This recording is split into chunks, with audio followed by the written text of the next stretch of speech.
ready?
Well, I'm gonna take my horse to the old town road. I'm gonna ride like I can't no more. I got the horses in the back, the duelists in the front.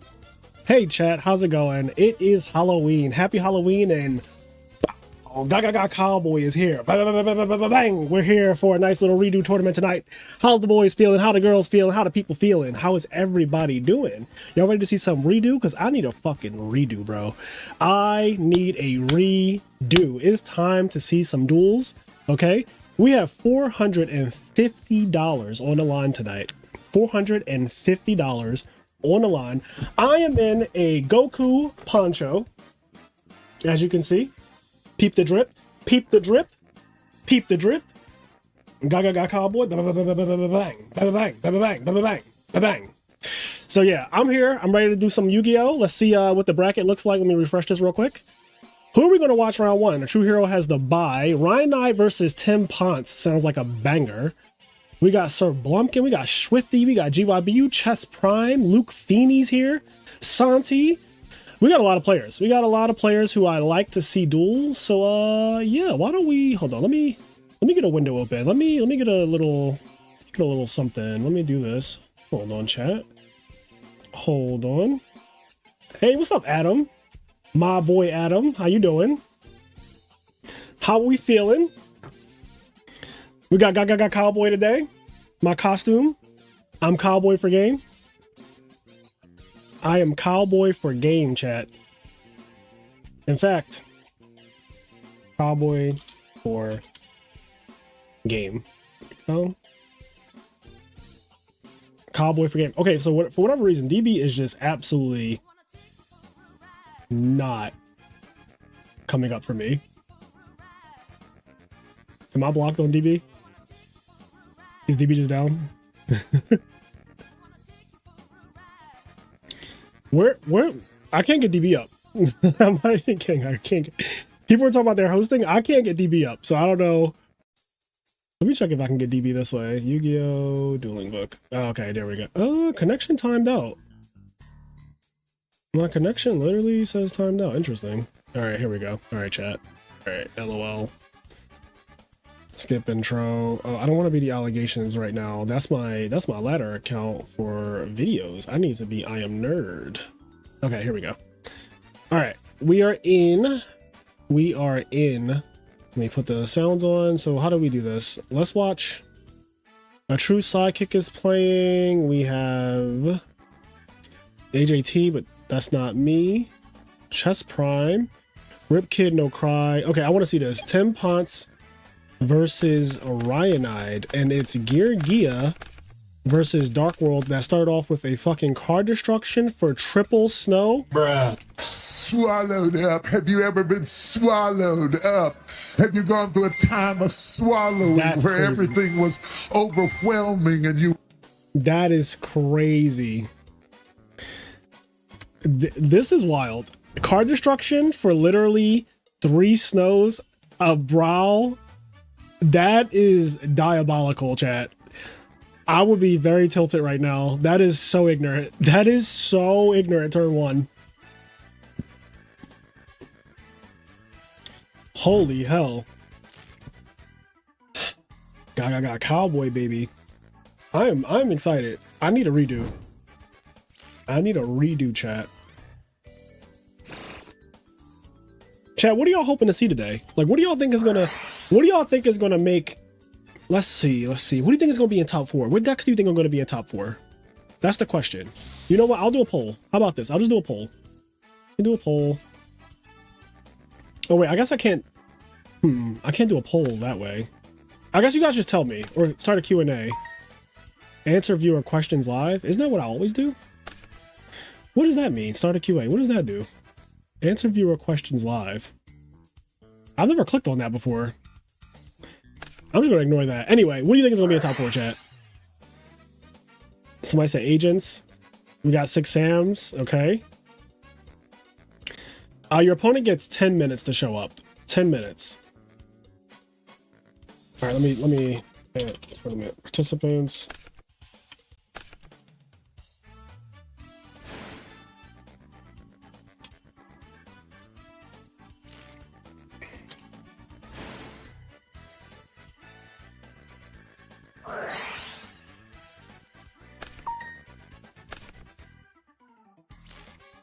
Yeah, as long as you tag your opponent. Oh, okay. Hey.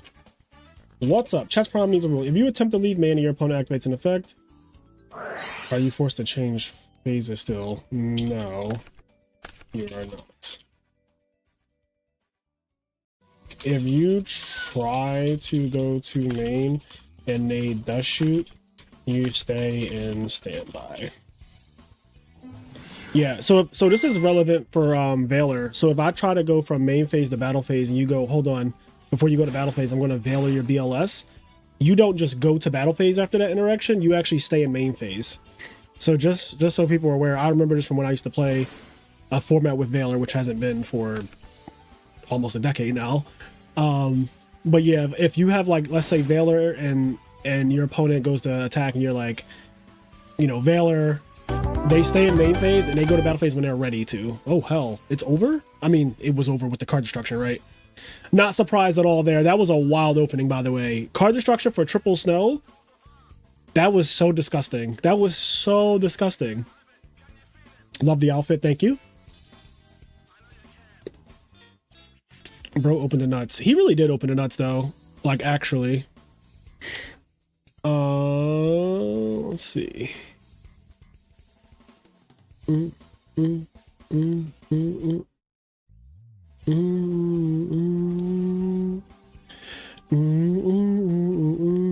me open up another window because I can actually watch. We can watch multiple duels. Honestly, you know how I like to get down. Y'all know how I like to get down, chat. Y'all know I like to watch multiple. I'm a voyeur. So let's do this. I am now logged in as Frazier Smith. We're gonna go watch, and we're gonna go. Let's see. Let's scroll to Snorlax in a true trash can. Windups versus Dark World. Okay, we got some Messenger Piece. I'm gonna get out of here. We're already watching one Dark World game. I don't want to see yet another one. You know, let's see if we can find something else. What's chess playing? Dino Rabbit versus. I don't even know, but there's a Dino Rabbit deck. Dino Rabbit is playable in redo format. How playable? I don't know, but it's playable. Bang, bang, bang, bang, bang, bang, bang, bang, bang, bang, bang, bang, bang. I was gonna get like toy guns or something, but I realized that that probably won't go over well with YouTube. So we're gonna stick to our finger guns because I don't need my account getting flagged. Oh man, I do not need my shit getting flagged. Chat.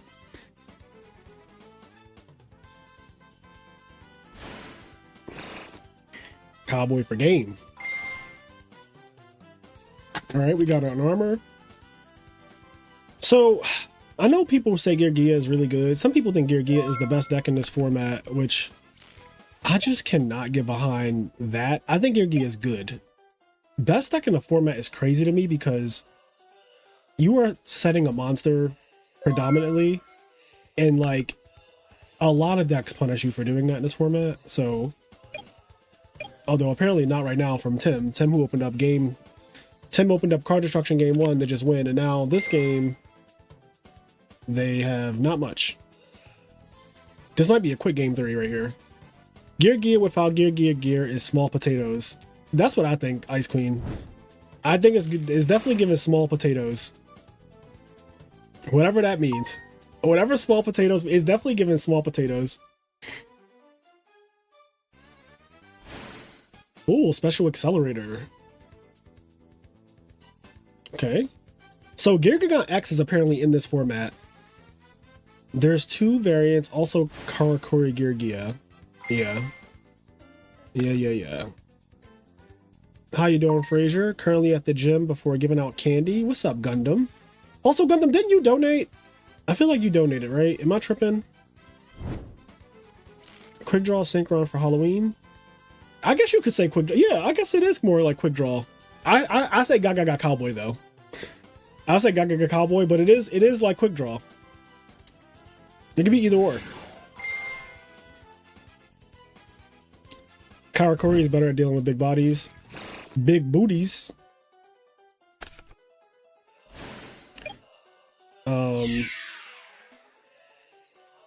Okay, yeah, shout out to you, Gundam, for donating some cash to the prize. We have a $450 tournament. This is damn near a $500 tournament, chat, which is crazy. It is just a random Halloween Friday, and this is a $450 tournament where top 8 is getting prizing. So like, top 8 is literally going to split up $450 cash, which is fucking insane. The prize pool got so big that I actually was going to play if I could play. Like, if I could play in my own tournament, chat, I would. All right. Now let me. Oh, am I getting a judge call here? What's happening?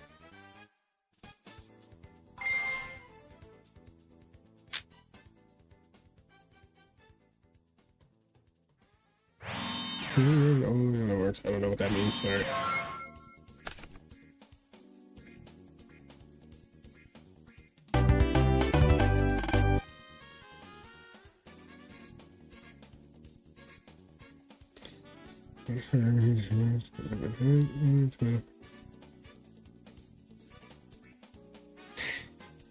All right. You made me a believer with Super Poly, did I? Now I'm a believer. I remember people would go Cowboy for game and they didn't play it back in like 2013, 2012 format. Some sneaky shit. I just like, I believe that somebody in the world lost to that. Like your opponent just saying Cowboy for game and not showing it to you and you losing. But I feel like in a real competitive setting, there's no shot I'm scooping in a tournament, especially a physical tournament that I travel to. You got to show me everything. Like, if you beat me with Infernities, I'm making you flip your back row before I scoop. Like, I'm not even... If we're playing hat format and you Infernity combo me, I'm not picking my cards up until you show me your back row. Does the Machina Gear deck still play Birdman and Akara Curry tuners? I'm not familiar with this format enough to say what the decks play, but right now, this format is completely unsolved. So, like, it is as open as it could possibly be right now. Anything goes. So there are no standards, I would say. Like, I would not assume anything. This is like 2022 Edison, where people were playing whatever the hell they wanted. There was like no Dark Arm in Diva Hero for a while. There was no Return in Vayu. Frogs were just a meme. Like, this is the early days of Redo. During Zoo, I looped Cowboy twice to do 600 damage per game versus my opponent. It wasn't Redo, but shortly after, I remember watching you play versus Paul Clark on his tiny ass bench, Mermail versus Chaos Dragons. Which one was I playing? No, opponent did. Oh, okay, they tagged. Yep. All right. Slash. This. Yep. Okay, so I manually reported that match. Yep, boom. I wonder what happened to Fonte. He usually plays in these things and does fairly well too. Can you actually force your opponent to show you their back row before you scoop? Well, there was a rule at like YCS's for a very brief period where that is how the game worked, where like I concede, but in order for it to be official, like, so I do scoop, like I lose.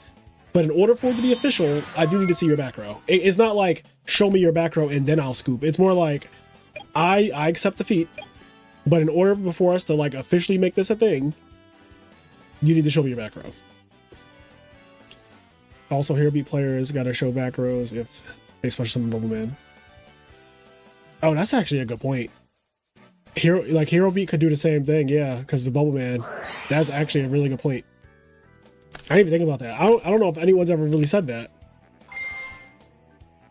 You were on Mermail. It was an ARG video, I think. YCS Seattle 2012.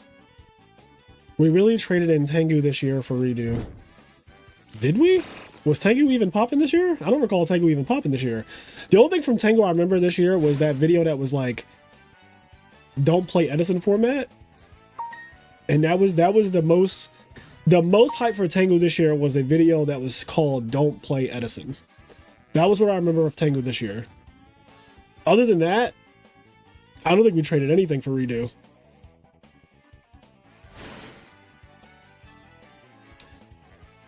That guy killed his channel after that. I haven't seen him post in a while.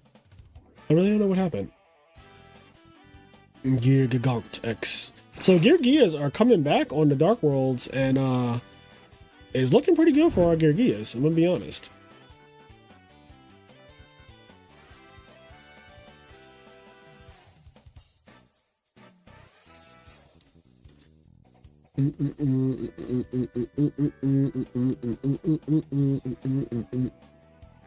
What happened? Somebody was in infirmity, people trust issues. Oh, let's just say I felt for you. I wanted to reach over the table for you so many times. He's allowed an opinion. Yes, everyone is allowed. I mean, I just made a video talking about bad commentary, right? Like, to raise awareness for people not coaching during commentary. And I really do think that you can do commentary without blatantly coaching your opponent, like the people you're watching from start to finish. Or if they have lethal, or if they have like a specific line that you see on the table that is like really good or whatever. Like you should be able to commentate without doing that.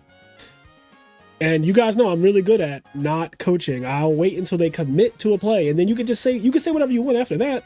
Just wait until they commit, you know?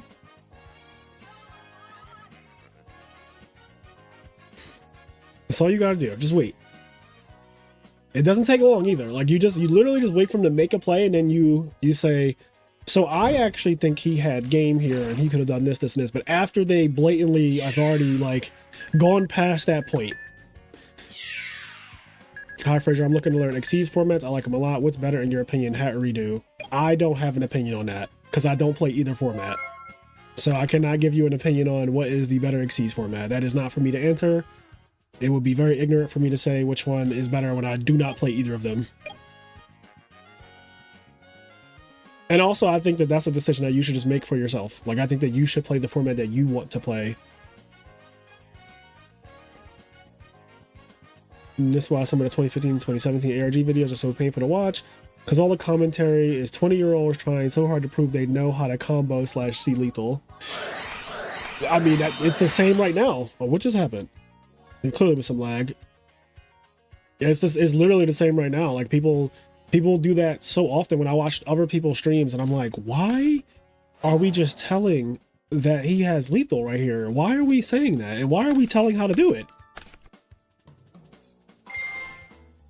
I like redo more, but in hat you have more options on Xyz, more toolbox, which is cool.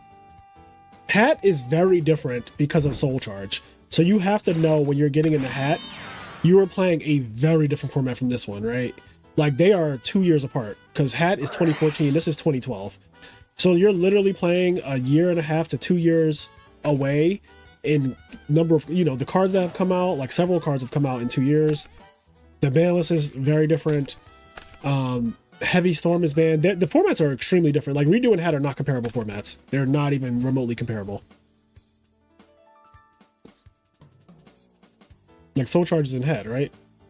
Did I misspeak? Soul Charge is in hat, right?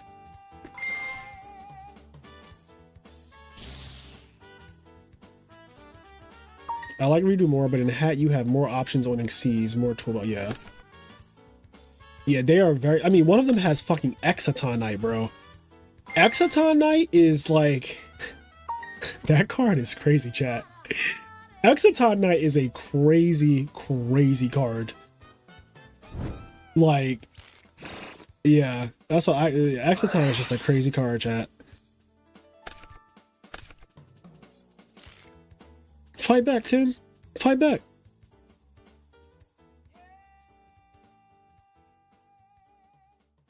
Yeah, X-Time was $100.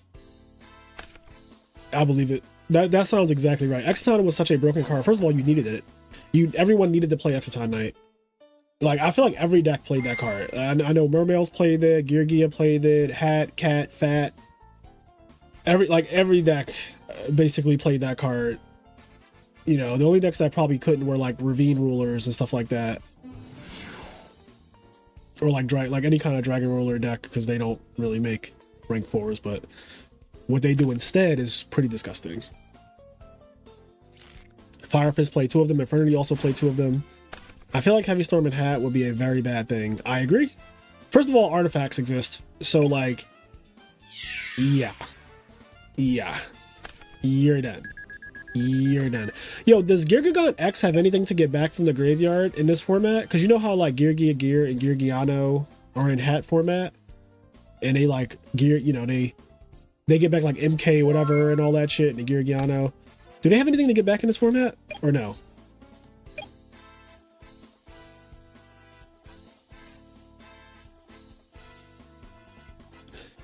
That format is kind of deck built on the fact heavy isn't legal. It is. It is. A quintessential part of hat format is that heavy is banned. That is a very big part of the format. Exciton was played in Modern this year. The card is broken, honestly. Like the card is broken. Damn, he got rid of his heavy. Heavy sent one. Okay.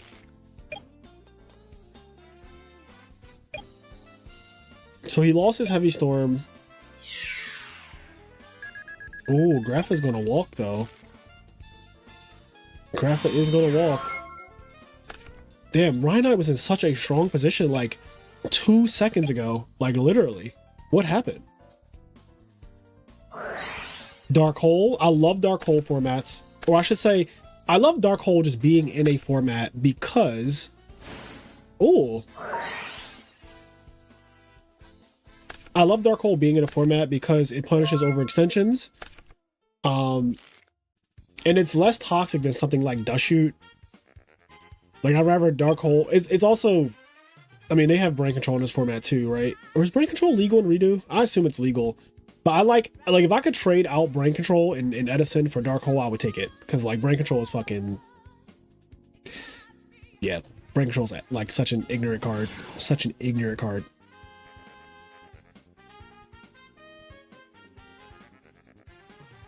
And Dark Hole's not, like, overtly too broken because a lot of decks get value out of graveyard anyway, right? Also, it would make the dupe block not as annoying because, like, you could just get Dark Hole on your dupe block. And sure, you know, they get 2 frog searches, but it would automatically make all the decks more viable against frogs. Like, some decks cannot break a dupe block, bro. And Dark Hole would just give them that, like, one more card that can actually do it.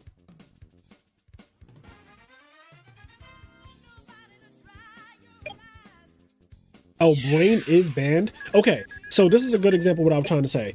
Brain Control was banned in Redo, but Dark Hole exists, and I really like that trade.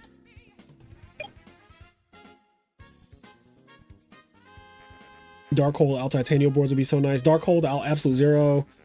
Yeah, Dark Hole would just be like a really good card deck. Because Brain Control just... Unfortunately, Brain Control attacks for game is what I don't like. Brain Control is Dark Hole that also attacks you for game. Dark Hole will never literally kill you. Like, Dark Hole will never be like, oh, I died. You know what I mean? And that's game, right? Let's see, that's Battle Fader? Okay. There you go. Look at that.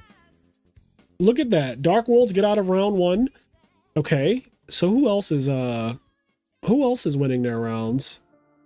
So Dark Void beat Ricky. That is an upset for sure. Ricky is definitely one of the top players in Redo format. Let us check. Let's see what else we can, who else we can catch. I keep wanting to watch this. What is AJT doing in here? Like, what is this? What is this, bro? This isn't even goats. This is cursed. Cameron Saunders is playing for some reason. Igera and Carl Waite. I gotta see this. Chaos Dragons versus Geargia. I gotta see this. Also, this alt art is actually really cool. This is an alt art that I can get behind. I like this. I actually like this Birdman alt art.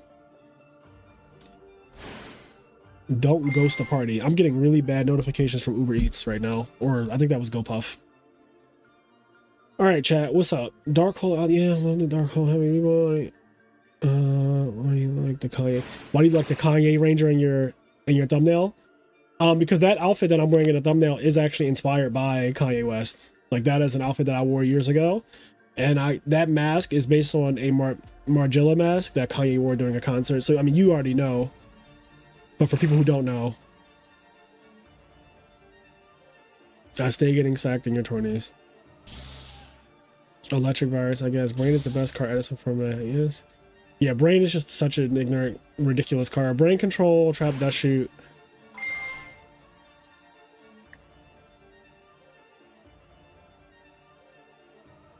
I first ran Chaos Dragons, but you don't have Future Fusion and have to rely on mills, like Mill, Dark Arm, Voyeur, Sorcerer. Feels so bad. Yeah, but honestly, I don't think you can care about like milling your good cards, because if that was such a big deal, then value would not be literally top 2 decks in our format, like Edison format, and it doesn't even like, it doesn't matter. Like if you think about it, you could just say you weren't going to draw those cards, because it's not like you play. It's not like you play all 40 of your cards anyway.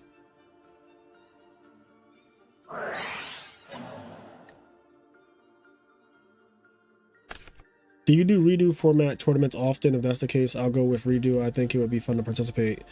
I mean, I've been doing them lately, like this week. I wouldn't say I'll do them often though. So I wouldn't really base your decision on that. But like, I did 2 redo tournaments this week, but I haven't done a redo. If you asked me before this week, I haven't done a redo tournament in like, I don't fucking know, a year, 6 months, 8 months. I don't know, some long amount of time.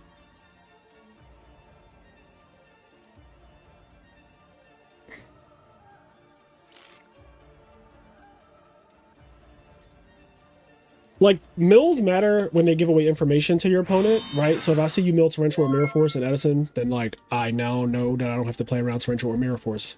But if you just, I don't know, some of the cards you mill and it's like, yeah, you just were never going to just get it out of your head that it's like, oh, it's so bad. It's like, you just weren't going to draw that this game. It's fine. Like, there is an information aspect of it though that does matter, because when you mill Brain Control or Heavy Storm, it changes the game. 100% it changes the game, because now a player like me is going to be like, okay, well, now I can do this, because now I don't have to think about you having this card, right?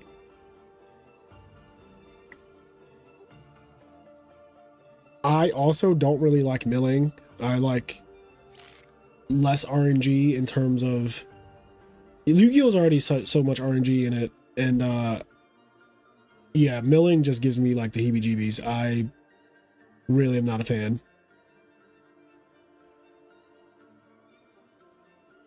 I like thinning my deck out with Substitute the sure way. That just like, I'm gonna cut my deck down.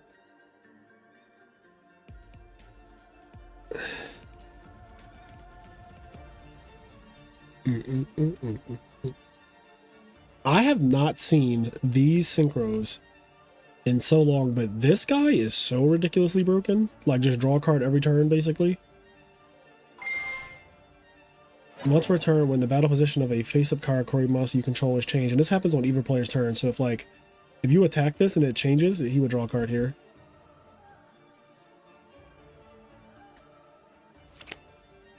Flip it into attack mode.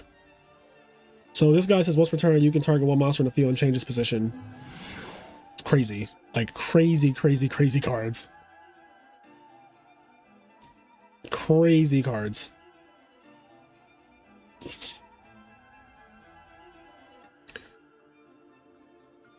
Setting a Sangan too. He has a defense on the field. This is rough. This is rough. Okay, he takes a big damage there. 1800. No search.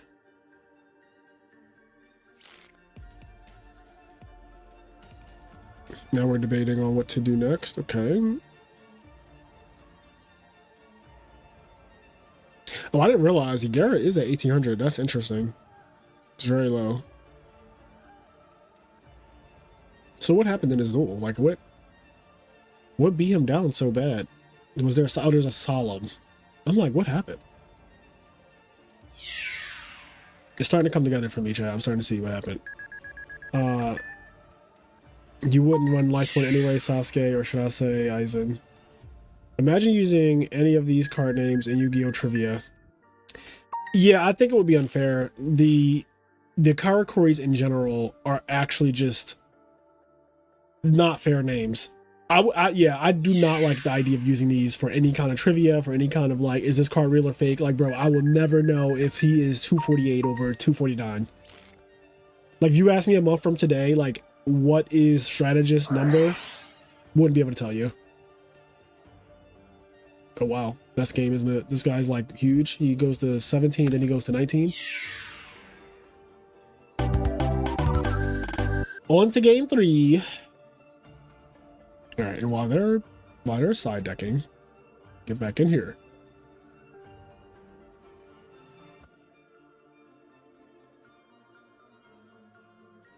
They're also side decking. This is actually super annoying. You have to go this far over just to get to like the thing you're watching. It's very obnoxious. Cold Madness is playing Hero versus this. I think they call this deck BAM, B-A-M. Which, what is BAM stand? Machina. So the M is Machina. What's the B for? Oh, Beast King. So like Beast. What's the A?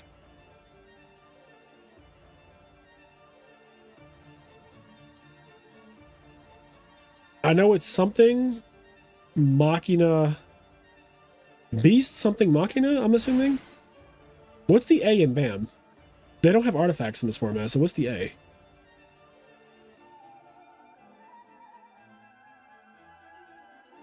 So how much damage is this already? I'm assuming this is 19. Did he mill this turn?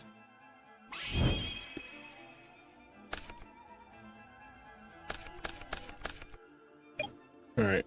I'm going to just check. I want to see like what this turn ends up being. I'm just interested in this. This Grand Soil card is so cool looking. And the effect. Oh, Honest, but you still lose your guy. Very good. I think Honest is at 1 in this format too. Just by the way. I think it's at 1. I could be wrong. How much is he going to take? 19? Okay, so he did mill for this turn. Another 19. And then 28. Yeah, that's crazy damage. And like one battle phase down to 1400 is crazy. Set a back row. He has so many cards. So many cards, bro. All right. Ryko mill 3. This guy doesn't do anything because he doesn't have a graveyard. If you control a gear gate, you can special summon it. When this card is sent from the field to the grave, you can target. Oh, so this guy, can he miss timing by... Does Ryko... Okay, my question is, does Ryko make things miss timing in this format? Because this says when this card is sent from the field to the graveyard, you can target. So this is a card in Edison. If it was an Edison, it could miss timing from Ryko.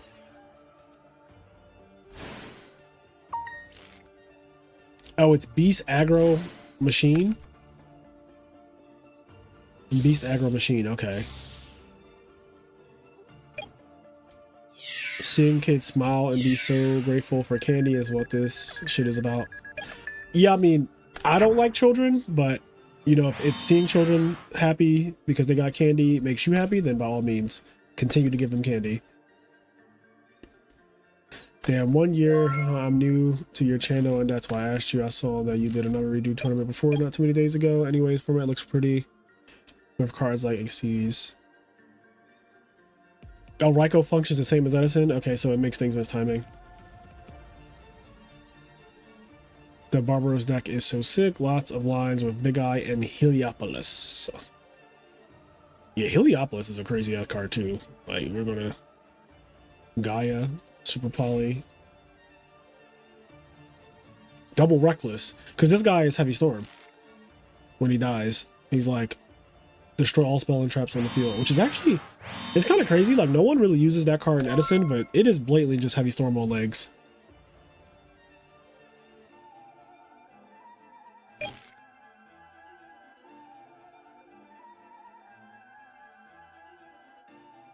Heavy Storm.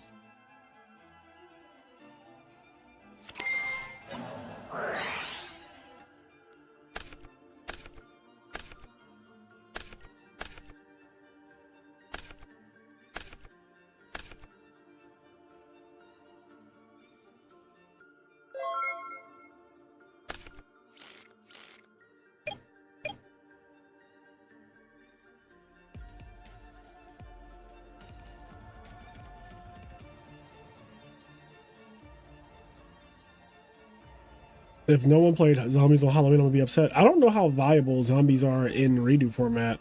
That's actually one of the decks that I have not really seen played, now that I think about it. Also, for $450, I'm not playing that.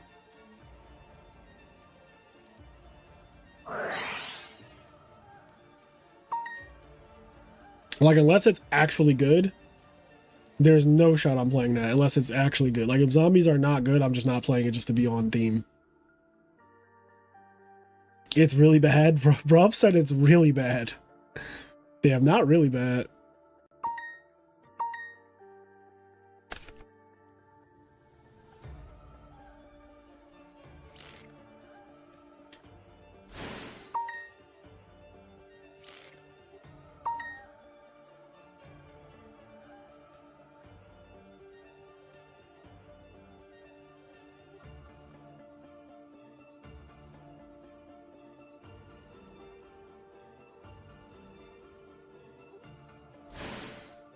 Oh, hit my mic. Do that.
Okay.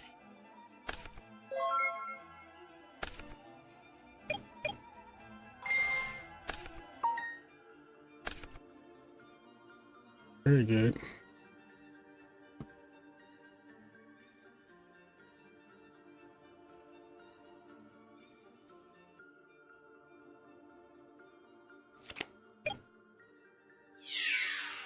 Okay.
Okay, it looks like Yugioh won.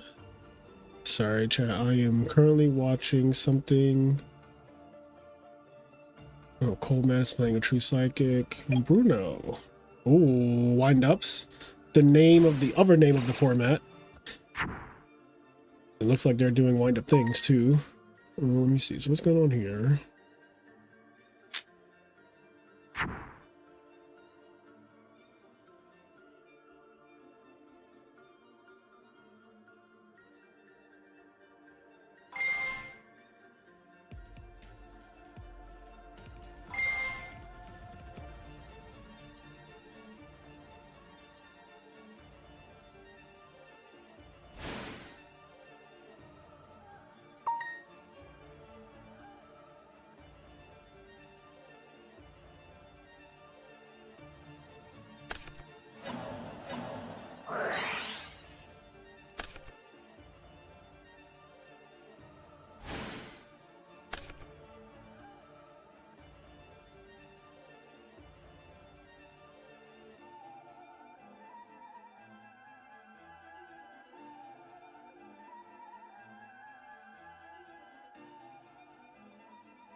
Oh boy. All right, chat. Let me catch up. Let me catch up.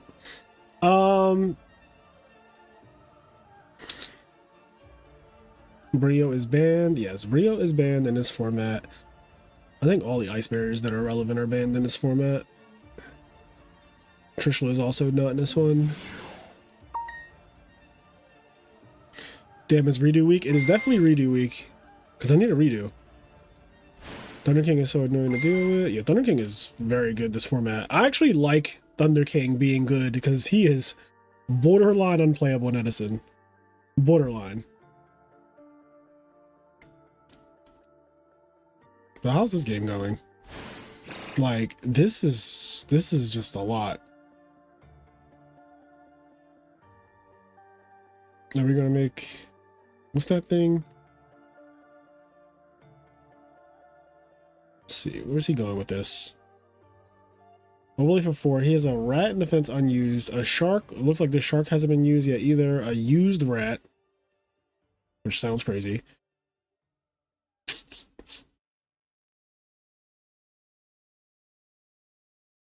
He doesn't even know what he's gonna make. He's just in there. He's just in an extra deck like, what do I get?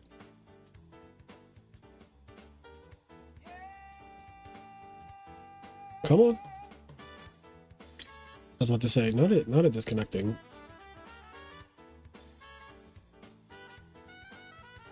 Come on. Am I lagging? Is it me? Am I the problem? It's me. I fucking knew. I fucking knew it was me. I was like, bro, it doesn't take that long to make a rank 4. There's not even that many of them in this format. He made Butterfly. Okay. Photon Populoperative.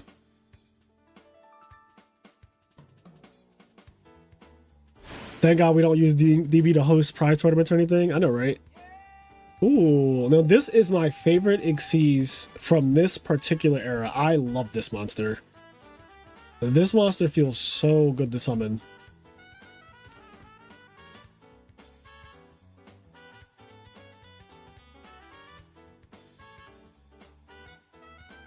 You've been disconnected from DB nonstop. No, there is, unfortunately, there's no way that I know of how to fix it. That's just DB.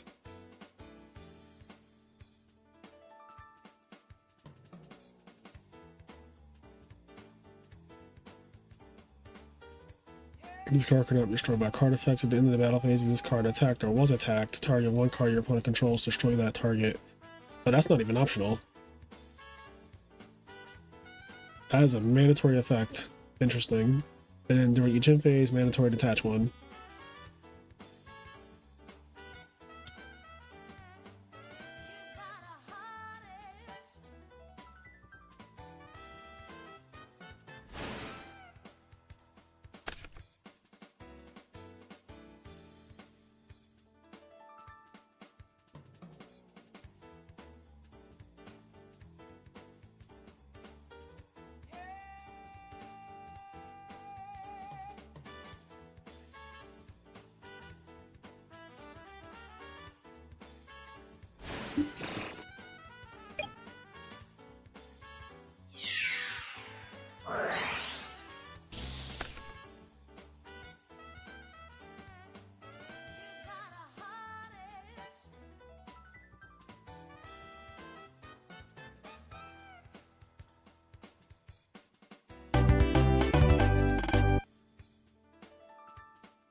Harris is definitely not small potatoes. So wait, who won that? Okay, he actually lost doing all that wind-up stuff.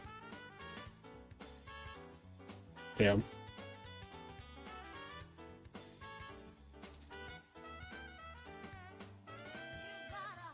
Alright, let's see. Cold Madness, a true sidekick. The real Sasha Grey. Huh. Who's this? Oh, we got some 6 hams. Now, Santi won the redo tournament earlier. Yeah, Santi won Tuesday's redo tournament with 6 hams, and he's just running it back.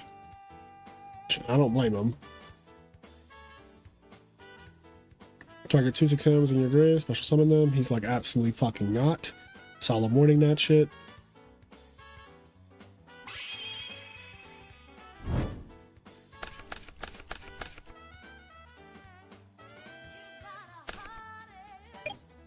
All right.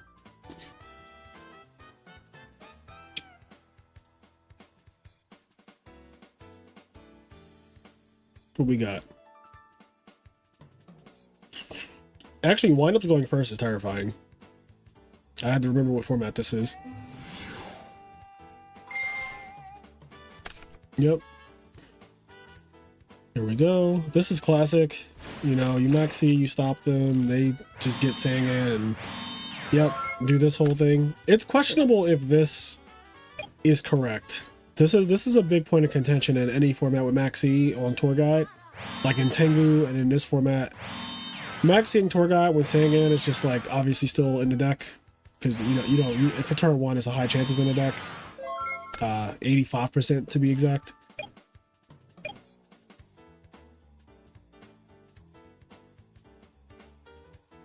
But like if you let them overlay for the what is it called, the carrier, then they just attach and get like a rabbit, or they get magician and shark you, and you're like, oh okay. So you really. It's really like damned if you do, damned if you don't, right? It's very scary to just not maxi there. But in theory, you could like... In theory... Oh god.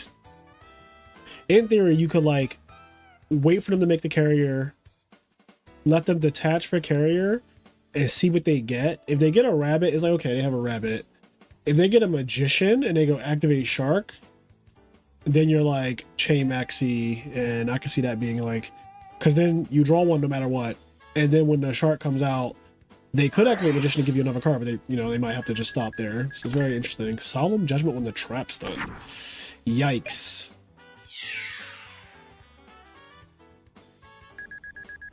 Yeah, maxi on tour guide does not feel good. Moral of the story.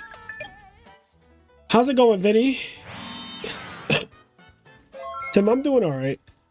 I'm still recovering from a cold that I had starting from Sunday, basically. And I'm mostly recovered now. Like, I feel pretty fine. I just still have, like, a cough. My nose is still a little bit more runny than it normally is. You know, those types of things. But I feel fine. Like, my energy's fine. My appetite is fine again. Dark World is so damn toxic. Only reason this format is meh. I think even if you remove Dark World from this format, it's still going to have some toxic shit. Like, I don't think Dark World is the only toxic thing, and I think that believing that is delusional. Just a little bit delusional. Because this format does have a shit ton of floodgates. As I don't even know. This morning, when me and Stango played on ladder, or not, I keep saying ladder. When we played on DB this morning, we ran into, what was it, Messenger of Peace and Level Limit Area B galore. And I didn't even know that those cards were at what, triplicate or whatever they are at. But our opponent just like literally flooded us out of the game, one game. Like, we just couldn't attack, and it's just like, okay, that's really obnoxious. And then even when we won game 3, our opponent just had a hand of double Messenger of Peace that if he had played them, we would have lost.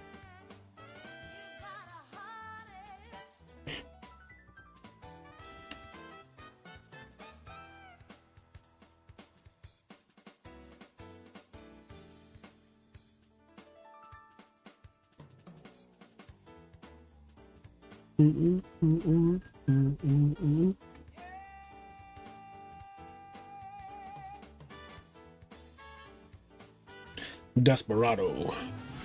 Summon rat. Is there anything in the grave though? Let me check his grave. I don't recall him having a wind-up. Yeah, he doesn't have a wind-up. Oh boy. Here is floodgate number 1.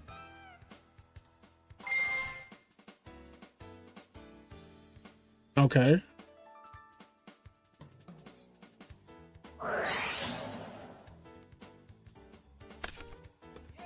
So if I'm not mistaken, I thought that the way this really works is your opponent has... I thought that shark has to trigger first. Like when your opponent... So if I summon a wind-up, I feel like it's summon wind-up and then I get the ability to trigger Shark before you can activate anything, and then you can chain to that with like goes and match, and then MST can be used. There's no priority though, in terms of ignition priority, so you can't like summon Rat and like priority to activate, even though it wouldn't do anything with priority because it needs to go in defense mode like Lila, I think. Or is it, how does this work? During your main phase, you can target one Windup monster in your graveyard, change this face up attack position. Yeah, change it first and special summon that target. And so you could go like priority, like if priority existed, you could go activate effect, target this Windup, but like it doesn't do anything until you change it to face up defense. All that to say, cards like Book of Moon, I'm pretty sure stop Rat. Like Torrential will stop it if priority was a thing. Priority is not a thing though, just FYI. Priority is not a thing in this format.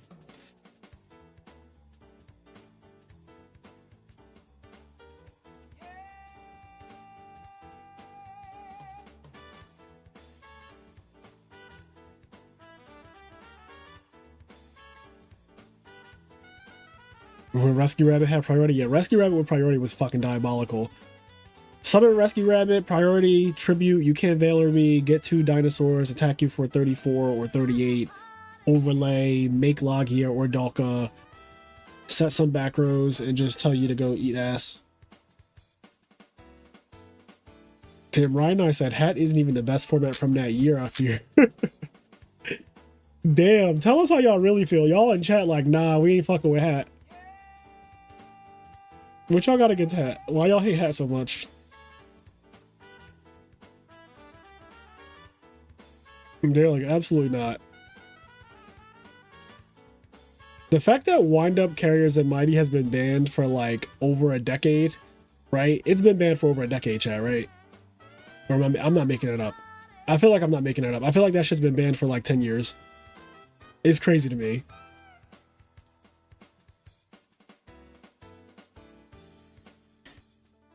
Hat's a fine format, but Hat ain't even the best deck in its own format. Now that I do believe that Hat is not the best deck in that format, for sure.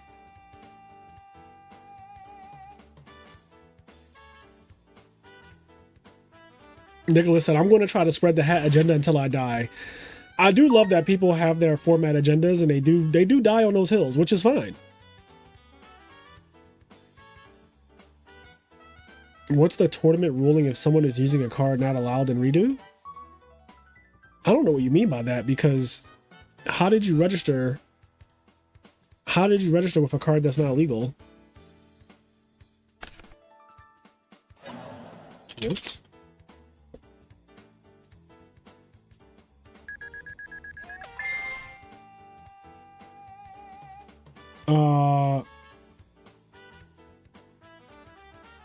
Is breakthrough skill legal?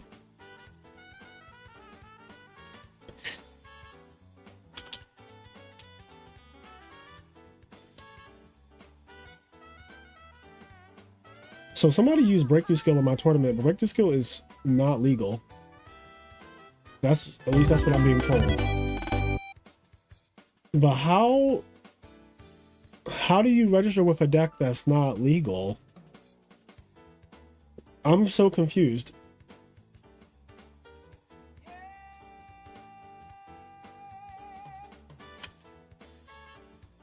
The bot is set to redo / windup format.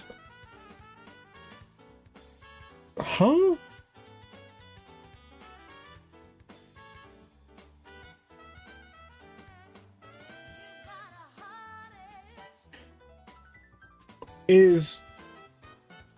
Is breakthrough skill just not a part of redo? I don't know the answer to this entire thing. I'm gonna have to ask Marcus and Pudding about this.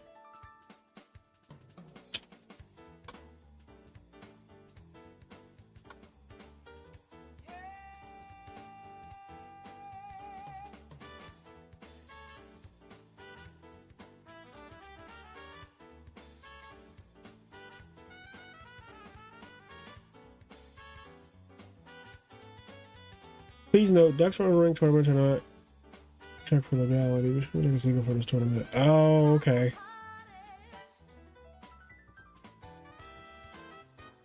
Interesting.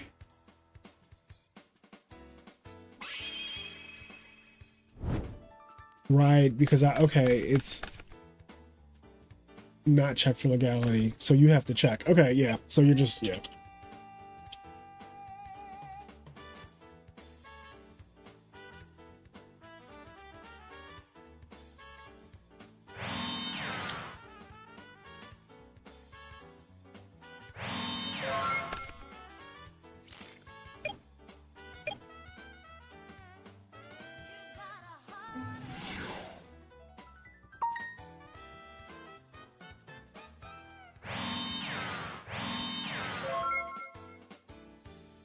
Yeah, I just had to DQ someone because their deck was not legal. Oh, Pudding, there you are. Yeah, somebody entered with breakthrough skill in their deck, and like that is just not legal.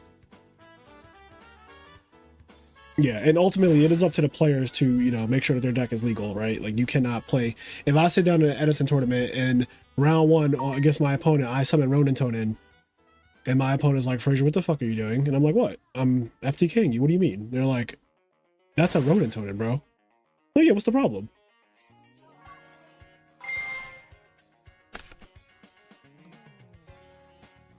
Judge? Like, yeah.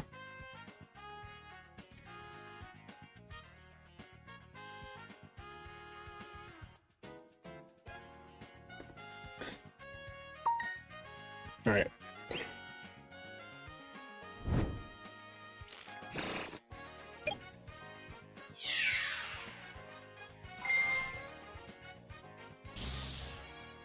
For $5, I'll let you do it, Frazier. What are you talking about?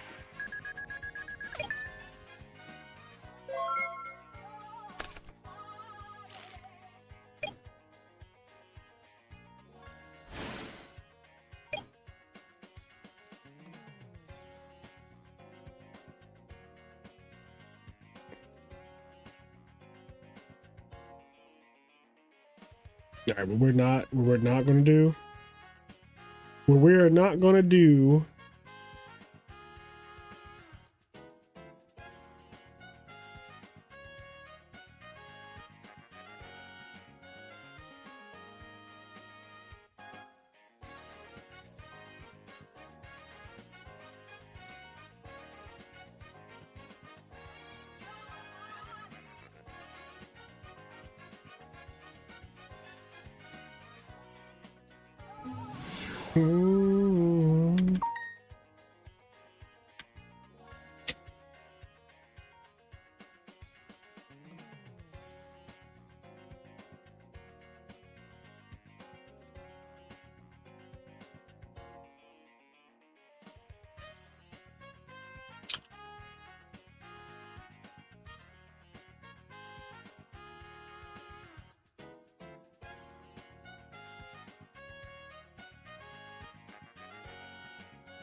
All right.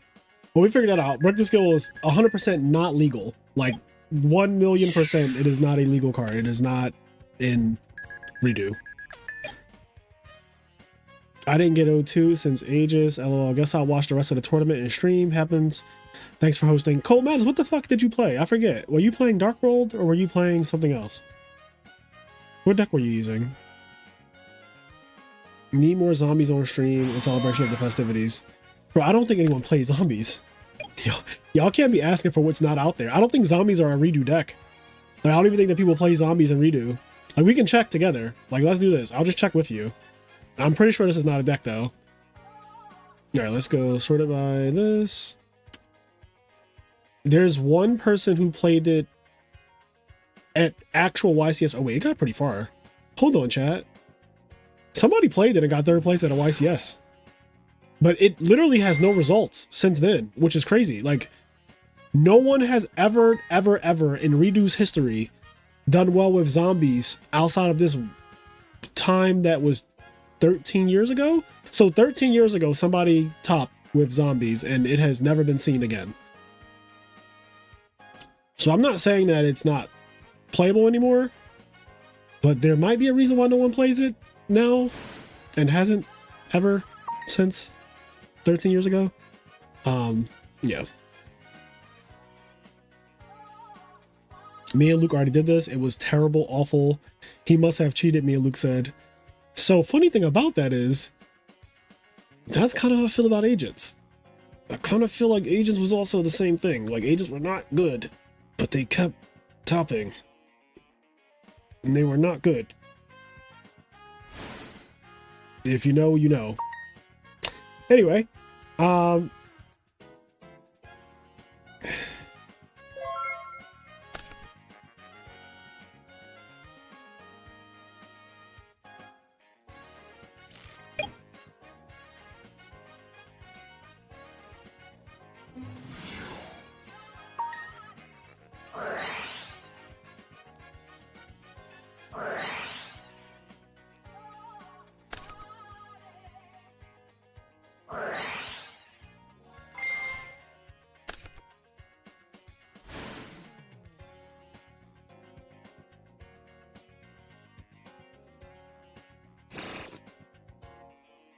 right.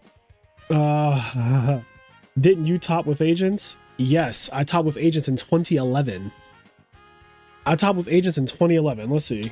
Frazier, Smith, Agents. I don't even know if this will come up. Oh, they call me Agent Smith. Frazier, Agent Smith versus Honorable Josh Schneider. This is at the 2011 North American World Championship qualifier. So this was at 2011 Nationals. Frazier Smith is a YCS winner who beat out the competition at Atlanta, with Gravekeepers allowed him to claim his first championship title. Since then, he's made top 16 at Rhode Island with X-Sabers, made top 16 at YCS Charlotte with Dragoonities. Not them read me my rights. But yeah, here's young Frazier. Here's young Frazier playing fucking Agents, bro. This is in 2011. Redo is a whole year later, and it was, in my opinion, is not very good in Redo. In my opinion, I think Agents are pretty ass in Redo. But in 2011, Agents were at their peak, because that's also when you eventually get to Tengu format, which Agents are like at their peak at that time. How were you blacker back then? Because you know what it really is, chat? I wasn't darker. The cameras just have gotten better, and I'm also well lit right now, like in terms of actual lighting. This is just a poorly lit photo, so it looks like an unlockable character. Because pretty much all of my feature match photos look like this, where you can barely see my features, but like you guys are looking at me right now live in person, right? Like this is me, this is the color of my skin. And I am just not this dark. Like, but yeah, this is young me.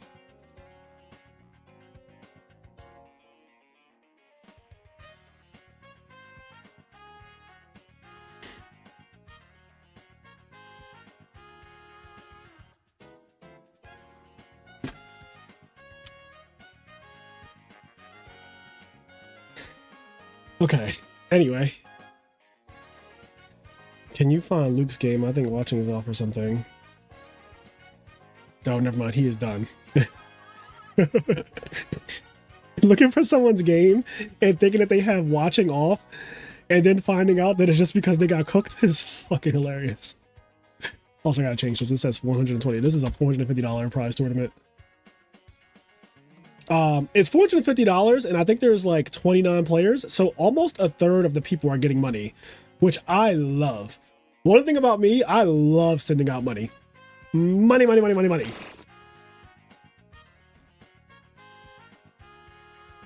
Let me back read chat. When you were in Stanger were... Okay, wait. What is I? When you and Stanger were beating up on Luke with Tengu plants and he was on Agents, that's all I had to see. Yeah. I think Tengu plants is better than Agents. You know, a lot of people think otherwise. I think those people are crazy. I'm not with the revisionist history. Tengu was always better than Agents. If you know, you know. I think Agents was the Fire Fist deck. A lot of people just choose wrong. A lot of people just like Fire Fist. They just fucking like their Fire Fist deck. In every format, there's always a Fire Fist deck, and the masses prefer the Fire Fist deck.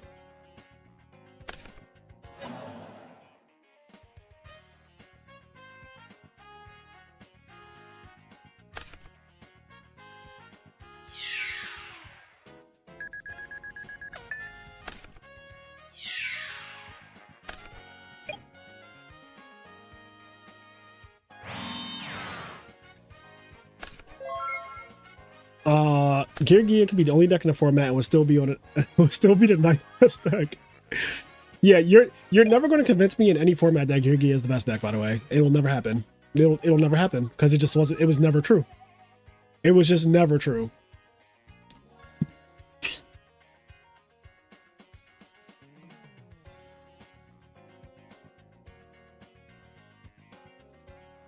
What do you mean by that? All the chat wants to know. What I don't know what I said. It's been too long. I think it was Alistair Albin to use agents at YCS Providence. Remember taking his trooper agent list to locals and cooking for a minute. Yeah, Alistair topped with agents. That sounds right. That was where I used X-Sabers, I think.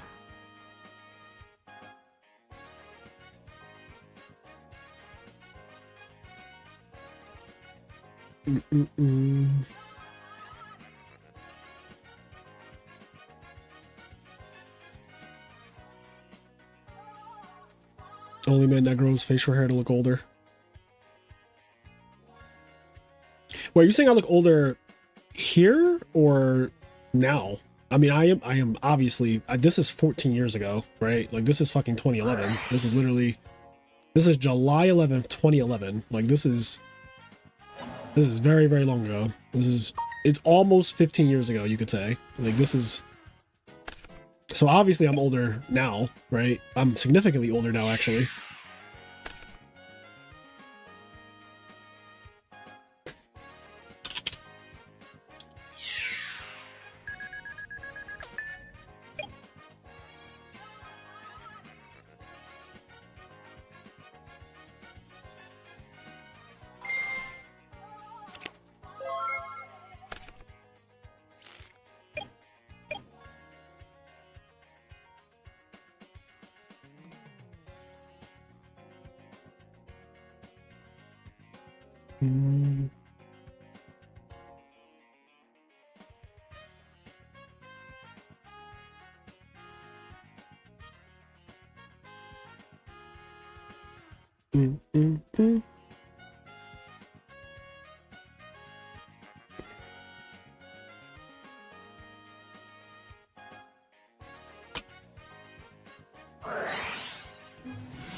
Sam Pedigo, hearing that somewhere and punching air. I mean, Sam had to know too. I think everybody knows. They just like outwardly choose to be ignorant about it.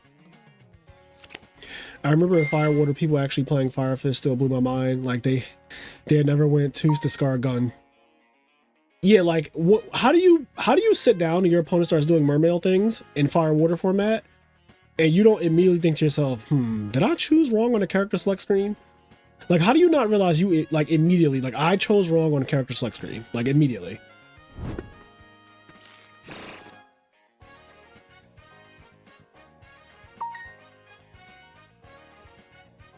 How I age backwards. I mean, I am black, right? So they say black don't crack. I'm gonna look very young for a while. Like I'm in my mid-30s right now, and I still look very childlike at times, especially depending on what I'm wearing. So hopefully that just lasts a while longer. Is Twink allowed? Love looking like a twink.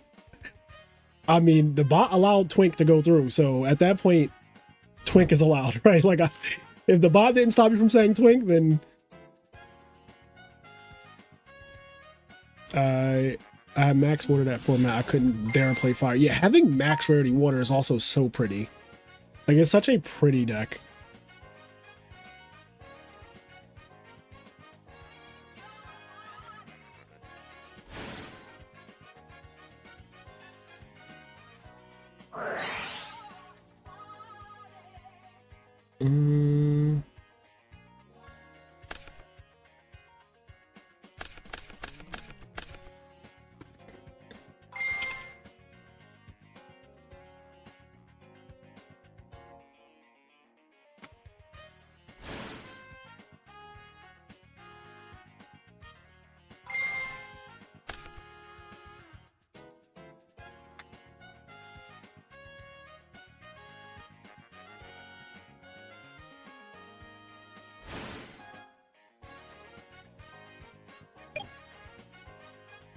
Let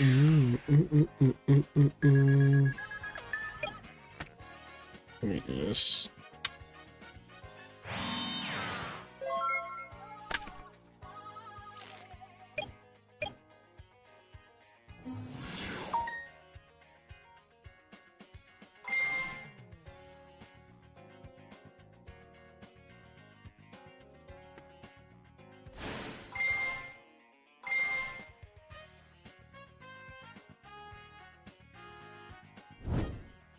So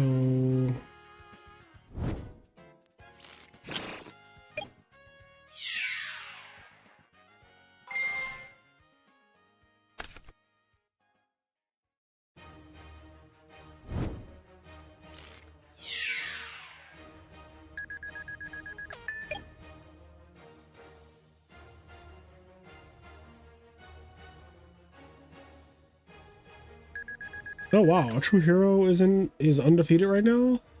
Chaz Prime's undefeated. Sasha Edgar. This match is also winner's bracket.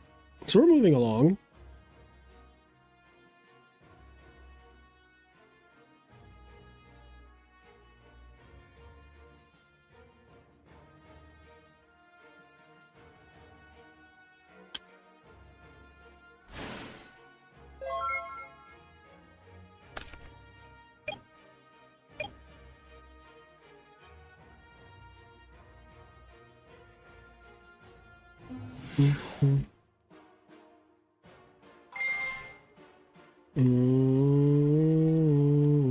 This song is so fucking good. This song is so good. This is one of my favorite video game end boss songs. The Heart.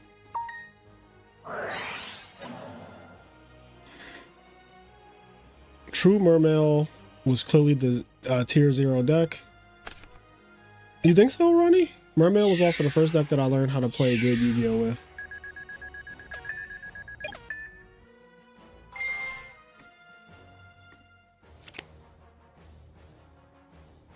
Your video about coaching on streams and stuff was phenomenal. Thank you, Duck Murder. I'm glad that you appreciated that.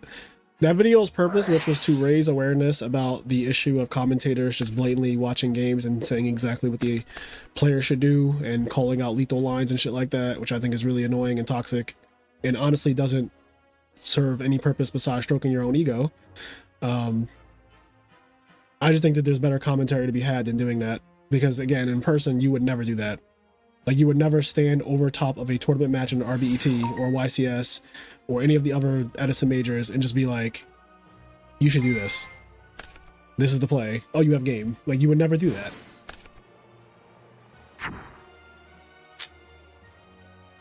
Mermail was nuts with 3 gun. Yeah, Ronnie, I don't know how people continue to play the Fire Fist deck in so many formats. There are so many formats where people just choose the Fire Fist deck.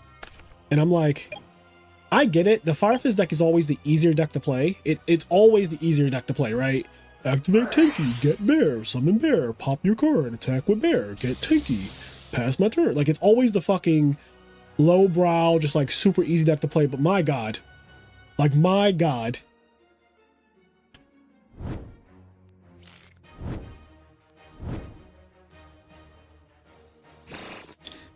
Then you played a Fire Fist deck at 2014 Nats? No, I played Fat. I played Fat, which was actually one of the best decks to play because my friend Sean McCabe, who also played that deck, got fucking top 6 at What the Worlds that year. I'll have you know. Do you remember when Mike Steiner rolled up to YCS finals or top 4 using a plastic bag as his deck box? I do not. Cat was better. I played Cat at the next event and I topped that. I topped with Cat right after I topped with Fat. I topped Nationals with Fat and then I switched to Cat the next event, and then I topped with that. I topped Cat, I think it was the ARG 5K, which was like ARG Nationals back then. Who won? Dark Void lost, so Bruno won with Geargia. Geargia moving into winner's side. Okay, so I want to see my boy A True Hero now. A True Hero is playing. Okay, he's playing Hero Beat. Yes. Love to see it. Oh wait, no, I'm sorry, I got this all wrong. This is not a true hero. This is a true hero. A true hero, I don't even know what he's playing yet. He's playing against Hero Beat.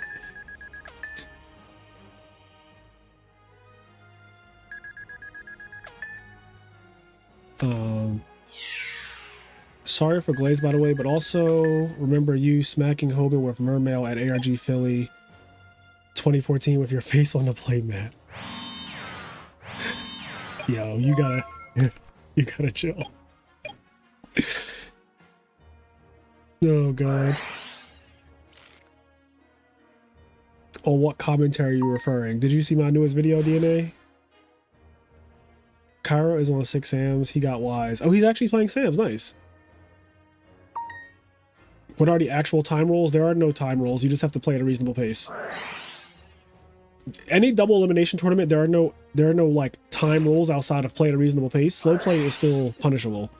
And I have given out slow play warnings. Literally, when we did the REDU tournament on Tuesday, I gave out slow play warnings because people were playing entirely too slow. And it's a slow play warning first, and then it's a game loss after that. And it's completely at my discretion.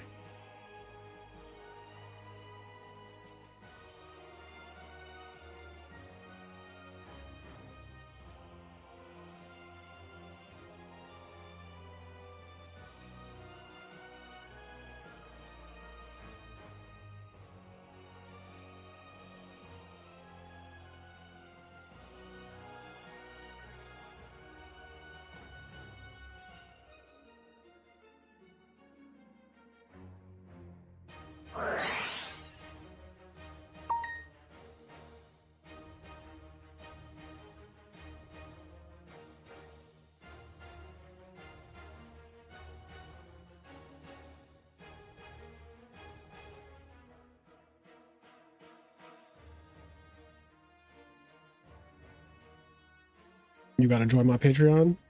That's what they all say, Ronnie Tsunami. That's what they all say. You know, 2 months ago, we did a 1K and we had 80 players, and every single person who played in that tournament had to join the Patreon at some point. And we had a lot of champions, a lot of very good players. I mean, honestly, a lot of the best players in the game have joined the Patreon at some point. And like, if you can't pay 5, 10, or 20 bucks to play Yu-Gi-Oh, which you do all the fucking time when you go to any other tournament, then you're either a cheap bastard or you're being ridiculous. Because this is the only Discord server that I know where we blatantly have free tournaments inside of it, where you don't pay anything and we give out hundreds if not thousands of dollars in cash. Like literally. Like this tournament, for everybody who's already in my server, right? They were eligible to play in this tournament, and we were giving away $450 cash. And if you guys know me, you know it's no bullshit. I send money with no like random nonsense. No like, oh, I got to pay you in a week. No, no, no. You get your money within 24 hours every time. Ask anybody who plays in my shit. I don't fuck around. I don't withhold donations. I don't do any of that weird shit. The money goes right back out to the players. You guys know how I am. I think that Yu-Gi-Oh players have this weird thing where like they want to give their money to Konami, but they're afraid to give it to a player who actually is helping out the community. Like, I don't hold your money. Like, I don't fucking take it and just like go dance around with it or something, or go throw it in a strip club. Like, you see what's happening with the money. I get the donations and they fucking go into a $450 Friday night tournament, right? Like, all the donation money that I've gotten for this tournament is like literally being given out. I'm not holding any percent, not even 10% of it. Some people will take some off the top. I don't even do that. Cold Madness, I got paid instantly. Yeah. You know. Guare, pay instantly. Samu, pay instantly. Like, everybody. Like, they know.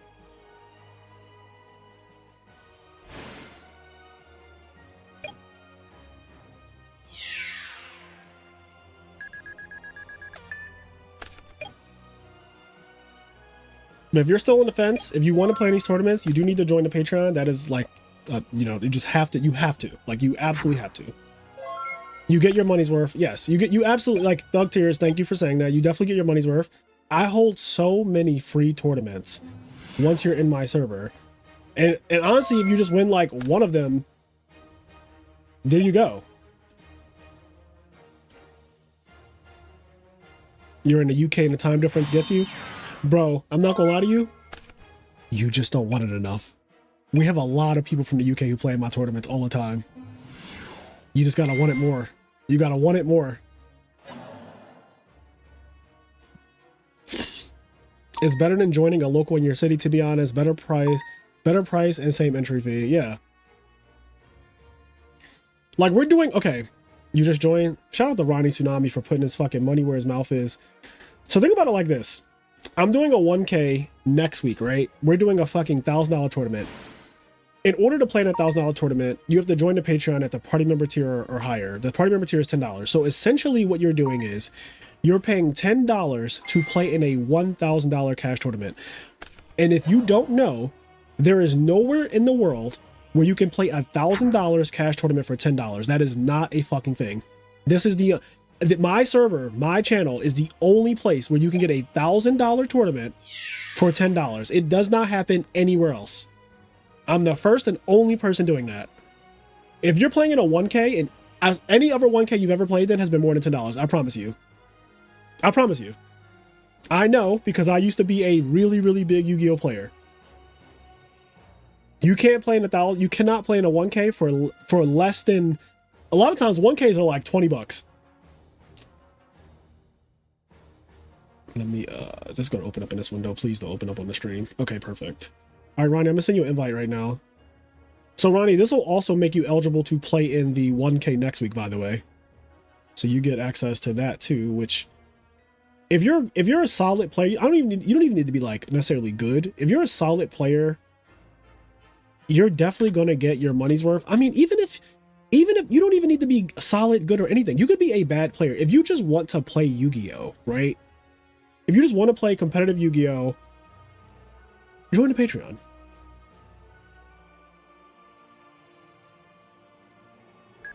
It is not a scam. I promise you.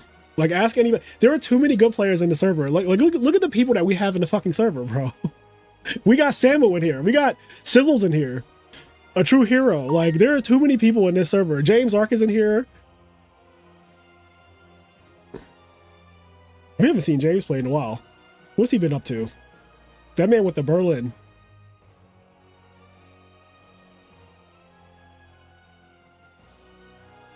Don't you host multiple tournaments a month that are accessible through being a patron? Yes.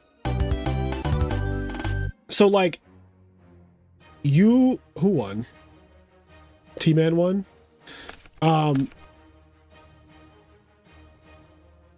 James is busy cooking us in War League. Oh God.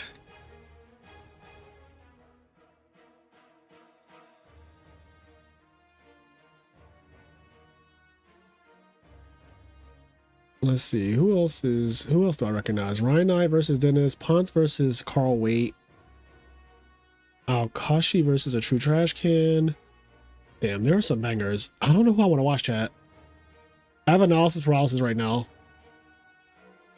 Who do I watch? This is undefeated bracket right here. I kind of a Girgi and mirror match, but one is playing Karakuri. Roll a die.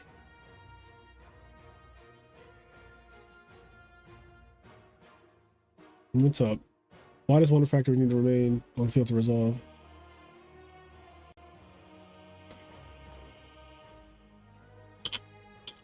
That's just how Yu-Gi-Oh works.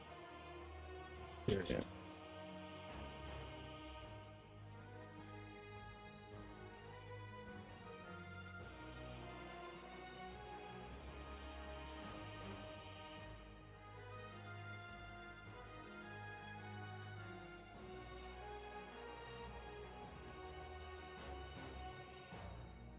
Chess Prime said, I think I'm guaranteed money now. I can tell you. So if you do this on the bracket, you can go to top 8.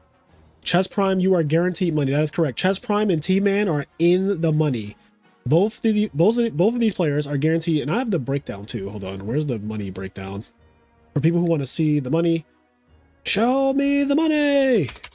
So this is the breakdown of top 8 prizing. So we have $450. I hate that this is only one decimal place. Can I just make this one more decimal? There we go. So we have $450, right? First place gets 40%, second gets 20, 10, 10, 5, 5, 5, 5, 5. And here we go. So first place is getting $180. Again, this tournament is free. Just by the way, no one who is in this tournament had to pay an entry fee for this tournament. Like, fact. But yeah, this is the prize breakdown, just so you guys are aware.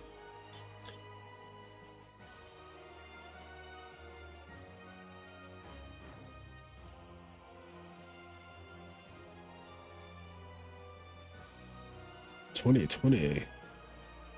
Can you do something for me? Ronnie Tsunami is in the server. Another strong player has entered the server.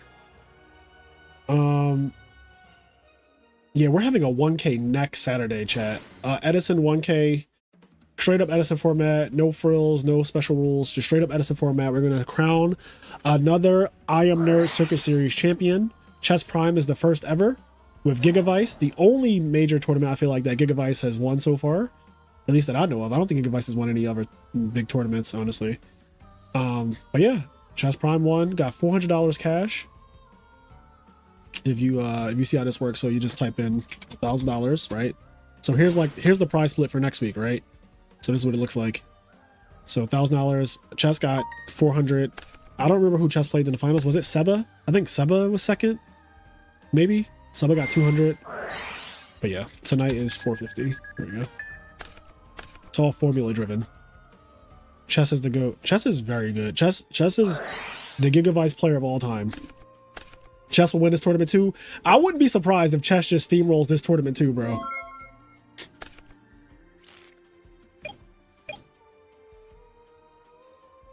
Mind Crush Sharks on Karakuri is always funny. Some people are so tryhard.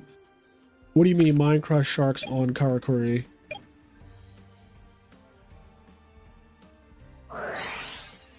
Just getting back into the game, and I noticed you say the phrase real Edison. What do you mean when you say that? I don't think I say the phrase real Edison. What are you talking about? Did I say real Edison on the stream?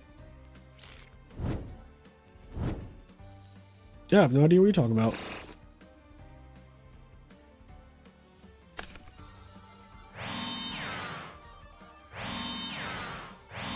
It's nice that it started out at 100 and bam, 2 days later, 450. Shout out to donations. Yeah. Bro, I was out to dinner last night and I kept getting $100 donations. This tournament was originally $100. This tournament originally started from me getting a $100 donation. And I was like, okay, we're going to have another redo tournament. I got $100. I'm just going to put it out for the tournament.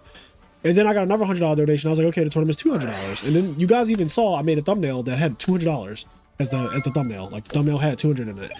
And then I'm eating my dinner.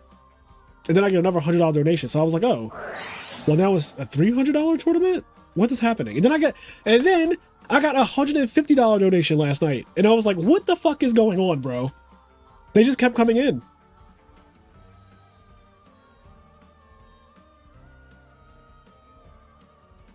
Oh, anyone who tries to shark you on Mind Crush, first of all, that is not how Yu-Gi-Oh works. You're allowed to just describe the card. But yeah, trying to shark your opponent on Mind Crush is hilarious.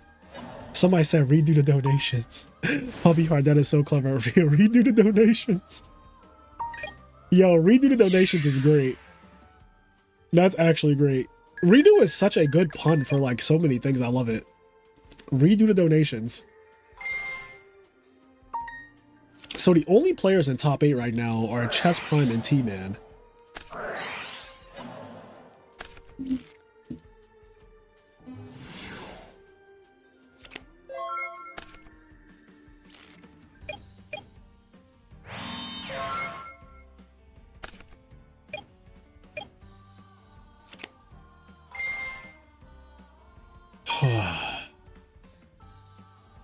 Pontes always on heat now. Yeah, Pontes do be on some heat.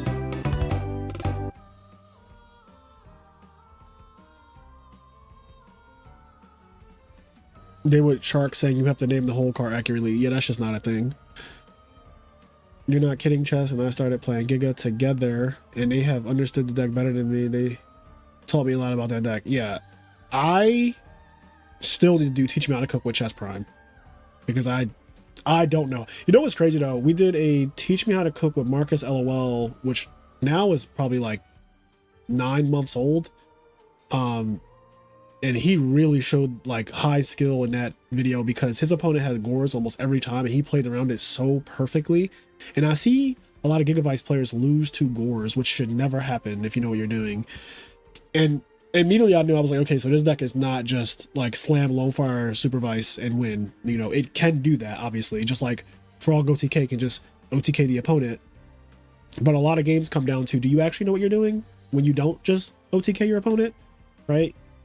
And that's the same is true for Gigavice. Like, knowing how to actually play the deck correctly is a real skill. So I was impressed. If you haven't seen that Gigavice Teach Me How to Cook video with Marcus LOL, go back and watch it. It's really good.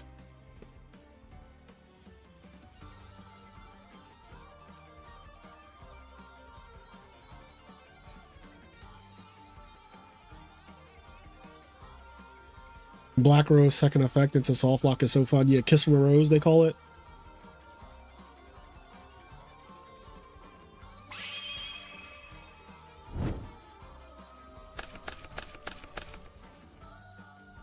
Yep.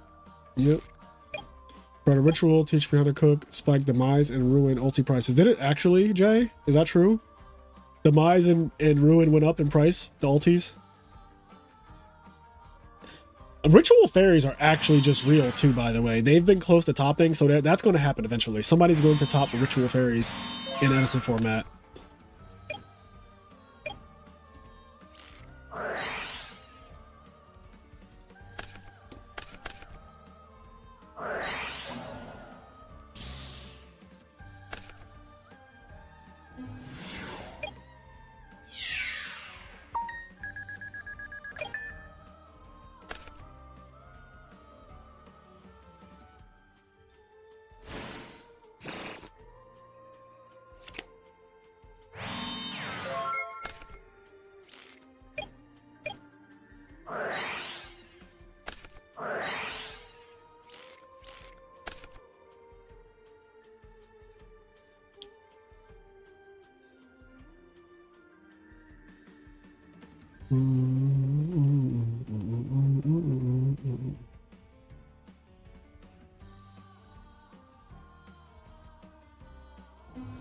Sorry, chat, just checking some noties.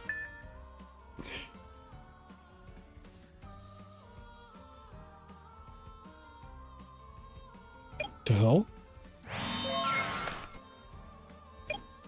All right, Ritual Fairies went from 0 to 100 real quick. Just fucking cause mod play Demise is $100. What? Oh, you said chess is up? Hold on. I haven't really streamed chess at all.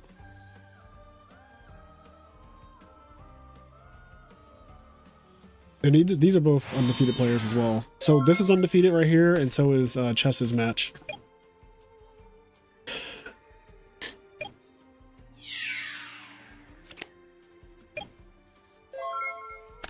Oh, Demise is getting modern support, so that's not the whole story. Well, there you go.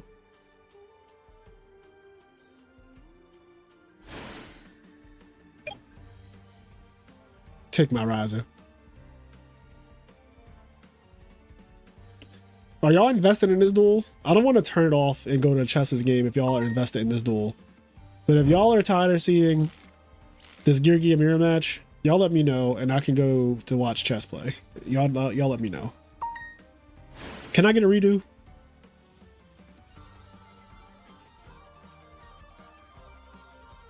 Seven clicks to get to unlimited is so dumb. Tell me about it. My fingers hurt.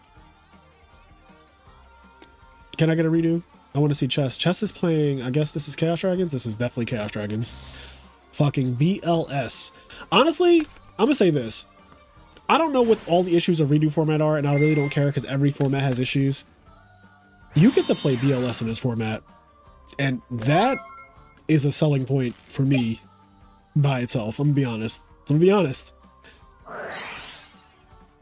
Anything unique so far? I'm on audio only. Unique? No, nothing like the Photon deck me and you commentated earlier this week, Pudding.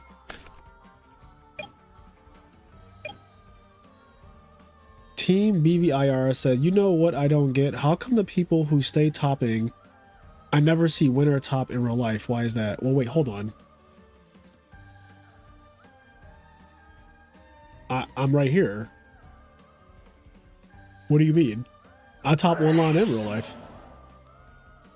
Last year, I have a win and probably like 8 tops.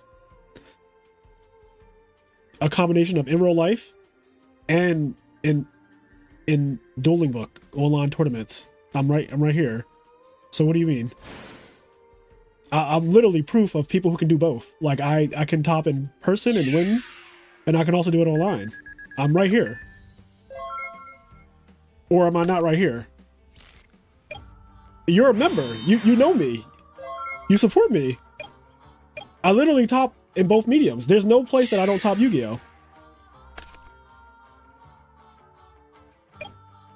I have several videos on this channel. On this very channel that you're watching right now, I have several videos of me going through an entire tournament report of me topping.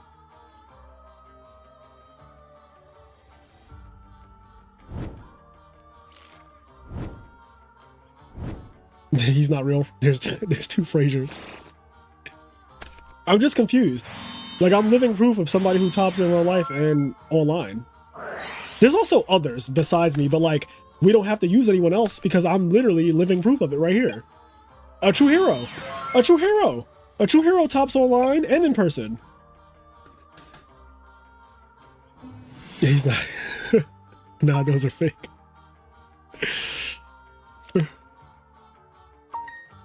I'll literally do both. Get you somebody who can do both, chat. There are some players who only do well in person. There are some players who only do well online. And then there are players who do well no matter what. I'm in the no matter what. There's no like medium where I do not top, right? Like you can't be like, oh, you don't top online, or oh, you don't top in person. I don't have that problem. That's not a thing. I just gave you multiple people though. A true hero also. Also Gary Yu. OG won RBET Maryland in person last year, and he won RBET online last year as well. Gary won 2 RBETs. One was in person and one was online. OG 99, Gary Yu. He won an in real life RBET and he won an online RBET in the same year, a couple months apart.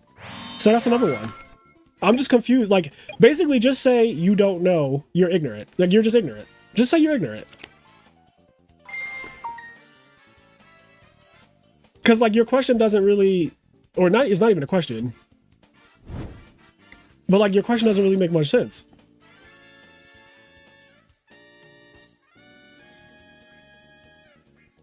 You never see the people who top.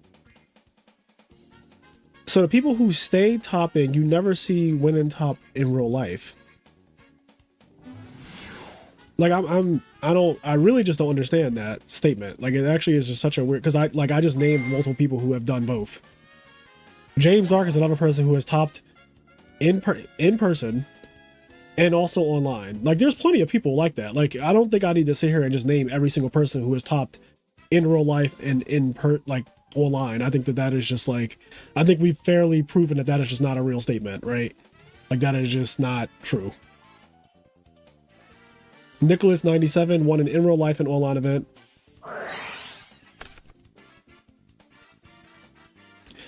Well, your statement is ignorant because I literally disproved it already with information that is readily available. So it's an ignorant thing to just say the wrong thing like that. That is just an ignorant statement. Like it's just ignorant. If I just start saying something that is easily fact checkable, that is an ignorant statement. Like you can just fact check and prove like, oh, this is not true. This is wrong. Like this is just a wrong thing to say.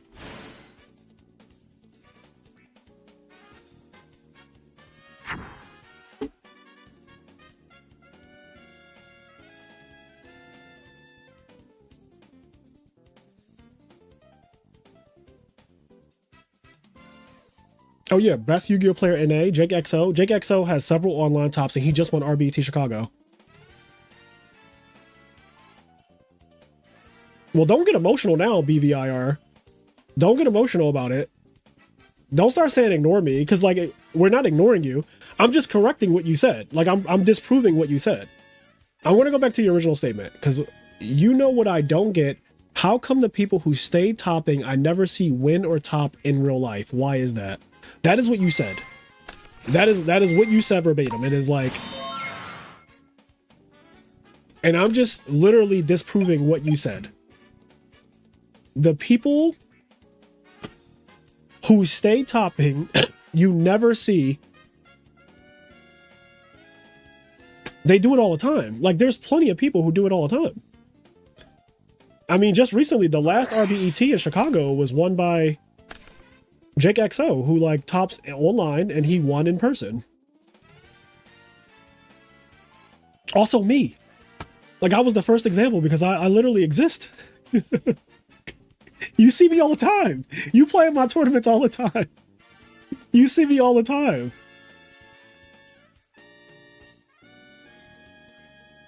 You're always impressed how much Yu-Gi-Oh players talk about top. Red Gadget. What's the issue? You just joined? No, I was just correcting Team BVIR.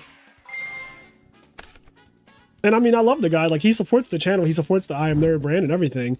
But like, that statement was just not correct. And like, there are plenty of people who top in person and top in real life, and people who also win also, like, same thing.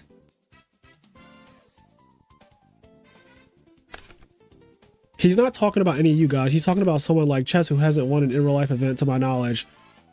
And there are other players, other people who haven't. It's enough people. Someone like Ghost Rider. Yeah, but that's such a weird thing to say though. That doesn't even, that, like, I don't understand that. It's like, so because I have topped an online event and I haven't topped an in real life event yet, maybe I don't have access to go to in real life events. Maybe I don't have time to play in online events. Like this, it doesn't even make sense. This is just like a ridiculous thing to say in general. Like, I think it's just an absurd thing to say. It's an absurd thing to say. Like, frankly, it is just an absurd thing to say that. Because, like, what are you even getting at?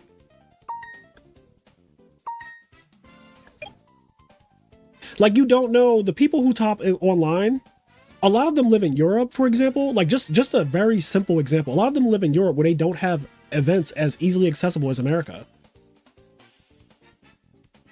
Like, I don't really understand. Like, and then some people who top in real life, like Sizzle, literally just don't play online tournaments at all. Steve Silverman, who is one of the best Yu-Gi-Oh players of all time, he's a 3-time YCS champion.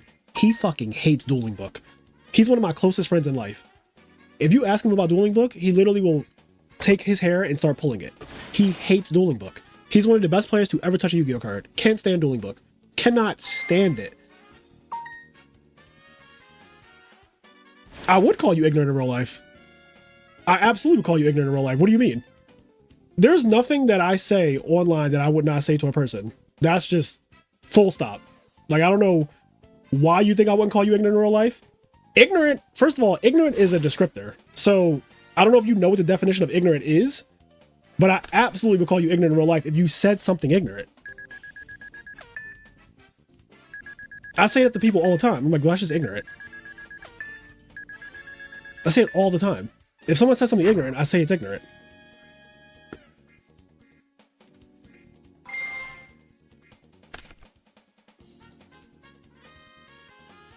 I don't know any of these people. And they're, first of all, when I go to events, most of the people I do not know. I don't know most of the people when I go to events, first of all. Like, I am literally the same person online as I am in real life. Anyone who knows me knows that. I am the same exact person. I am the same exact person. If you know me, you know I'm the same exact person. I don't know why I would not call someone ignorant who's being ignorant in real life. Like, why wouldn't I do that? What would make me not do that? Like, you tell me, why wouldn't I do that? If you said an ignorant statement to me, why would I not be like, that's ignorant? You're being ignorant. Why wouldn't I do that? Let me read chat. DB is kinda ass, I prefer in real life. And Red Gadget, you've topped in both mediums too, right?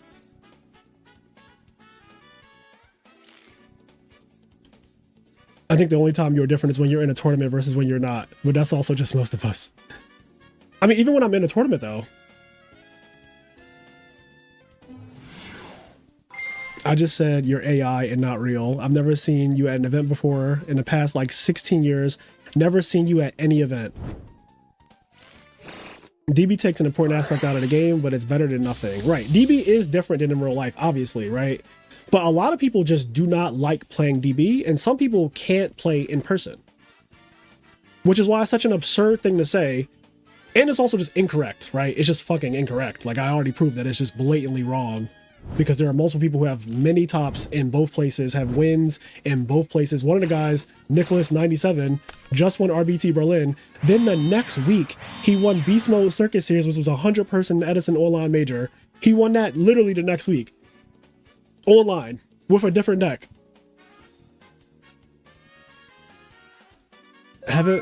Having played both now, I think it's easier to play in real life if you're the better player. But online's convenience factor clears several times over. Yeah, I prefer in person, obviously, because that's how I grew up playing Yu-Gi-Oh. So like naturally, I prefer playing in real life. One, also in real life is just faster. If I'm doing fucking frog OTK combos on DB, it takes so long to resolve Pot Avarice. It takes way too long to resolve Pot Avarice online. Like, I actually don't like playing frog OTK in tournaments online because of how long it takes to just do the actions. Especially in a timed tournament, I'm like, bro, I cannot stand this. Like, I can't stand resolving Moray of Greed on DB. I hate it. Like, I literally hate it. When I resolve, I wish I had cards next to me. When I resolve Moray of Greed in person, I grab the two frogs, I literally flip them like this to my opponent, I show them, and then I put them in the deck and I shuffle, and I give it to my opponent cuts, they shuffle, they do whatever, I draw my 3 cards, and I continue. On DB, I have to be like, put Death Frog into Spell and Trap card zone. Put Swap Frog into Spell and Trap card zone. Put these on top the deck. Shuffle deck, shuffle deck, shuffle deck, draw 3. It is like so much slower. Can you chain Regeki Break the Trap Stun? Yes. Yes, you can chain Regeki Break the Trap Stun. And Regeki Break will resolve with effect if you chain it to Trap Stun.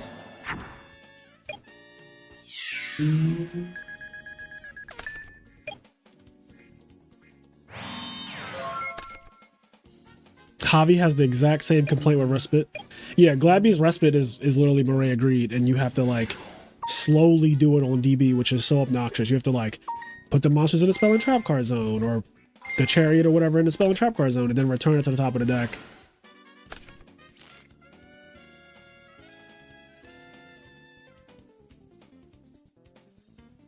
Excuse my ignorance, as someone who just joined the Patreon, how do I join the Discord? You have to wait for me to send you an invite, which is done within 24 hours.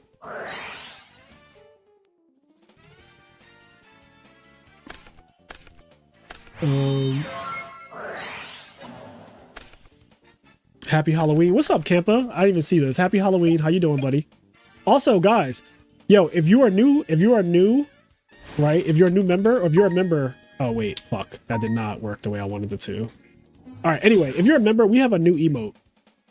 We have a new emote chat. For anyone who's being a little a turtle-ish, let's say, they're being, you know, how turtles are. We have Landois. We have a Landois emote chat. Fucking Landois. For people who are being like turtles, if you know what I mean.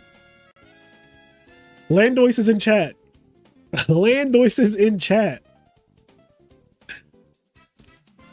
I only play tournaments on DB Ladder. Is a hellscape that I would not put myself through.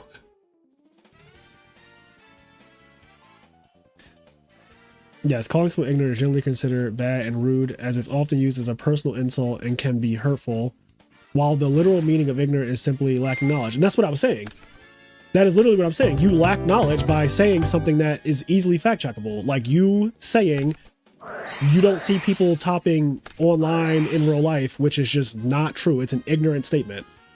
It is a statement that lacks knowledge, right? That is literally what it is, like literally.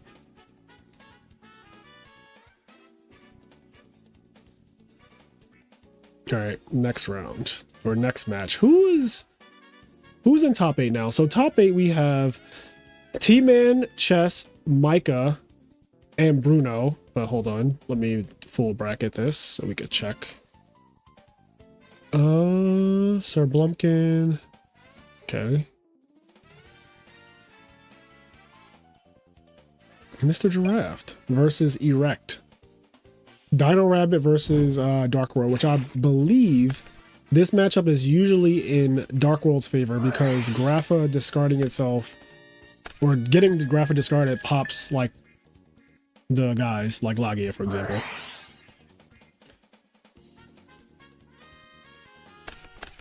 Working like a motherfucker, new One Piece set and new League of Legends TCG pre-orders, killing it right now. So packing all is up. I love to hear it. Do we have a dead horse emoji? I could get a what's that card called? Reborn a Nightmare or Nightmare Horse? Isn't Nightmare Horse kind of a dead horse? Nightmare Yugioh. Isn't this thing? This is a dead horse, right? Am I tripping? This is just a dead horse. First of all, where is it? Oh, okay. I'm like, where's the head at? I can kind of see it now, though. Nightmare Horse looks kind of cool. But I'm pretty sure this is a dead horse. Reborn a Nightmare and all. Last year, I was ass online, but good in real life. This year, the complete opposite.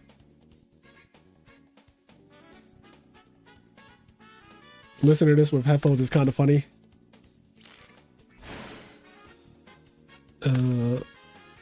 What's this? Frazier, do you play in Shaddoll format, Duelist Alliance? It's my favorite deck, and they are getting support. Y'all might lose me to Advanced. So I did play in Shaddoll format.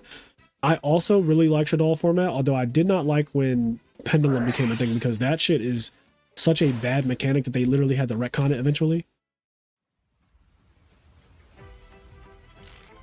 But yeah, I actually like Shaddoll. Shaddolls are one of the best archetypes ever created, in my opinion. I love that archetype.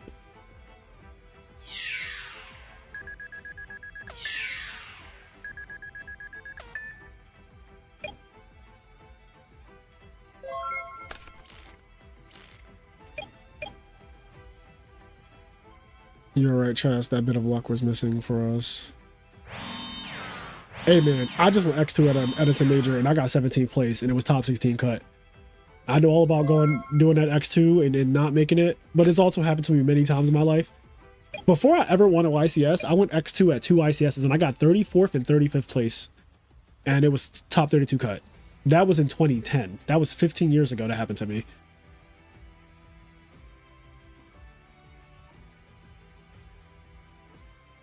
Not gonna lie, Advanced is kind of fun at the moment. That is propaganda I'm just not buying into. People say that, and I want to believe y'all, but then I'll watch a duel and somebody turn 1 will just go like +8, and then I'm just supposed to believe that, like, it's like the dog that's sitting in the fire, and he's like, it's okay, everything's fine. And he's just like, the house is literally burning down around the dog. Like, it's just propaganda I can't fall for.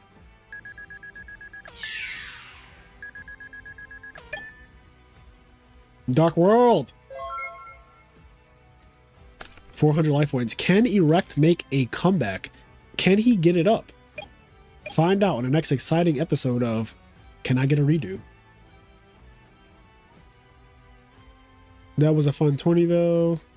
By the way, if you ever want help TOing events, let me know. I've been cooking lately. Are you asking me, Chess? If I need, I mean, I absolutely will love some help TOing tournaments. As you can see, I'm a one-man army over here. I've been one-manning it for a little minute.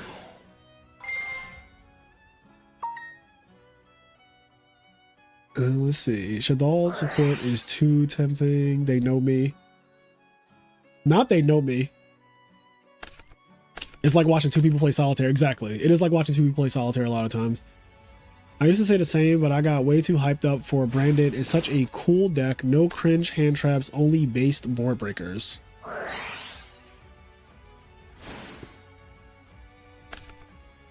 Can he get it up? Is diabolical. Listen, I'm just asking. His name is Erect.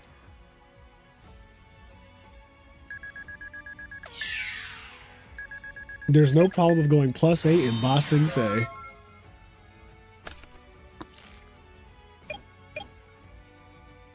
Listen, Chess, I've noticed that you've been helping out with the tournaments. I just didn't know, like, you know, I don't know. I just didn't even think to be like, hey, Chess, you want to help me too? You seem to be spread a little thin. I don't want to. Modern Yu-Gi-Oh can fuck off. Amen, Ronnie. Hold on, let me pin. Let me replace my pin message. Why did Torgot resolve after TC since there is no prio? Because it's a trigger effect. So Tour Guide triggers on summon. So it's summon, trigger, chain torrential. The board is clear. Skill drain only negates things that are face up. It is not face up when it's resolving because it's chain link 1. So Tour Guide resolves. That's also how it works in Edison. If I summon Stratos and activate effect, which is also a trigger effect on summon, and skill drains on the field, not chain torrential, the same thing will happen. Oh shit, he lost. Mr. Giraffe admitted defeat. Damn, he came back with 400. He got it up. Sometimes you just get it up. A True Psychic versus Rhynide. Yugioh. He got it up. He did. This is my last year competing super hard, so I want to move into helping. Yeah, last year was my last year competing super hard. Last year, I went to pretty much every tournament and played in all the online tournaments. This year, I now commentate majority of the online tournaments instead of actually playing in them. I think I played in literally Deck Devastators, and I played in the 2 Deck Devastators tournaments this year online. That was it, in terms of online tournaments. And then I skipped multiple tournaments that I could have gone to this year. And I went to Japan for 2 weeks. I skipped YCS Providence. I didn't go to Nationals for Indianapolis. I didn't even go to the RBET that was placed instead of Nationals. Yeah, just definitely had to. I made the decision at the end of 2024. I was like, I cannot do 2024 again. Like, I did so much. Also, like, once I won, I was so content with, like, okay, I'm good. Like, I did what I wanted to do. I got my win. And now I can just kind of like relax and focus more on the channel. And that's what I've been doing. As you guys can see, we're very close to 10K. Get it up or give it up. Amen. Every day and twice on Sunday. My man. Thrice on Sunday, Campa. This year I skipped too many tournaments, not enough tops. I spent way too much traveling to stuff chasing an in real life top, but I feel like I played perfect in Berlin and it wasn't in the cards, so I'm satisfied. Yeah, and I mean it will just happen. It will just happen. Eventually it's just gonna happen. If you're a good player, eventually you're gonna get your top, eventually you're gonna get your win. That's what I believe. You just have to keep at it. Sizzle literally told me last year before I won. This is when I first met him, by the way. I literally never met this kid in my life. I met him at Raleigh. And he was like, I love your stuff. I watch all your videos. I listen to the podcast, like everything. We took a picture and everything. And then he was like, what did you play? And I was like, I played Dragon Turbo. And he was like, what? Why would you play that deck? And I was like, what do you mean? And he's just like, you're better than that deck. You shouldn't play Dragon Turbo. And I was like, damn. He's like, you should just play like Hero Frogs, obviously. Like you're the best at that. Like just play that deck. Like don't play Dragon Turbo. Like you're better than the deck. And honestly, meeting somebody and them telling you that, I didn't know him at all, and him saying that, I was like, fuck, he's kind of right. And then I played Hero Frog at the next event and won. That is the actual story. That is a factual, actual story. I literally won the next event after he said that. He said, don't play decks like Dragon Turbo. You are literally better than that. You are better than the deck. So if that conversation ever happened, I might have played Dragon Turbo again at the next event, which is crazy. Just a really wild timeline. Sizzle might be the GOAT. Sizzle literally is the GOAT. Sizzle literally is the GOAT.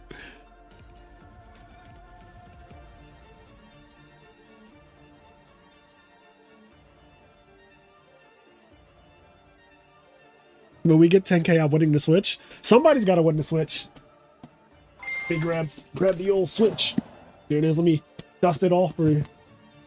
Nintendo Switch 2, right here. $480. I paid $480 for this thing. Switch 2. Switch 2. But yeah, somebody's gonna win this thing. Alright, anyway. I wish he played the TGS monthlies. I don't get to fight him enough. Yeah, he always head judges those. Actually, when is the... I guess we already had the October TGS monthly, right? I'm assuming. You're going to win it and sell it back to me for $1?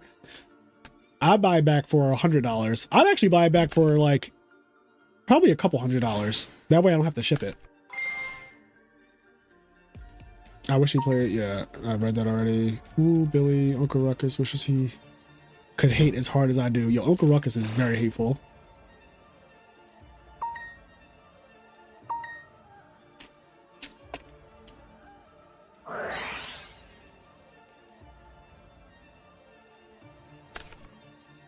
Oh shit. Does he have game? Normal summon alias.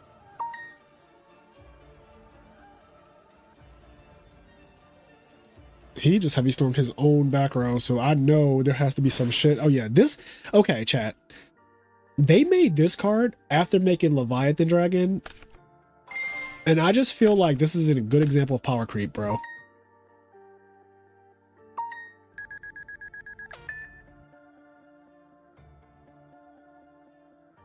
Because Leviathan Dragon says it goes to 3,000 and it can't attack. How's it work? It says like, he's at 4,200. So Leviathan Dragon can't attack if it's 3,000 directly. But this guy is 4,000 and can attack, period. Like anything, directly, monster, whatever. Like it does not care.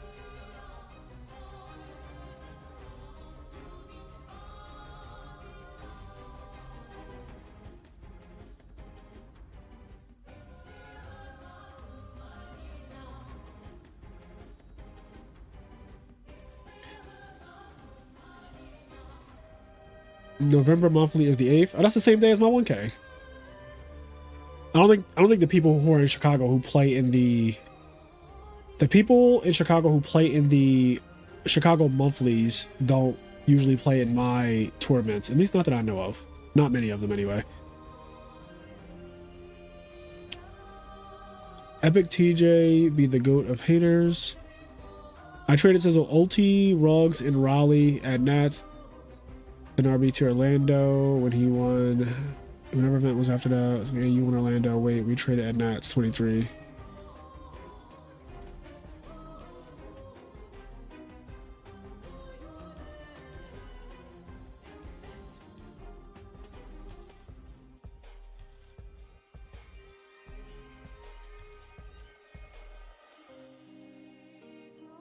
Can't attack directly with no materials.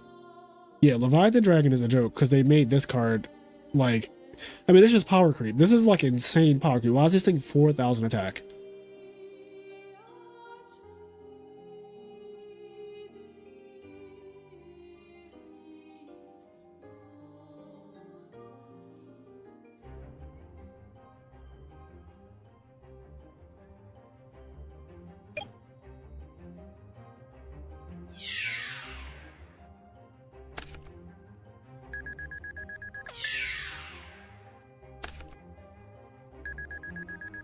You just got where E3 will best of 20 UTJ.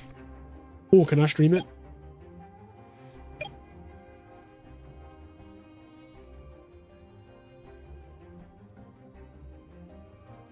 Not generic though, warrior locked. Putting this shit is generic though, bro. This is generic, man. I'm sorry. He really do be generic. A card requiring warriors in Yu-Gi-Oh is the equivalent of it being generic. Warrior is the most supported archetype, or the most supported type in all of Yu-Gi-Oh.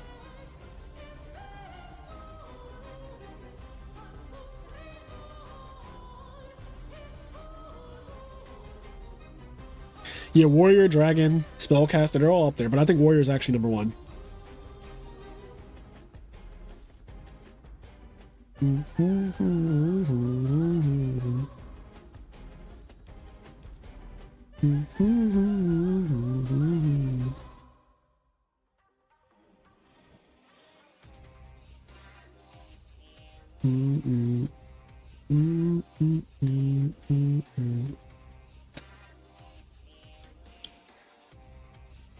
Warrior is the only type that was ever tier 1 in Yu-Gi-Oh's history.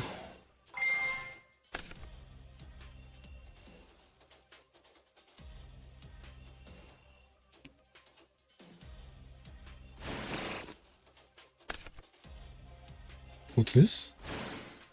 Summon back Arsenal. Special summon Yugioh Accelerator.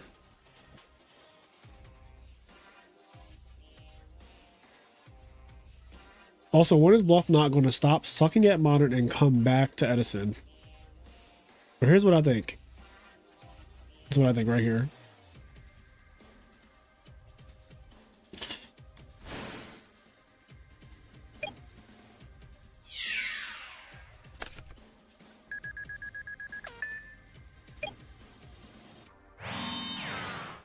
That emoji is too good.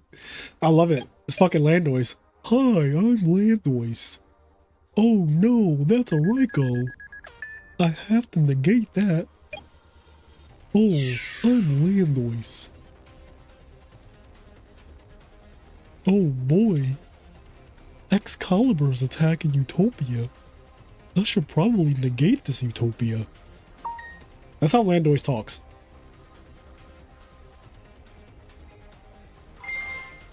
Yo, Stango is just attacking this man with an Excalibur, and we don't even know if he really has the honest. He could just be like, I'm attacking you, and you better fucking negate.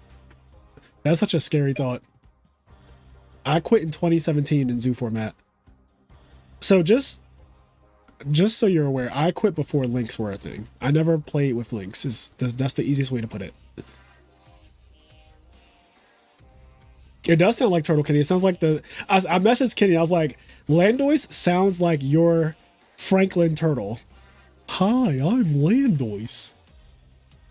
Oh no, that's a hamster.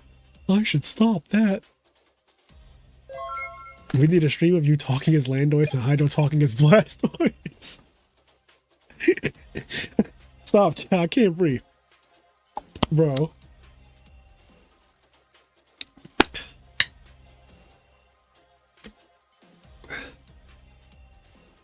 Landois is, I don't know, Landois is like a cultural phenomenon for me now. I'm obsessed with Landois. I need you and Ken-chan to do an episode of something in the turtle voices. Big man Landois win.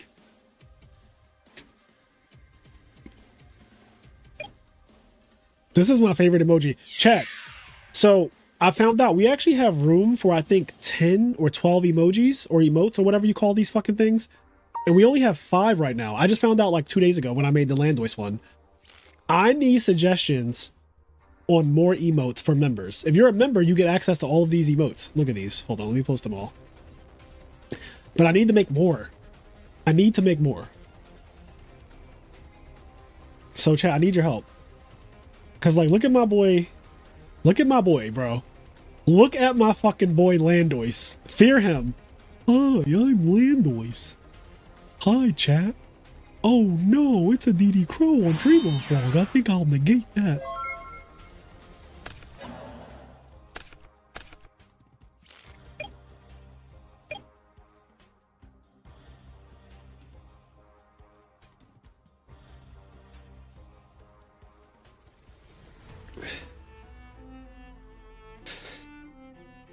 Imagine a 3-hour podcast of just that voice. I don't think I can do it for 3 hours. It is actually very straining to do that Landois voice.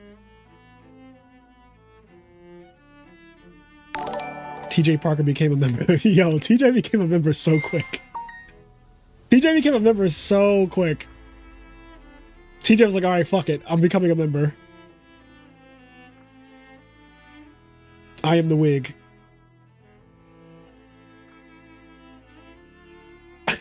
Fuck up really did it. Can we get TD Jakes? TD Jakes is probably a go on. A Pot of Greedy mode is actually really good. Reforge. I really like the idea of Pot of Greedy. So let me jot this down. Let me fucking because I'll forget. Pot of Greedy. Okay, let me write possible emotes. Possible emotes. Pot of Greed. TD Jakes. All right, we got 2 that I like so far.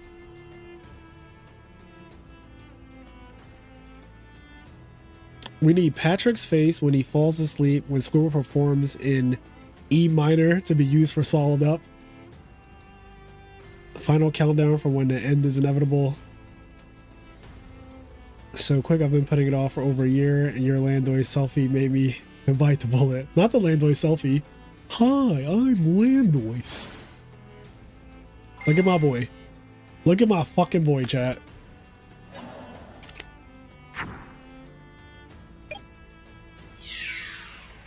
Excalibur, no! Rescue cat for summon cat, cat good. Okay, that's a good one. Hold on, I do need cat. Cat for cat good. I need that for sure.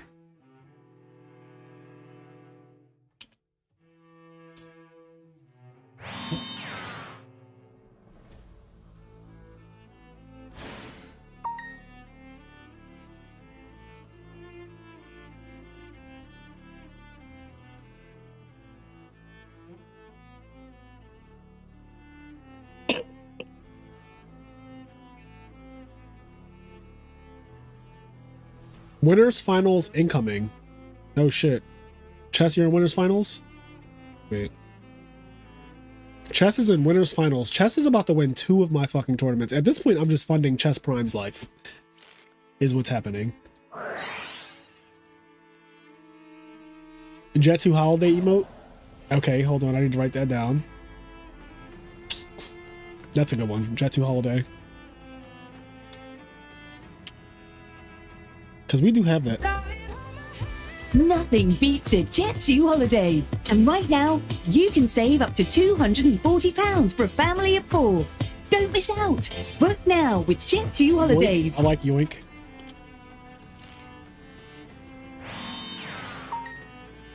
Snatch Nail, Lava Golem Face. Let's see.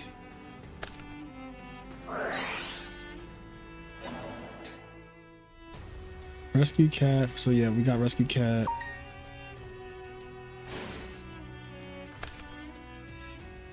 Take my riser. Real ones know about that. Take my riser life. Take my riser. So far I got Pot of Greed, TD Jakes, Summon Cat Cat Good, Jet 2 Holiday, and Yoink. Those are the 5 that I like so far. Take my motherfucking riser. No, we do not need a Bluff Knock emote. I'm sure Bluff Knock has emotes on his channel. TD Jakes is swallowed up. That's where that came from. Swallowed up. Have you ever been swallowed up? Have you gone through a time of swallowing where everything was overwhelming and you... He's in the maxi again.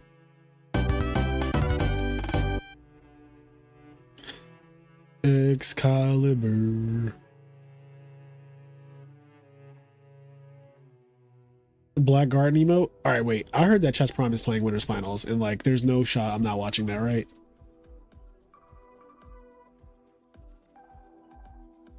Oh, Gingerilla. Shout out to fucking Gingerilla. I didn't even know you were doing all this. Wait, what's Gingerilla's name? Micah. Oh, that's why I didn't realize it was Gingerilla. You're one of those people that has a different name in the server and on here, or however it works.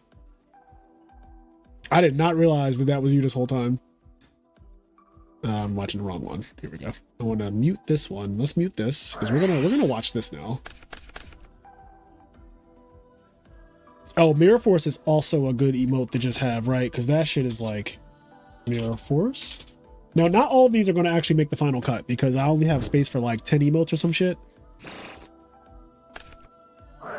Me, James Frazier emote from that one video. See, I want to avoid doing people because it can veer on the side of just like mocking them, and I don't want to do that. Especially the people who may or may not have, you know, other issues going on and stuff like that. I don't know everyone's personal. Like I have me and Kenny, right? I can take a joke. I can handle being an emoji or whatever. But like I don't know, like I'm not just gonna make someone an emote. I hate I'm working, would much rather be doing an FTK right now. Honestly, Justin, you were my favorite part of Tuesday's tournament, doing that fucking Electrum OTK, FTK, whatever it is. Raw Neck would kill me if I did Frog the Jam, so I can't do that one. Definitely not doing Black Garden. That card can fuck off.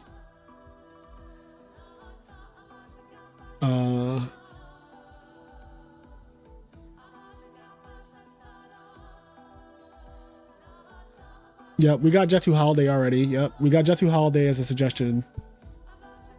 The ones that I actually wrote down that I like are Potigree, TD Jakes, Cat, like, so Summon Cat, Cat Good, Jet2 Holiday, Yoink, and Mirror Force. Those are the ones that I like so far.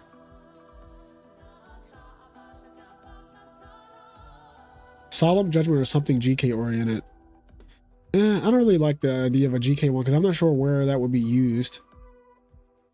Like, I think the overall point of the emotes is like something happens on stream and then you use them, and if somebody's being a little slow, I feel like Landois is perfect because, you know, look at it like it's a fucking slow turtle. It's a turtle. Turtles are known to be slow. It's perfect. And just for the whole, you know, hi, I'm Landois. Oh no, Lila's trying to pop my back row. I guess I'll negate that. Oh boy, he now has light and dark. So that's kind of how, like, I really like Landois is a cultural icon for me now. I'm obsessed with that card.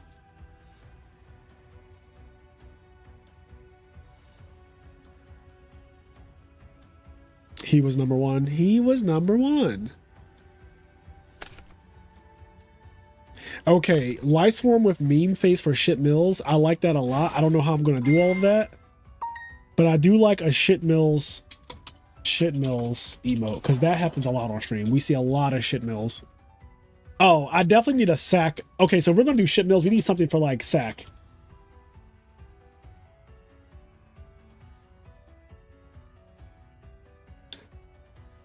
Rage quit. Okay, I'll actually put rage quit down. Again, not all of these are going to make the cut, but I'm going to write them down just in case when I'm making these emotes.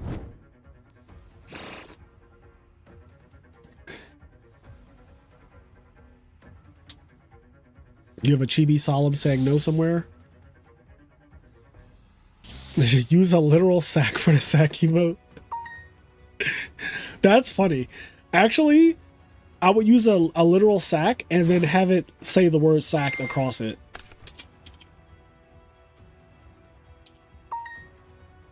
I like that idea. I like having a sack and then it says the word sacked.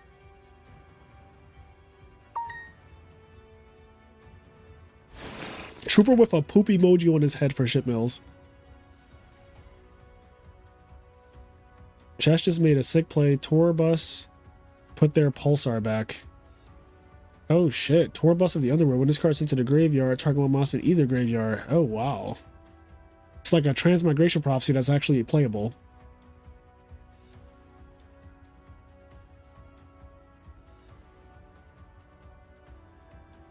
Is this a fucking Chaos Dragon mirror match, bro? This is. So Chaos Dragons are in Winners Finals. So there are 2 Chaos Dragon decks in Winners Finals. So Chaos Dragons are the real deal. Oh, well, kicked out.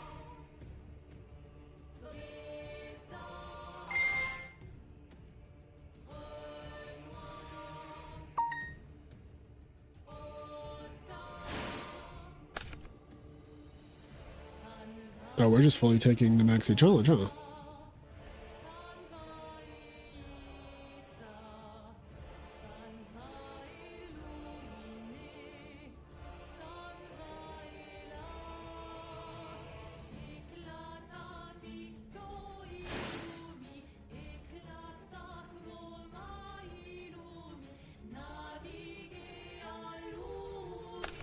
Challenge doesn't matter if you just kill them. Well, that is literally the maxi challenge is kill or lose, because if you don't win, you do just lose the entire game.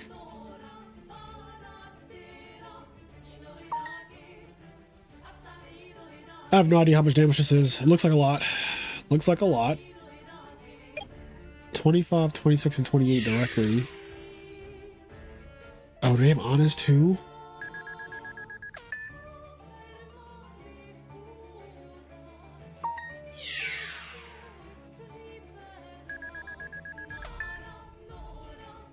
Oh, well, whatever it is, it's enough for game.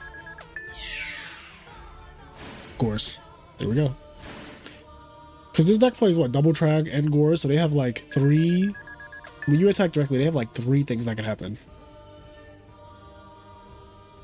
Alright, so you can kill either the gores or the token. Either is eligible.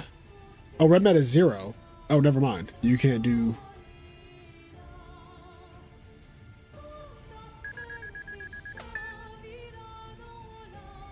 Once per turn, you can detach one material from this card, especially when one dragon from your deck, and make its attack and defense 0. Wow. This is the first time I've ever summoned a Tum.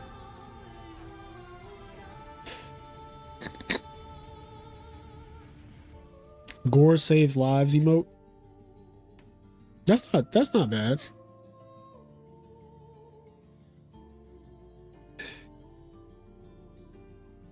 I've decked out opponents turn 1 when they issued the maxi challenge. Yeah, certain decks can do that.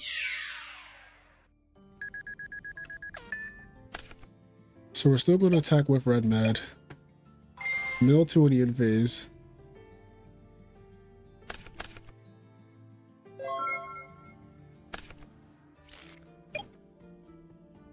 So many cards. Stat 7? 7 cards in hand. Gores plus Gores token.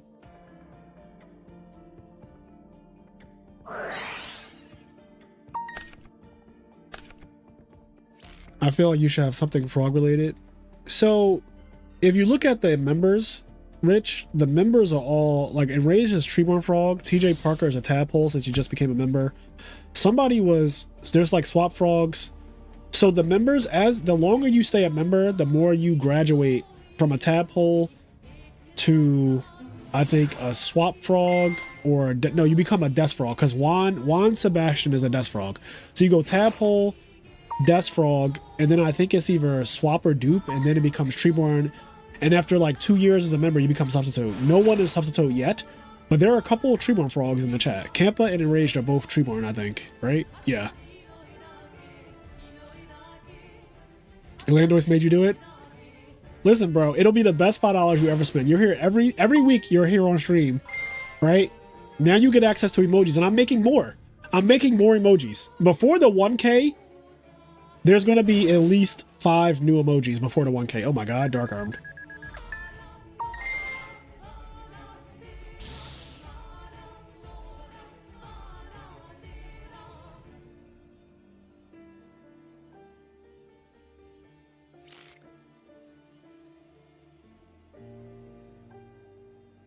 Yes, and member first video. Yeah, the videos on YouTube come out earlier too for members. I haven't missed a stream you've done literally ever. Is that a fact? That's a crazy fact, if that's true. That's a crazy fact. Well, I appreciate that support.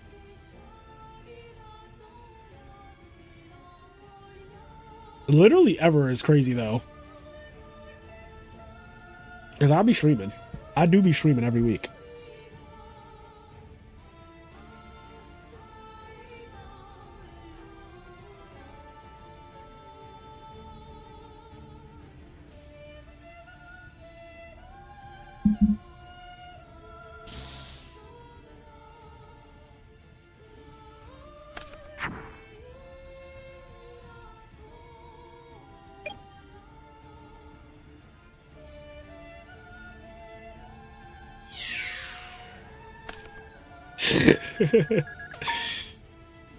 Oh god.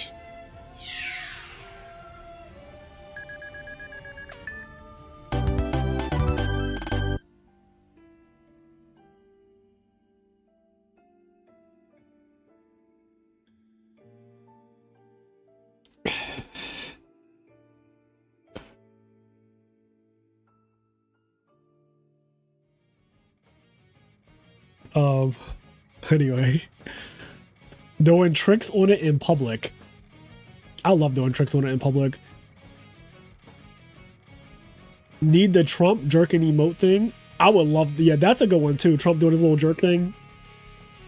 Dark Arm still busted in redo. Yes, Dark Arm is busted in every format it's playable in up until it gets to modern Yu-Gi-Oh, where the card is literally unplayable for some reason.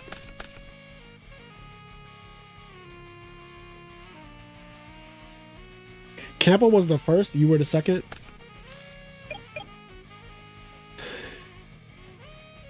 There's a lot of green in chat. There's a lot of members in chat. I'm actually kind of liking the green.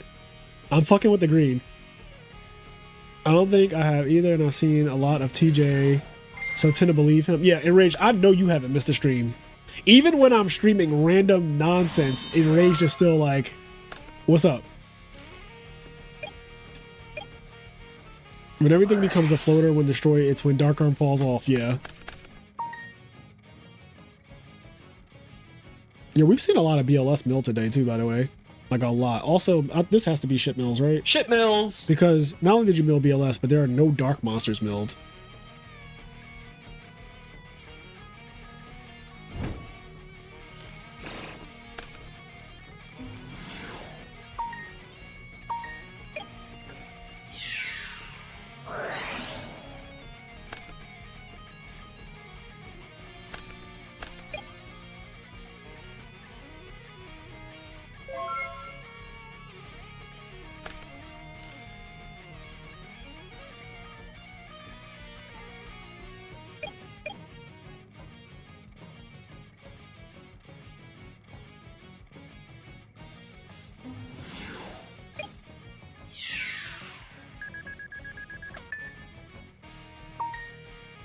Okay. I'll be here for the Yugioh nonsense. Yeah, Rich, you do be showing up for me. Green gang. Green gang. My green gang. Can we get some Landoises in chat? For all the green boys. Landois. Let's Landois it up. Let's fucking Landois it up. It's time to get Landoisy. Okay, wait. Is it telling me I can't do this?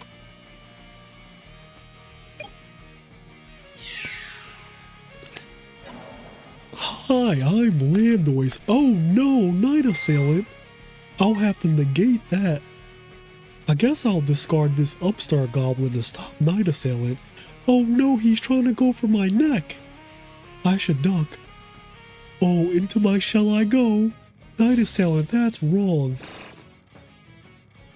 Oh boy, Eclipse Wyvern is trying to search Dark Arm Dragon. I think I'll negate that too.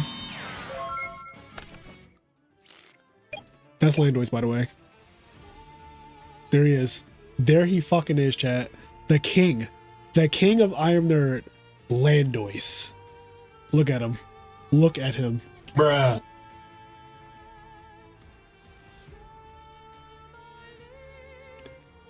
Eclipse Wyvern do be doing too much.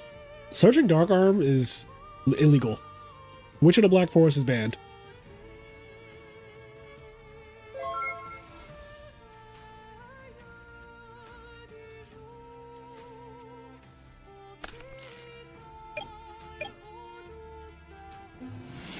You're sick as fuck, that's why you're not playing? Yo, bro, I've been sick all week. I mean, you guys can probably tell by my voice that I'm sick. I also been blowing my nose nonstop on stream and shit like that.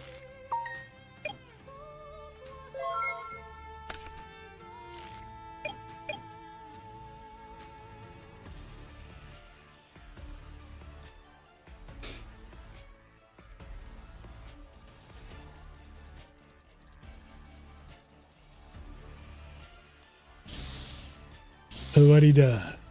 Landois. Landois' hairline? What hairline? He's got a little something right there. He's got a little grass. You know, he got a little grass right there. He's so cool though. Look at him. He's so fucking cool. He knows he's cool too. He's just shy.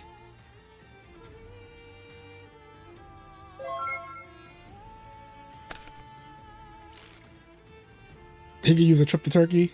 Don't be doing my boy Landois like that. Shit, we could all use a trip to Turkey. Alright? The older you get, eventually it comes for us all.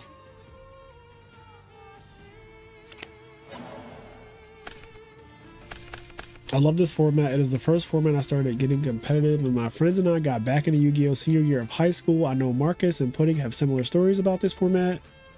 So it just feels so nostalgic for me. I started playing some Chaos Dragons and 6 Sams recently and it legit felt like riding a bike. I love that.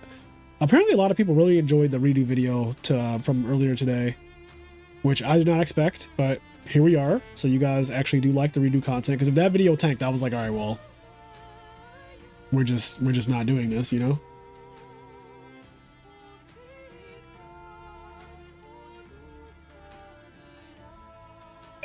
Do you own a DT Landois? I don't. I don't own Landois at all, but I'm obsessed. If not, and I have an extra, I'll send it your way. Thank you. I really do love Landois. If I'm allowed to, I'm putting Landois in my count case because, I mean, first of all, it's not Edison legal, right? So, like, I only play Edison as of right now, and it should be no issue. My boy Landois. And only people who know will know, you know? You went to the ER, you have pneumonia, picked up my prescription, hopefully. Oh my God.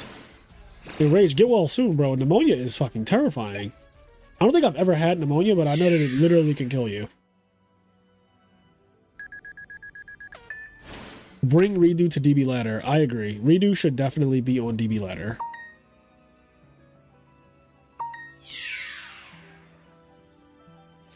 Notoria got the ice barrier treatment. It did. Their main deck cards are terrible. Their extra deck cards are broken as fuck, just like ice barriers. You went to high school with a girl named Pneumonia? That's child abuse.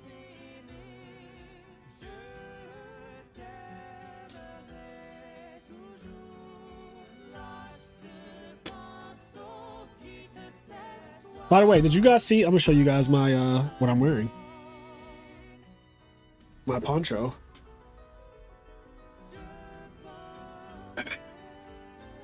But yeah, got my Dragon Ball. It's a Dragon Ball poncho. And it has a hood. Oh, I can't put the hood on because I got the fucking I got the cowboy hat on right now, and it's entirely too big. Yeah, it won't go. But yeah, I'm actually going to wear this at events. This Dragon Ball, this actual Dragon Ball poncho that I got. This thing is so fucking cool. This is literally one of the coolest pieces of clothing I own right now.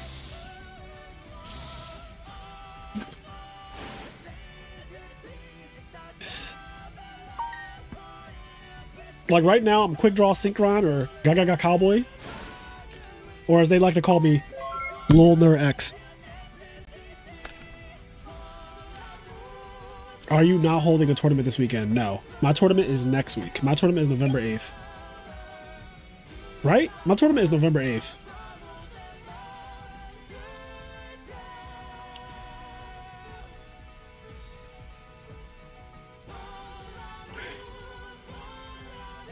When Redo gets to ladder, we have to remove a few other formats from DB, just so much to click through. Yeah, they can get rid of traditional, speed, and rush. I'm so sorry. They can go. They can go, bro. There's no way there's enough activity to justify having those three formats on DB. There's no way. I can check. I'm going to go check right now. Because maybe I'm wrong. Maybe when I go, there's going to be like hundreds of people playing fucking, whatever these things are. Bruh. Maybe when I check, there will be hundreds of people playing. Chat. Maybe when I check, there will be hundreds of people playing speed duels and rush duels. Bruh.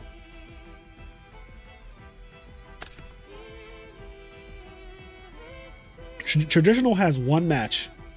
Traditional has one match, period. One match. There's 900 people online right now.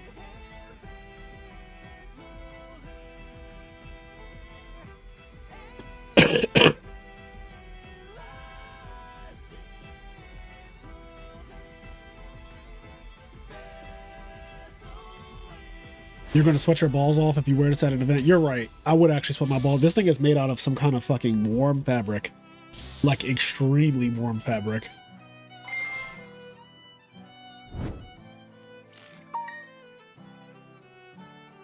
Why the 8th feel like it should be so much further away? Why is that?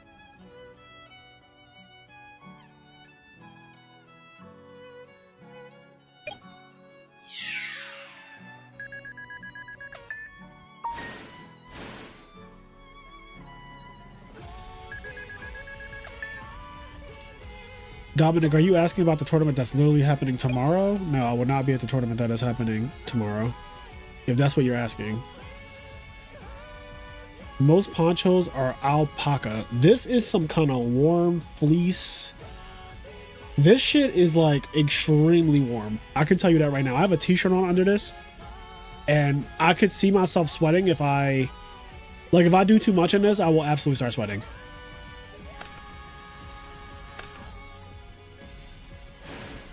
A heated vest? Not the fucking land oicy boat. I love it.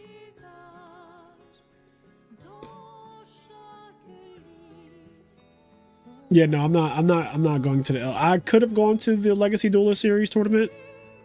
But like I said, I decided this year I'm not going to a lot of events in terms of competing the way I did last year, because I didn't really miss events last year. It was just too much. So like I said, I skipped a lot of events this year that I could have gone to, and the LDS was unfortunately one of those events that I chose to skip. But I know Sizzle and Marcus Hayden are both there. And it's in California, so there's going to be a shit ton of people there in general, because California does not fuck around when it comes to Yu-Gi-Oh.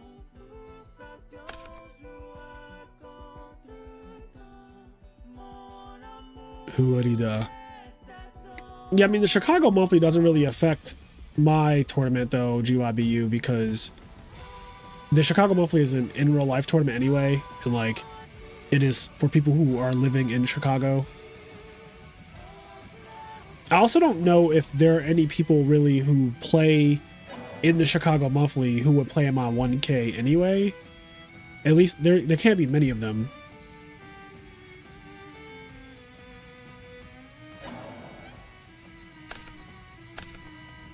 All right, I need to blow my nose.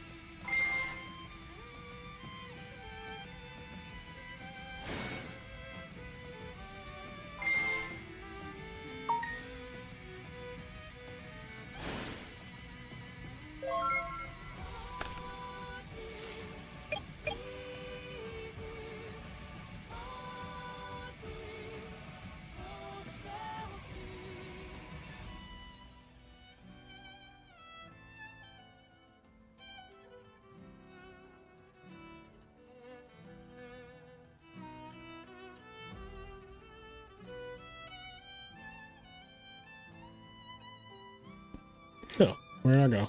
Wait, why am I not here? Hold on. There we go. Okay, we're back. This mirror is ass.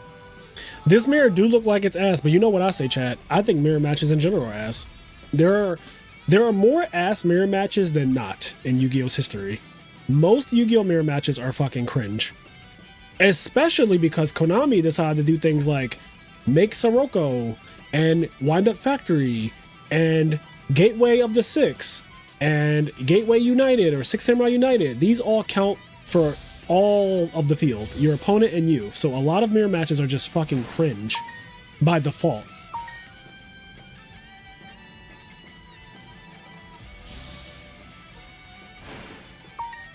GYBU said Chaos Dragon just seems like the best deck. You giving up that easy? You think Chaos Dragons is the best deck already and REDU is literally in its infancy?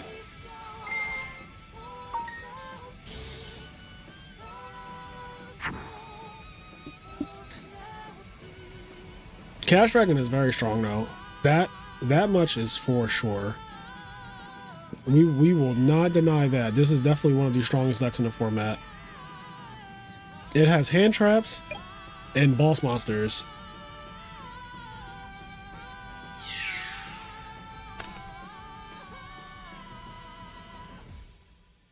They can also play things like DDV if they wanted to.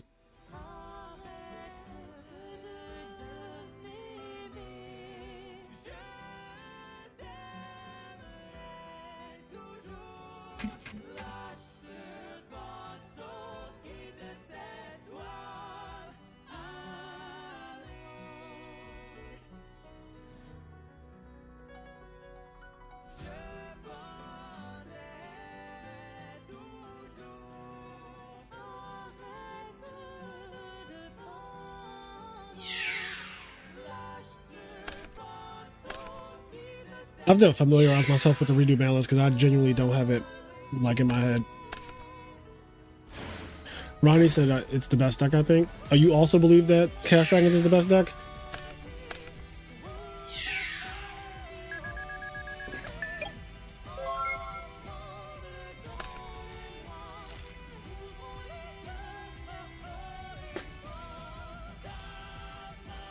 DDV is at 1 in GOAT format and it should have stayed there. I agree.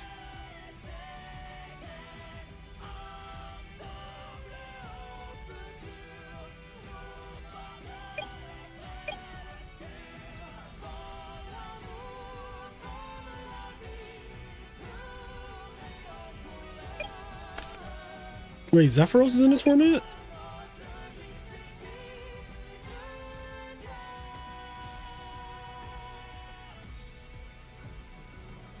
Surely Zephyros would be on the ban list too, right? Like he's at 1. Or I guess he doesn't need to be at 1, does he? Because he's a once per duel effect, right?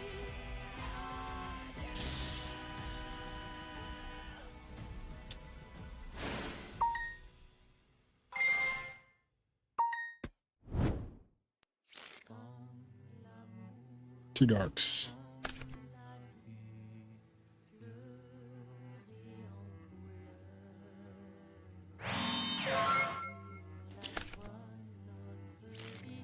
So without watching this duel until just now, I'm assuming that this is summoned in defense mode because of this guy getting back like BLS, right? Is that what I'm to believe, chat?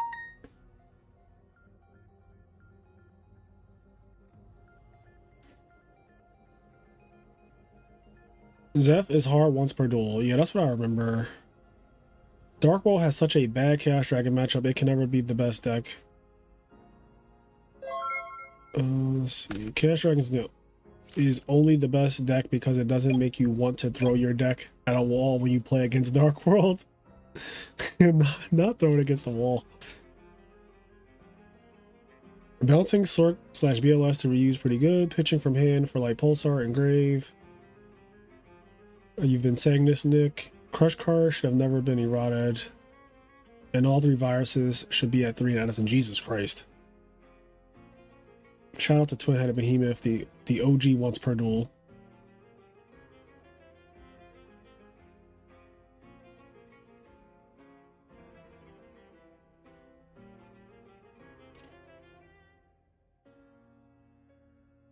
I'm very surprised to hear so many people think Chaos Dragons is the best deck. That's very interesting.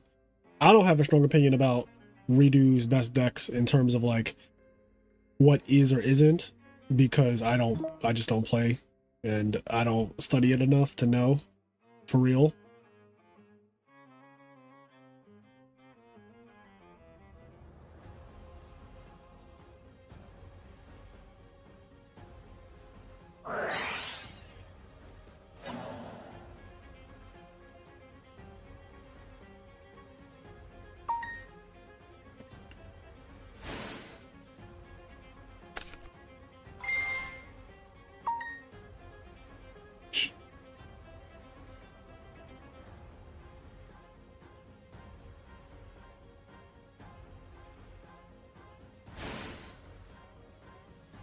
Looks consistent enough to me. Is definitely consistent.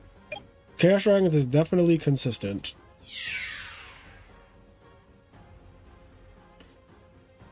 GK seems solid unless you play versus Dark World. This format has a lot of that circular thing where like GK could be a good deck but then Dark World exists, and then Dark World could be a good deck but then Chaos Dragon exists, and then Chaos Dragon could be a good deck but question mark?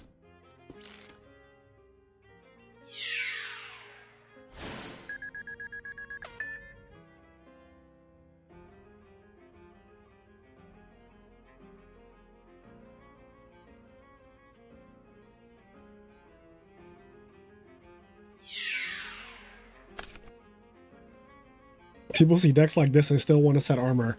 Some people believe Yugioh is the best deck. I think Pudding was saying that he thinks Yugioh is the best deck. Oh yeah, there you go. He said it. He's standing on it. That's what I like. Stand on that shit, Pudding. Pudding said I think Yugioh is the best deck. I think he said him and Marcus Hayden said it's the best deck. With Windup at nearly the same footing. So you have Windup and Yugioh above Chaos Dragons, but you have Chaos Dragons in the top tier. Oh, BLS, baby. Oh, baby. What back rows is this deck set? Not the BLS coming for everything you own.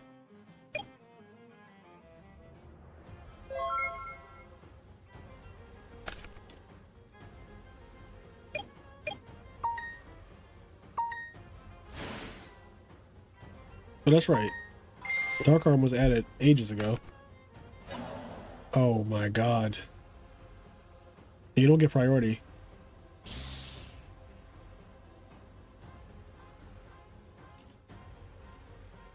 Do they really not play Return? Because Return would slap. Return would slap, bro. They play Treacherous Trap Hole. Is this going to be another one of those formats where people don't play Return until they realize that they should always have been playing Return, and then they play Return, and then it becomes like an even better deck than it was? Is this repeating itself? Is this like history repeating itself, chat?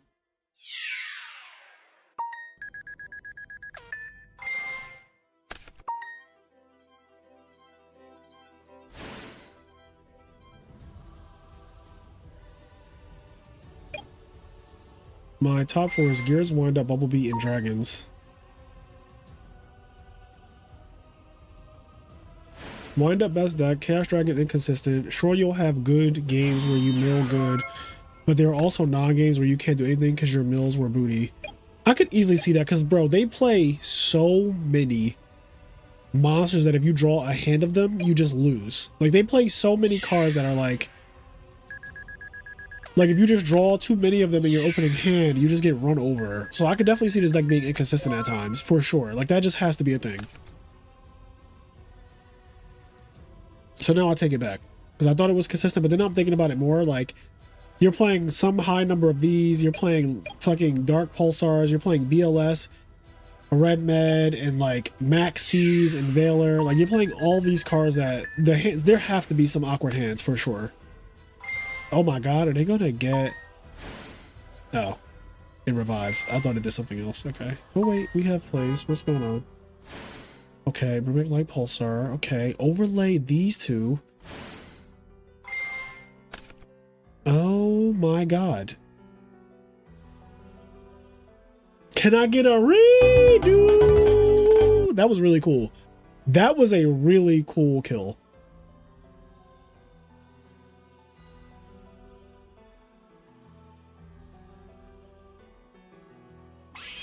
They don't play Return or Honest, and I think it's wrong.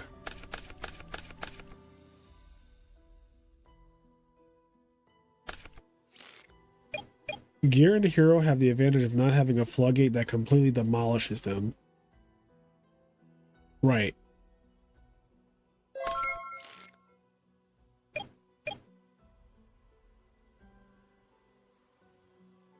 Most people main 3 MST heavy, so it's kind of hard to get Return off. I get that.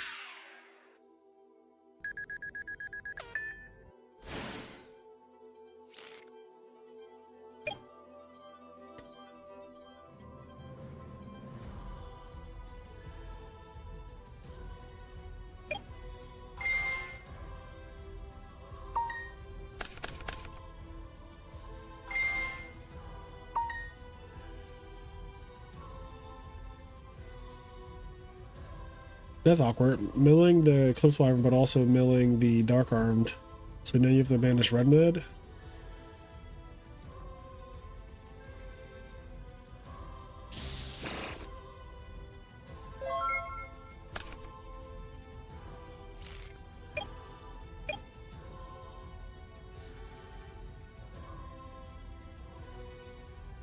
I don't think spell/trap floodgates are an issue. This format will follow the back removal available. And Rage, I'm gonna just tell you right now, that is just not true.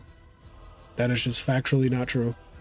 Because basically what you're implying is that when a floodgate is flooding someone, or gating someone rather, that flooding someone is crazy. When a floodgate is gating someone from playing the game, you're basically assuming that because there's 3 MSTs in heavy, that there will always be an MST or heavy to meet it, and that unfortunately is just not the case.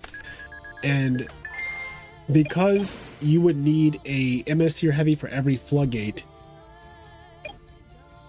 you just still see many games end to floodgates in this format.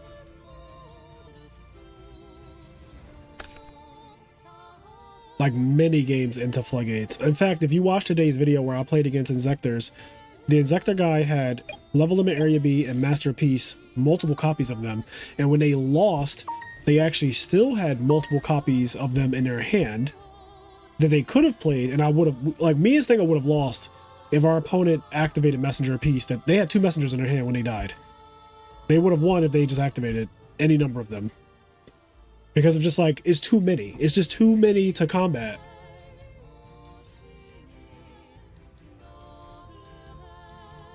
Yeah, we saw games today. Somebody flipped the Gozen match on windups today on stream, and the windup player lost. Now, there was a game where the windup player got Gozen matched. They chained MST to Gozen match. And then I think that same set, there was another game, like game 3, where they got Gozen matched, and they didn't have an MST or heavy or whatever, and they just lost. That opponent was pro. I know. I was not saying it, Ronnie. I know exactly who it was. He's like, that opponent.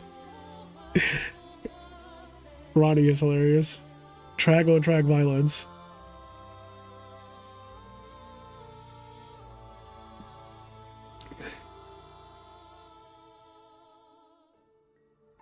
Like, a lot of Yu-Gi-Oh comes down to better have it. Floodgates are going to be broken in all of Yu-Gi-Oh basically because better have it. Like, people know that I have a lot of outs to Dyna, right? When I'm playing frogs, they know I have a lot of outs to Dyna after game 1. They know that, but they still put me on better have it. And it's not wrong to put me on better have it either.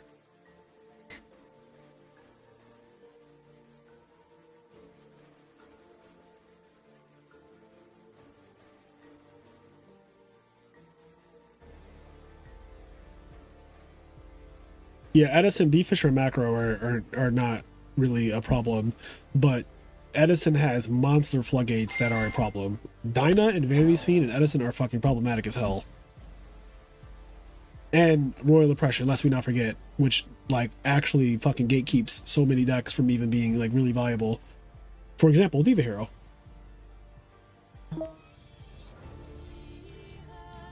Like, Diva Hero is unplayable because of fucking Oppression and Vanities and Fossil Dyna. And if somebody could just really figure out how to make Christia work, we would have another floodgate that is a problem.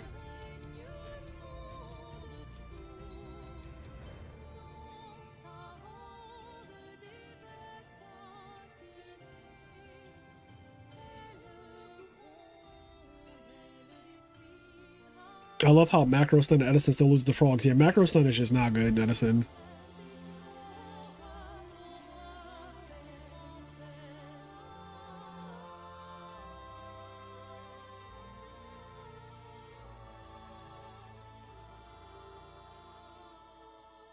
Dyna and Vanities are issues. Christia isn't, though it promotes great gameplay. That is crazy to say. Christia is so toxic. I mean, floodgates in general are just toxic parts of Yu-Gi-Oh! They're just a part of the game that once that Pandora's box has been opened, now we can't unsee it, so people are just aware. They're like, oh, I should just try to flood you out of the game to prevent you from playing at all.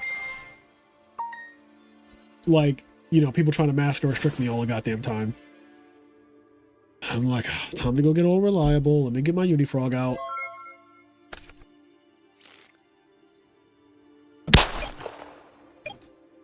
That's Unifrog popping the mask and restrict.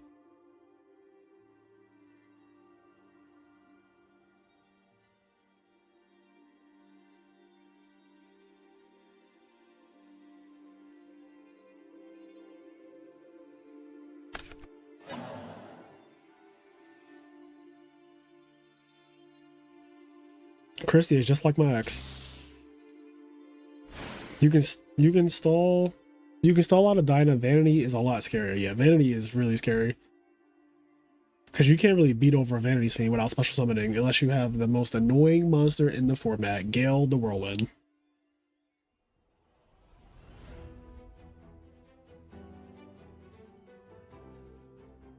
What's worse than generic floodgates are archetype built to be a continuous floodgate. Christie is fair and balanced. You should be able to play 4.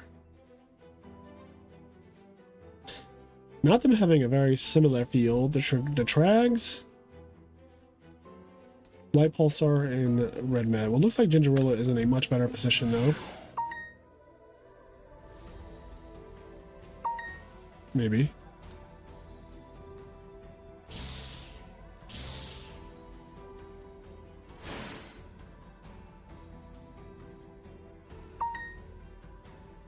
Honestly, if people could play 4 Christies, I would not even be mad at it because, oh my god, BLS.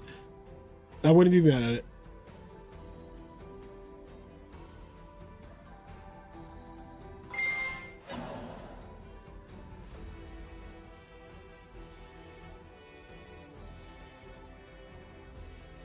If you Veiler BLS's effect the banish, he can attack.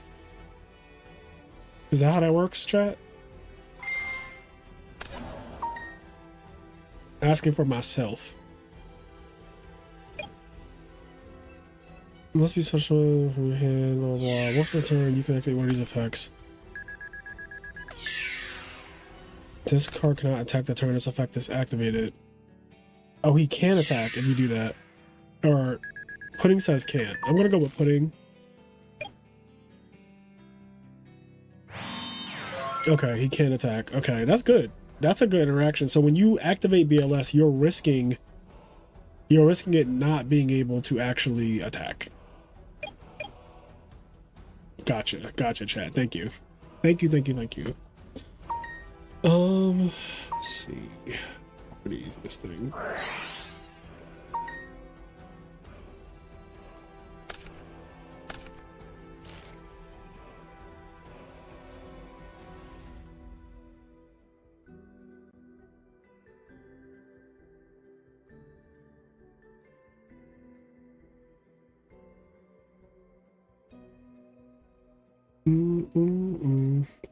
I just noticed the title. What's the title?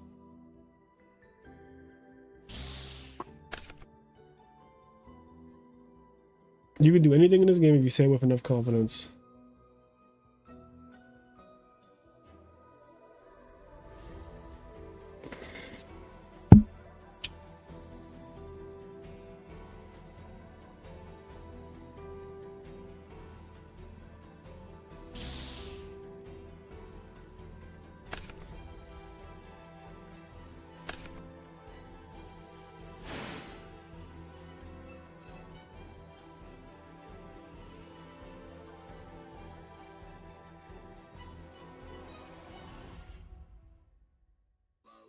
Let me check the bracket. Let me look at top 8. A True Hero is in top 8 now. Sasha Egger, Bruv was taken. And then we have, in winners, we have Chess and Micah. Okay, so everyone here is getting paid some amount of money. Money, money, money, money, money.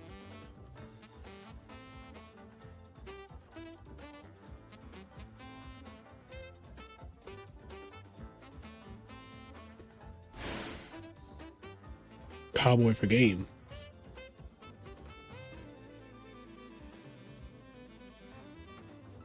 I've seen people summon Amaryllis off Lone Fire. Yeah, if somebody just does it and like doesn't even slightly slow down or act like they didn't, you know what they were doing, and they just Lone Fire, Amaryllis. There's definitely people on DB who won't even think like twice about that.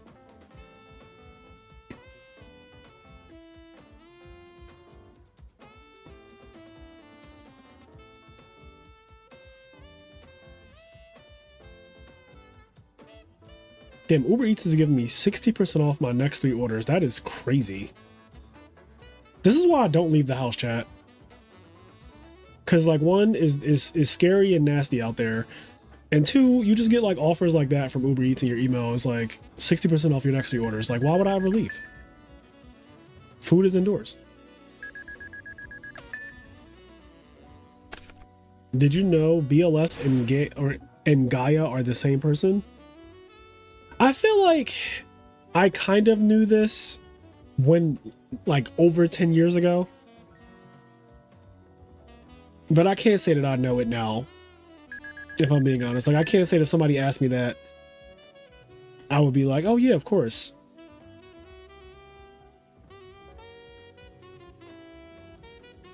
Sorry, this is so fucked. I miscounted ranks. So this is a 6, so you can make Exabeetle is the only 6 oh, Strike Balancer's a 6. What are the 6s in this format? I only know Exabeetle and Strike Balancer. Is there a number 6, chat?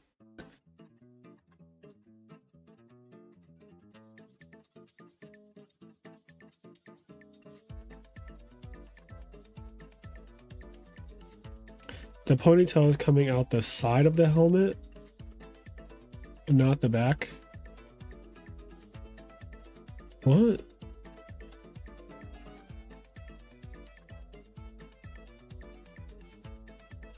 Oh, a Tom. Sword Breaker, Force Focus. Beetle, Balancer, Force Focus, a Tom. Okay.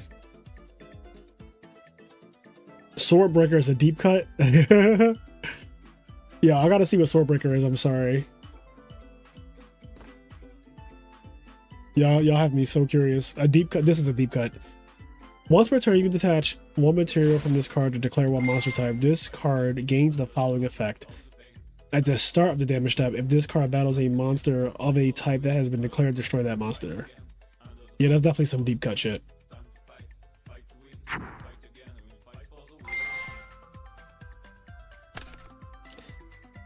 So in Rage, how do you know his ponytail is coming out the side?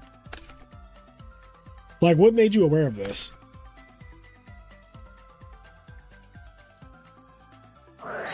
Okay.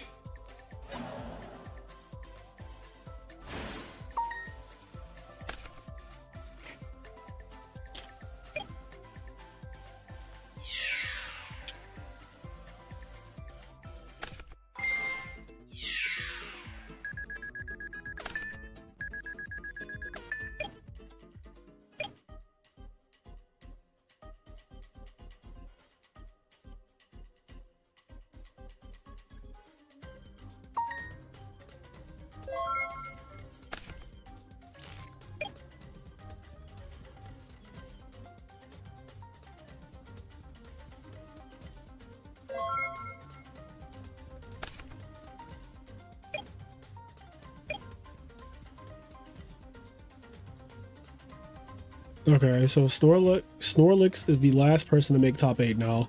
So we got Snorlax versus a true hero happening. Chess Prime is fighting back right now. Oh, not fighting back, they're just winning. Okay, Chess Prime is in grand finals.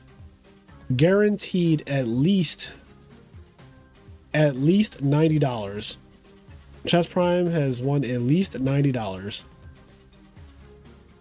Now I'm going to get out of here. Do you think Redo will be ever added to DB? I have no idea. I don't know how those decisions are made whatsoever. Like, I really don't. If it was up to me, I would erase 3 formats. I would erase traditional, speed duels, and rush duels. No question. I would just erase them. There is not enough representation in those formats for them to have 3 sections dedicated to them. There's just not.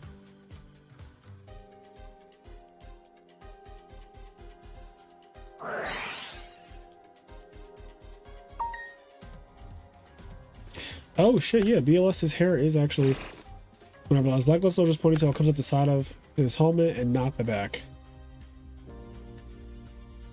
Well, that's actually only partially true. BLS has hair coming out the back too. You can actually see it. So BLS's hair is definitely coming out the side, but there's also hair coming out the back, and you can see it going downward right here. Because there's no way with the helmet having a hole right here, the hair that's swooping up like that, there's no way for the hair to be going down. I feel like there's hair coming out the back as well as the side. That's what I think. I think hair is coming out the back. I think that you can kind of see it here, like this thick ass ponytail. I think the thickest part of the ponytail is actually the back, and then there's the thinner parts of the hair is coming out the side. But I do not think that all of the hair is coming out of the sides. That's what I think, based on that picture. That mirror is so ass. I believe it.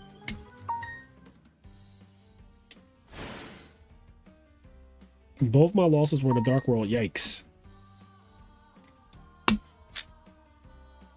$90 can get you a lot of Landoises. Hold on, I gotta put Landoises in chat now. See?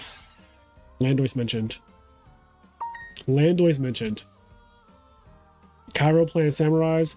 Yeah, Cairo wasn't even going to play this tournament, but he was like, bro, it's just too much money. Like, I have to play. He's like, I don't even play redo format. He's like, but I do know how to play 6 Samurais. And as you can see, He really knows how to play 6 Samurais. He knows how to draw a fucking gateway and unite it. And that's how you play.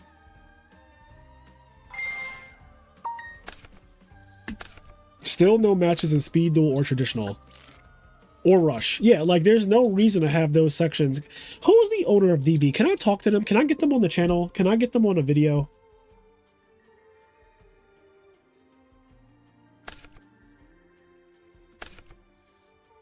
Hold on, let me reach out to someone real quick.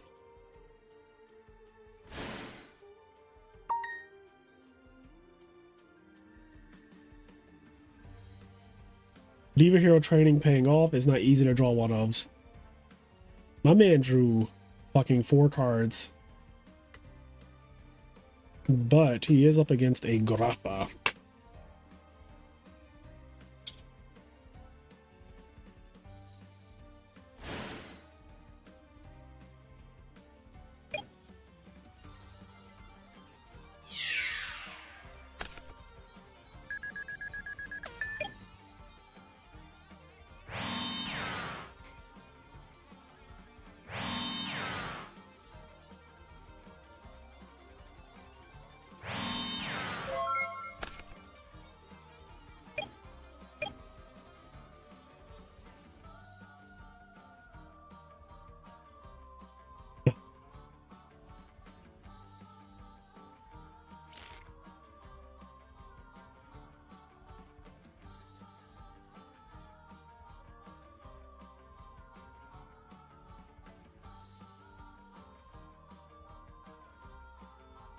I do know people who make decisions for DB. But I really would like to talk to the owner.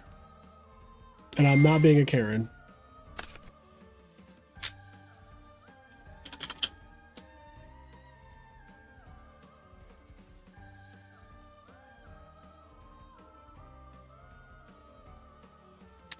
I'm sorry that was so ass. Chess, I didn't even see it. So if it was ass, call me a dick because I didn't even see it. I was completely talking to chat. Honestly, Chess, I was more focused on BLS's hair. While you were playing, I was way more focused on BLS's hair. Okay, good. Damn, he slays. I used to think that BLS was a girl. There was like a whole period where we went through where like people were like, yo, BLS is actually a girl. And honestly, this picture in the bottom right, I kind of see it. I'm kind of seeing, because BLS does have a certain slender, very feminine like body. Yeah, a little gender ambiguity. At the very least, BLS is a twink.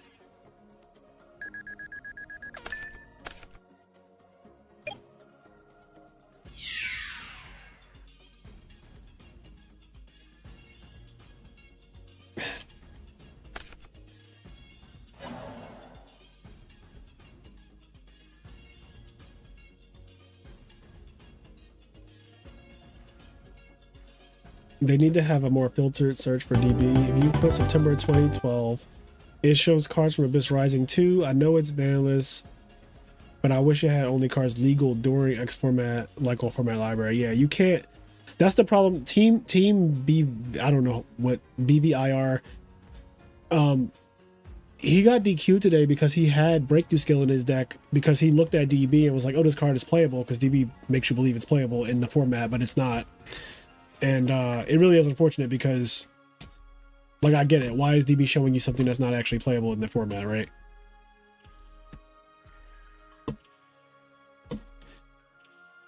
You're going to have dinner. Okay. Yeah, I assume you won't have to play grand finals for a while, Chess, so you should be fine to have dinner. Also, like, I would have to ping you, Chess, because I'm streaming, and eventually you're the final match, no matter what. Like, eventually you are the final boss, no matter how we slice it. So you'll get pinged one way or the other.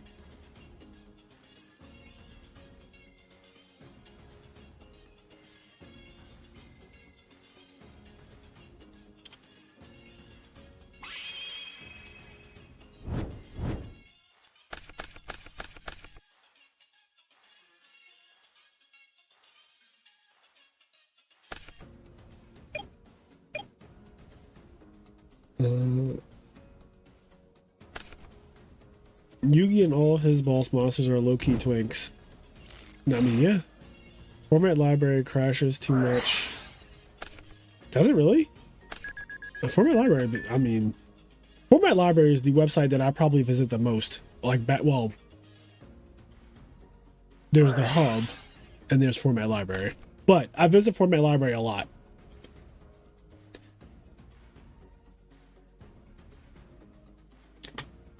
Oh, Team Beaver is the pronunciation, I think. Team Beaver. Crazy that we have no good alternative to DB in 2025. Yeah, I mean, and I still do think DB is the best platform to play Yu-Gi-Oh! To this day. Like, I've tried Yu-Gi-Oh! Omega. I've tried, I haven't tried Master Duel, but like Master Duel is just an automated sim where you pay money to play, kinda. Basically, so like by default, it's a chop. It's a chop. I've played like Yugioh Pro, which is also like, they're not, these things aren't terrible, but they're just not as good as DB. By the way, are we allowed to split and still play? So formally, you cannot split. That is, I can't control what you and your opponents talk about, but I'm not sending you guys split money. I'm not doing that. You guys have to play it out. And it can't be like some bullshit like, haha, let's play around, because like then I'll just DQ you without prize, because that's collusion. And it's also annoying because I'm streaming and these events are free. I do this for the community. So I do need you guys to actually play out the entire tournament. There's none of this like, we're going to dick around and just like bullshit, because at that point I will literally DQ and not pay. DQ without prize, basically. But like if you and your opponent, if y'all have a conversation on the side and y'all are like, hey, we're going to split, he's going to send me 180, he's going to send you 90, I'm going to see whoever wins sends the other person whatever. I don't fucking know what side conversations you guys have. I can't control that. I just don't want any funny business when I'm streaming these tournaments, because the only thing I do ask is that you actually play out the tournament to its completion and actually play out the tournament.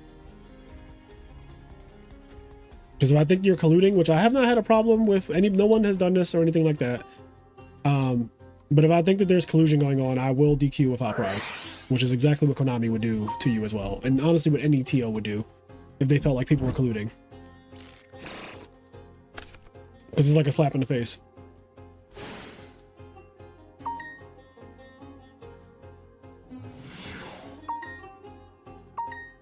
I'm coming in game 3 of finals with the steel chair to the back of the winner and taking the belt for myself. I'm scrolling up right now because I want to read some of this. It takes the whole... Does DB have intro music?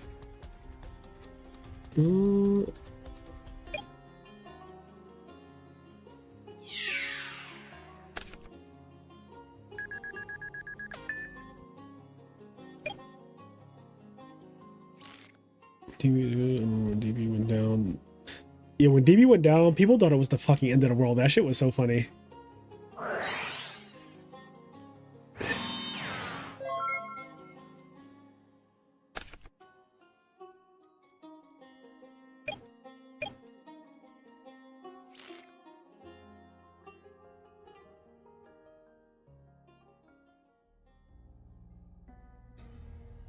Dueling Nexus has wrong rulings for Edison. I've had my Eren kick back a Raiko and a Raiko not trigger. That's really bad.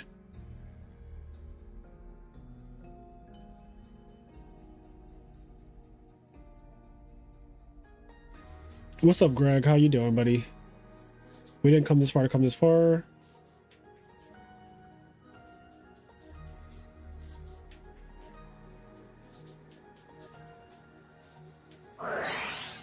Listen, bro, I was rank 1 on ladder when it went down. But that fucking sucks. I remember playing Dueling Nexus when DN went down. It was one of the few platforms. It would be nice if DB kind of warned you before they were about to do server maintenance or whatever. That would be nice, but...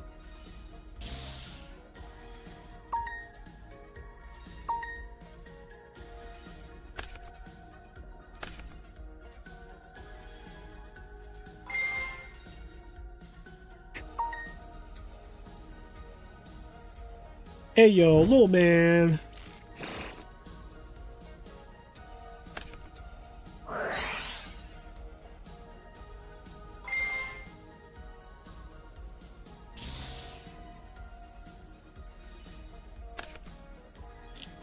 Landois mentioned.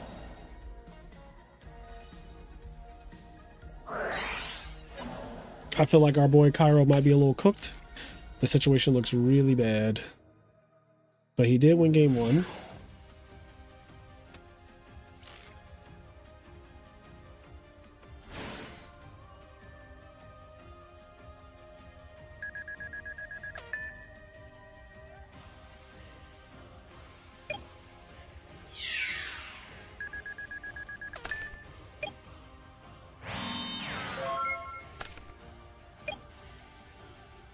The last 3 days on DN, there wasn't card artwork. It was scuffed. Wait, really? I feel like I was on DN. Yes, Dueling Network. I just had to realize you weren't talking about Dueling Book. The last 3 days on DN, there wasn't card artwork. That is fucking crazy. And yeah, that is crazy. And I know a lot of people still play it like that.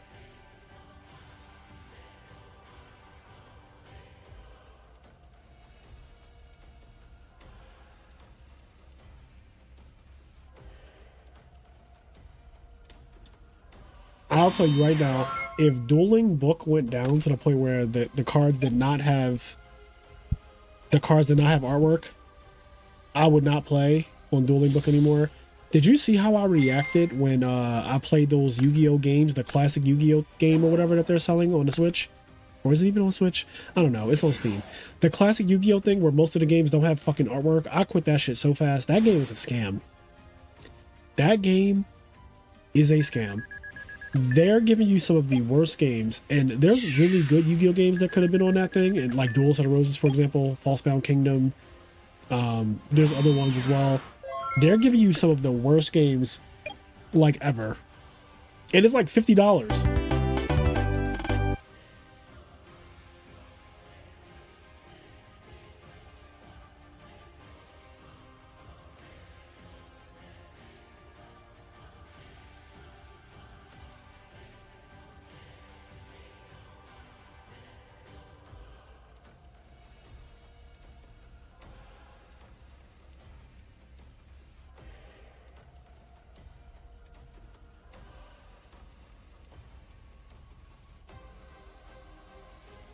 You could download the artwork back though.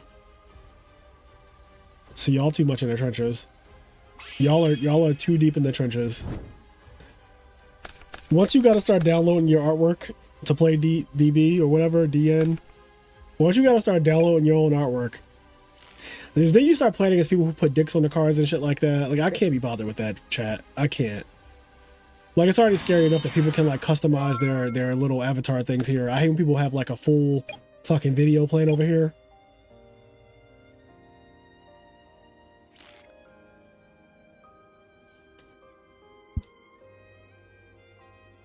Can't do it.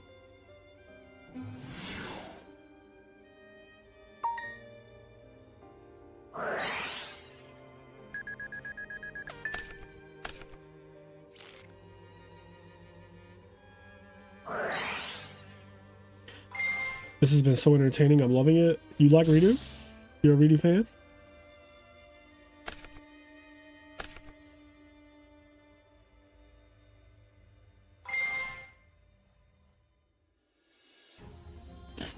Did you beat Forbidden Memories? I don't remember if I beat Forbidden Memories as a kid.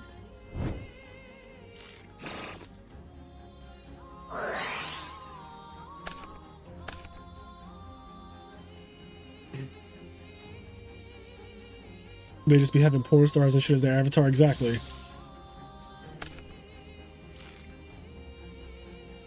That was a really big thing in the GOAT community. The custom avatar thing, you could just put GIFs. It was wild. I mean, you can still do that, right? Like these guys, you know, both like I'm pretty sure that they could just pay to do that.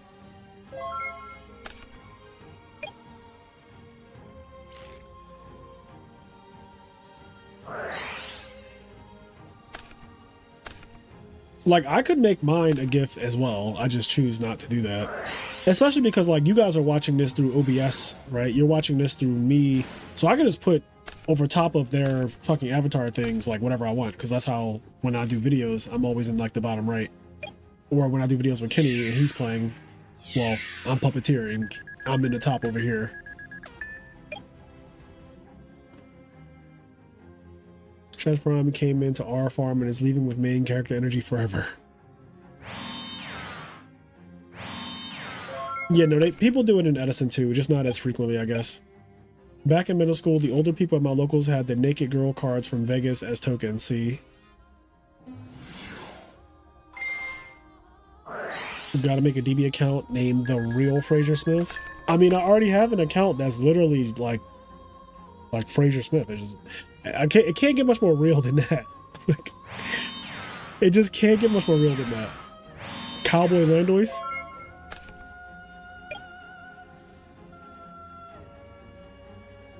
I might need to put a hat on Landois. Wait, that's the wrong one. There goes my boy. Put a little cowboy hat on my boy. Hi, I'm Landois. Oh no, samurais are attacking. Sheehan's trying to negate. I think I'll have to negate that.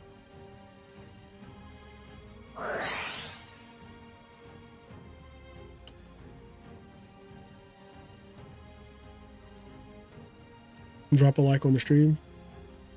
I recently got the Steam game from like 2015 for the sake of getting a working knowledge of REDU and hat. It helped a lot for this tournament, actually. That's a smart idea.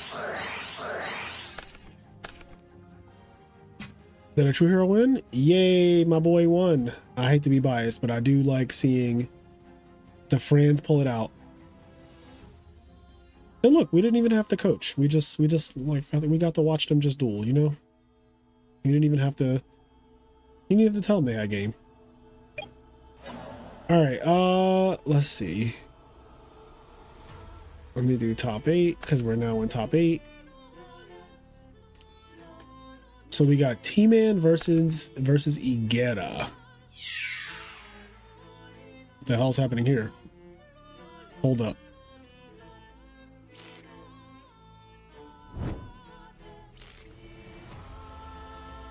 Give him a do-rag? Yo, I could put Landois in a do-rag.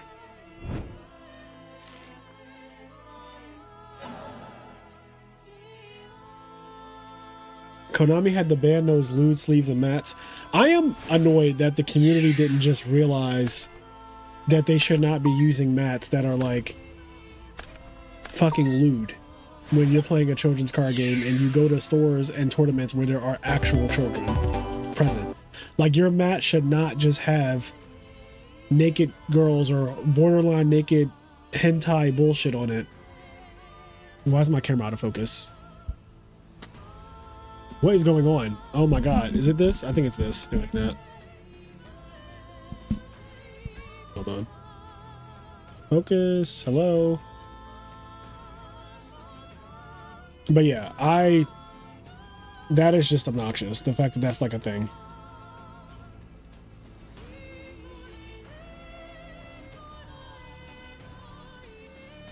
GG's to all my ops and thanks Frazier for the generous tourney. No problem, bro. You do win money, by the way, if you made top 8.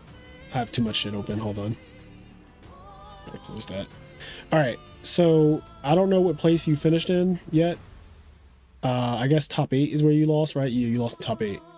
1, 2, 3, 4. Yeah, this is top 8. So you lost in top 8. So you do get some money. You get $22.50 for making top 8. For top 4, you get $45. For a second, you get 90, and for first, you get a whopping 180. 180 for free is crazy. Like I said, I would have played in this tourney if I wasn't the fucking TO. And I would have just DQ'd all of you. Especially if you beat me. Then you're super DQ'd. Damn.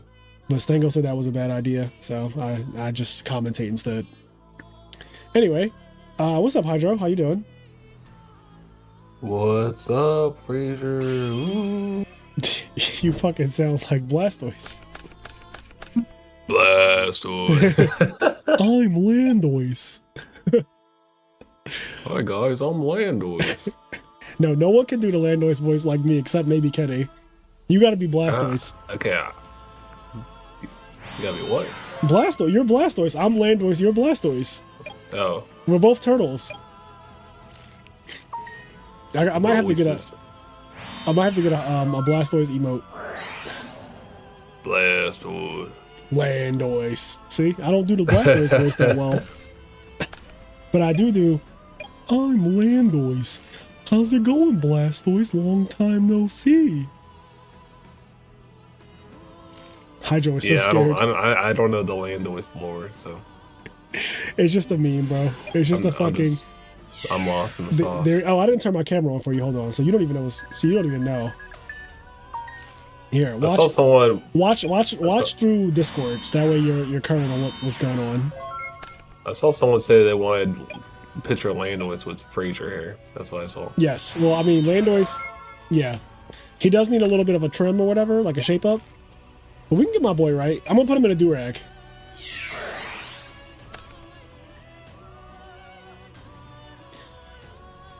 Santi passed on Landoise set 3 and the board was unbreakable. That did happen. And I've been obsessed with Landoise ever since. That Kenny episode was rage bait.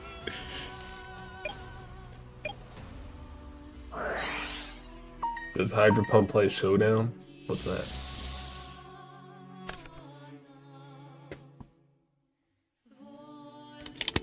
I was at someone's house, handing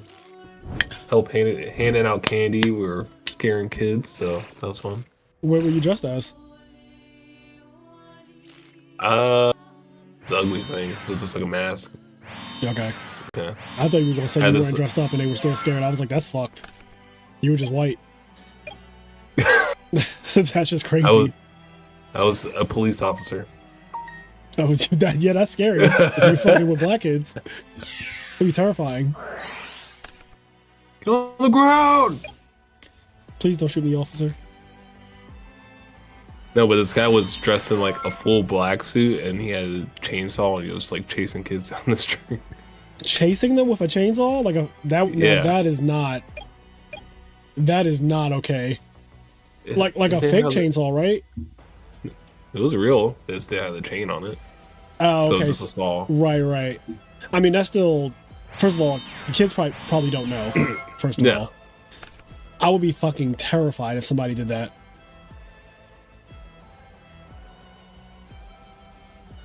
Yeah, it was playing kids crying and stuff. It was a great time. Honestly, I feel like what he did, I feel like that's dangerous. I feel like in 2025, chasing kids with a chainsaw, even with the chain off or whatever the fuck, is very dangerous. Yeah, TJ said it was just a saw. It was just a saw. It's crazy.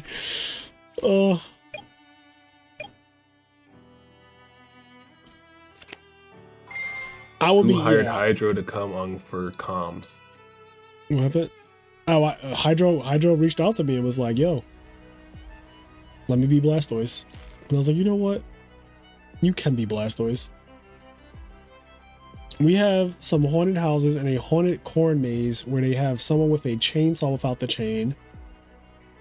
Yeah, I just feel like in the open, like in public, in a neighborhood, if you just had a chainsaw running around, there's a legit chance that some parent who's gun crazy or something might just like go a little too far and act like they don't know it's Halloween. You know what I mean? Like, it just seems like an unnecessary risk to do that. Well, who needs some coaching live, baby? There's only one way to find out. So. Right. What kind of candy did you guys give out, though? That's what I'm always curious about, because some people have bad taste in candy. Like, really bad taste. Like Almond Joy. They were handing out some Airheads and stuff, so. Airheads are cool. As a kid, Airheads are passable. I like Airheads. Airheads are passable. That's good. That's good candy right there. Starburst, Skittles, Airheads, all passable candy. What is not passable candy is fucking Almond Joy, okay? And Mounds. If you give out Mounds and Almond Joy, your grandmother was a stripper. Okay. Yep. So, just put it out there. Honestly, I wouldn't necessarily blame them for shooting. Some psychos harm people on Halloween. Exactly. That's the thing that I'm saying is like people choose Halloween as a day to do nefarious shit, and running around with a chainsaw gives them a reason to be like, oh, perfect. Yo, you hate whoopers? Or whoppers? Is it whoppers or is it whoopers? I always forget. I guess it's whoppers, right? It's always weird to say whoppers because I think about Burger King. Yep.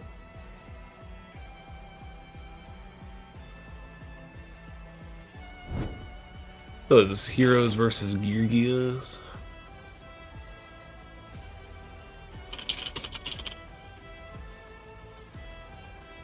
Yeah, I guess so. Is that what it is? It's yeah, it looks like that. Yugioh is doing Yugioh things too. What game is this? Oh, so Heroes 1, then oh, I mean it's just game 3. Jeez. Oh, I mean yeah, I heard that this matchup is really impossible for Heroes to win.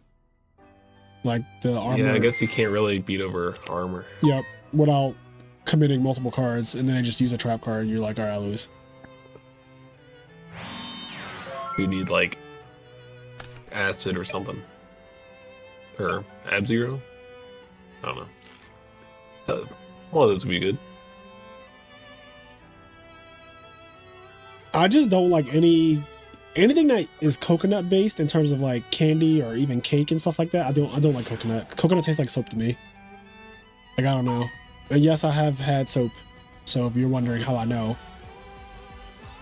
People, how you know what soap tastes like? Because I had my mouth washed out with soap as a kid. Because I fucking decided to curse and my grandmother caught me cursing and was like, oh, I'm gonna wash your mouth out with soap. Time to eat some soap. Yep.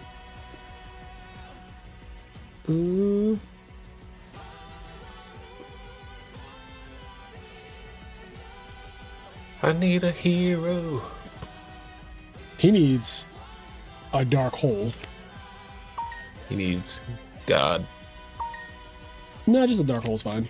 Oh, not anymore. This actually just activates off a dark hole, doesn't it? Is that a fucking car noise? What was that? That's what I was going for. So Hydro, I'm assuming that either last night, or maybe even tonight, or maybe even tomorrow, you're doing some Halloween party type thing, maybe? Or is that not really your vibe? I got invited to one, but I'm kind of feeling under the weather a little bit. Yeah, you do sound a little sick. I was sick this week. Why is everybody sick this week? Enraged is sick. Enraged has pneumonia. I was at work and everyone was coughing and sneezing. I'm like, well, it's bound to happen. Do you work in an office setting? I do. So I really hate that because so my job has unlimited vacation and we also have unlimited sick days, which goes without saying because if you have unlimited vacation, then you also technically just have unlimited sick days anyway. Anyway, it's so my like coworkers, we all agree that like if you are sick, do not come into the office. Like, period. Even if it's one of those days where we're supposed to come into the office or whatever, if you're sick, don't come into the fucking office. Like, we have unlimited vacation and sick days. There's no reason to go into the office. You can just A, work from home, or B, just call out. No reason to make other people sick. Now, if you have one of those jobs that like you can't really just call out, yeah, because you won't get paid, because some people don't have that privilege. Like some people, if you call out, you just don't get paid. Then I get it. But like, if you have a job where you have the ability to call out and still get paid, then why get other people sick? Also, who wants to work that bad? Like, I'm sorry. No. I was sick this week and I took off of work. I told my boss, I was like, hey, I am just going to be chilling this week. I'm not feeling well. And I just, like, I have my work laptop is right here. Here it is, right here. Right there. This is my work laptop. It's on my desk. I messaged my boss on Monday and I was like, hey, I'm not feeling well. I'm not working. So just so you know. And he was like, okay, I hope you feel better. And that was it. That was literally that was the extent of the conversation. So do you just use one screen or you hook it up to your setup? I hook it up to my setup. Oh, okay. Yeah. I was about to say. But yeah, I absolutely am like, if I'm sick, it's not that deep. The work will get done when it gets done. Somebody will cover for you. Like, we have controls in place so that the building doesn't, burn down. Yeah, it really is the weather change, Campo. That is what is doing it. I need a bottle of water. God damn it. It went from 80 to 30s. It really did, though. Yeah, I got a lot cooler. Like down quickly. here in the west, the south. Here too. It is. So in Philly, it has gone from like he said, like 70s, 80s, or whatever, to just straight up the mornings 40, like straight up 40 in the morning, which is crazy. Like, it was 40 here too. Super poly. But if you give out unlimited sick days, people tend to abuse it. So my job has a system of just like, one, you can be fired at my job because we're all at will employees, if you know what that is. So my job can just fire me like Monday they don't have to even really, they just be like, we're letting you go. My job works on a maturity system. I feel like it's not a actual like rule or anything, but it's kind of one of those things where if you just call out too much, they'll just fire you. Like if every week you're just like, oh, I'm sick, like I can't work, like they would just fire you. So in my opinion, here's the thing. If you could offer the job like mine, where you have unlimited vacation and unlimited sick days, it would be really fucking stupid to abuse it and get fired from a job where you have unlimited vacation and unlimited sick days. And my job just expects you to be an adult and understand how to not abuse things, right? Like, it's just like, we have 600 and something employees now, and we don't have a problem with people calling out too much or people like abusing the system, because people are just adults. Like, at some point, granted, I do work for like a very mature type company because it's a career, it's not just a job, right? Like, I'm an accountant and I work with other people in finance. I work with engineers. I work with a lot of software engineers and computer engineers and a lot of just people in finance and things like that. So I guess what I'm saying is I work with a lot of professionals. Like, my job is just all professionals. Like, we don't have shitters who just, I don't know, are going to like call out sick every week and then get fired anyway. Because like, what is the point of that? Like, why get a job where you have unlimited and then abuse it and then get fired? Because that's just what's going to happen.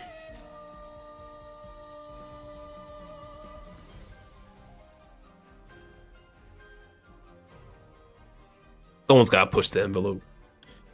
I don't have sick time or vacation days, but I still didn't go in because I can't do anything feeling like this. And 2, I ain't got to get others sick. That's fucked. Yeah, this one guy that's sitting close to me, he just kept on sneezing and stuff. I'm like, bro, are you sick? And like, he's like, I was feeling better, but now I think I'm sick. Okay, well, you just need to leave. It ain't worth it. Oh, we're in a Frozen watch right now? Is it not? What match were we watching? Sasha Egger? No, it was Sasha Egger, right? Yeah, T-Man. Okay. They're waiting for coaching. Waiting for coaching is crazy when it ain't coming.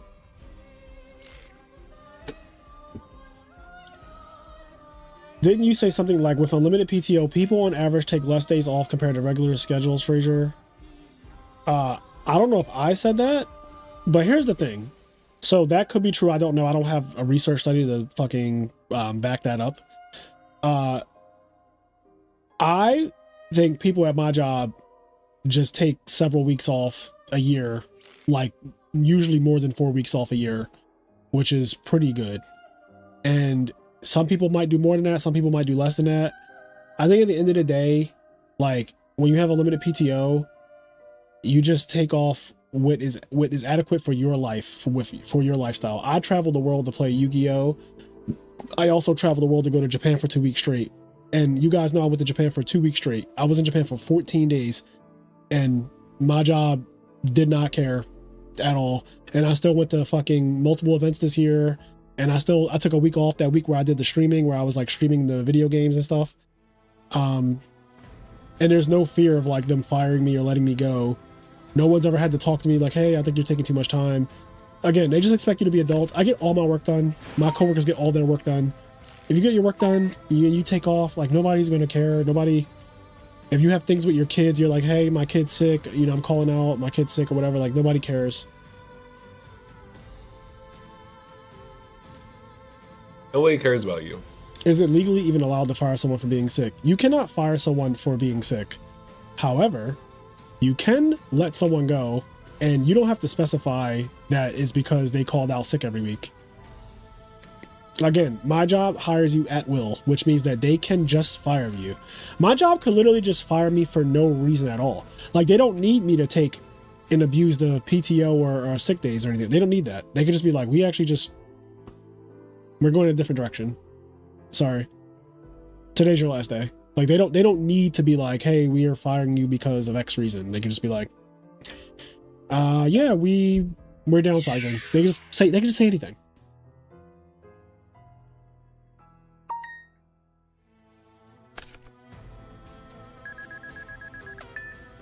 Like when I got hired, I signed on the dotted line. I gave my ID, and it was like, you acknowledge that you are signing on to work for this company at will. And I signed my fucking name right on the bottom when I saw the salary, and I was like, absolutely. Every job I've ever had though is at will. I've never worked. So to be clear, my first ever job was a tax accountant when I was 19 years old. I was making $22.50 an hour, working for a company called Isdaner, which is an accounting firm. It's like a CPA firm in Philadelphia. And that was my first ever job at 19. They were paying me $22.50 an hour. And I worked 70-hour weeks because it was tax season. It was from January to April. So I worked tax season. I was getting time and a half. This is my first ever job because it was like through my college. Basically, it was like a co-op type thing. And this is a very long time ago because I was 19. I have never had a job where I wasn't an accountant. I've only been an accountant my entire life. I've never had any other job because I was in school, 1st through 12th grade. And then I went to college, and I didn't work in college because my parents were just like, we want you to just focus on your studies, focus on university. So I've only ever been an accountant in my entire life. And every job I've ever had also hired me at will. So every time I get a job or have had a job, it's been saying that like, you acknowledge that we can just let you go. It's never happened to me because I'm not a fucking terrible worker, but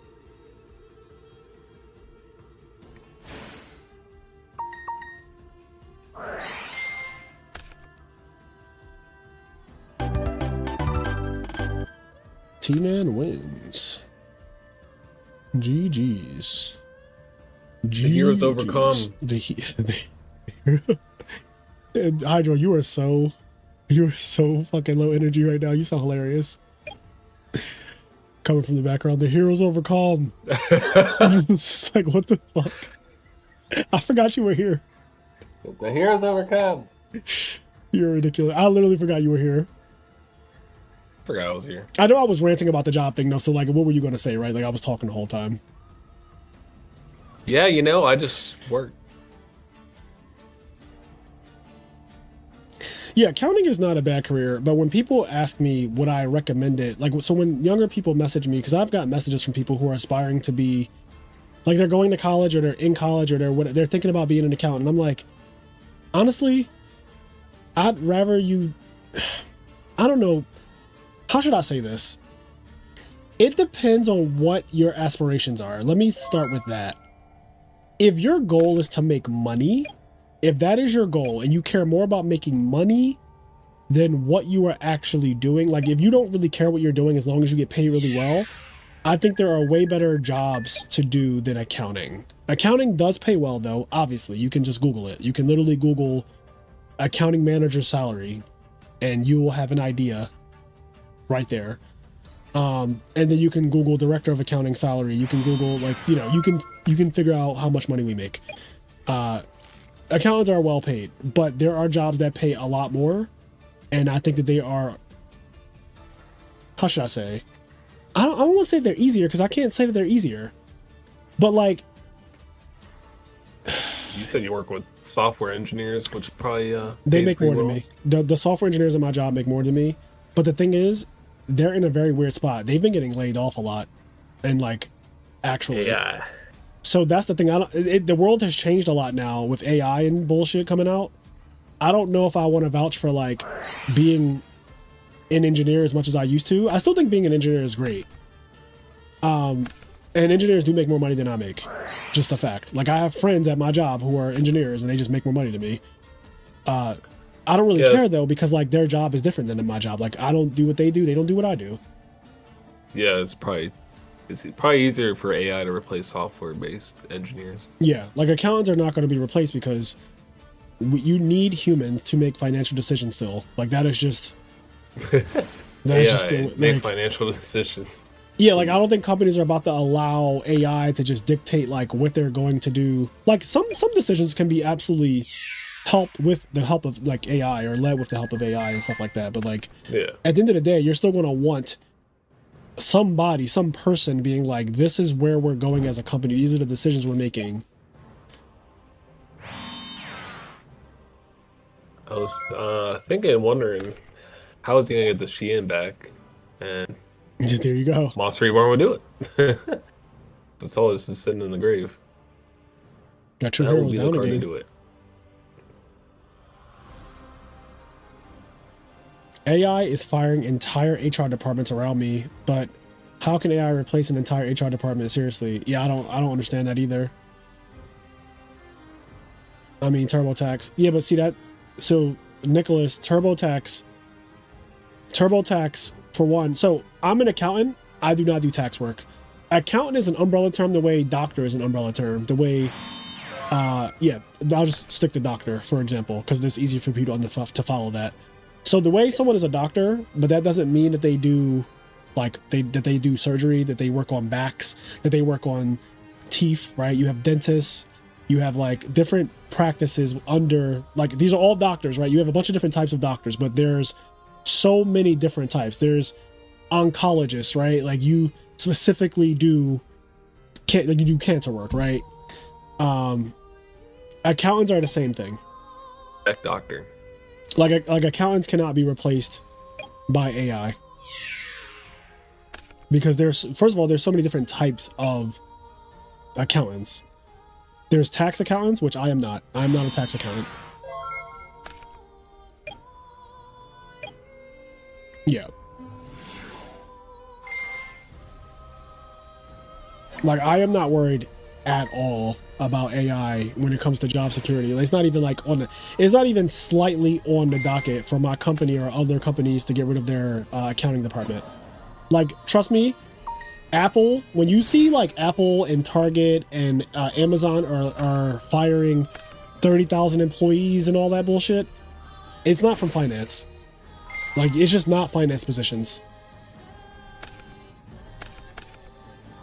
If I lose it all. I ordered noodles and company. I will power up and reach my final form. AI is everywhere. Big ups to Philly. That's right. Those are 3 good cards, I feel like. I think a true hero needs another Monster Reborn. Yeah, call it Haunted maybe. Double Edge. That card's crazy.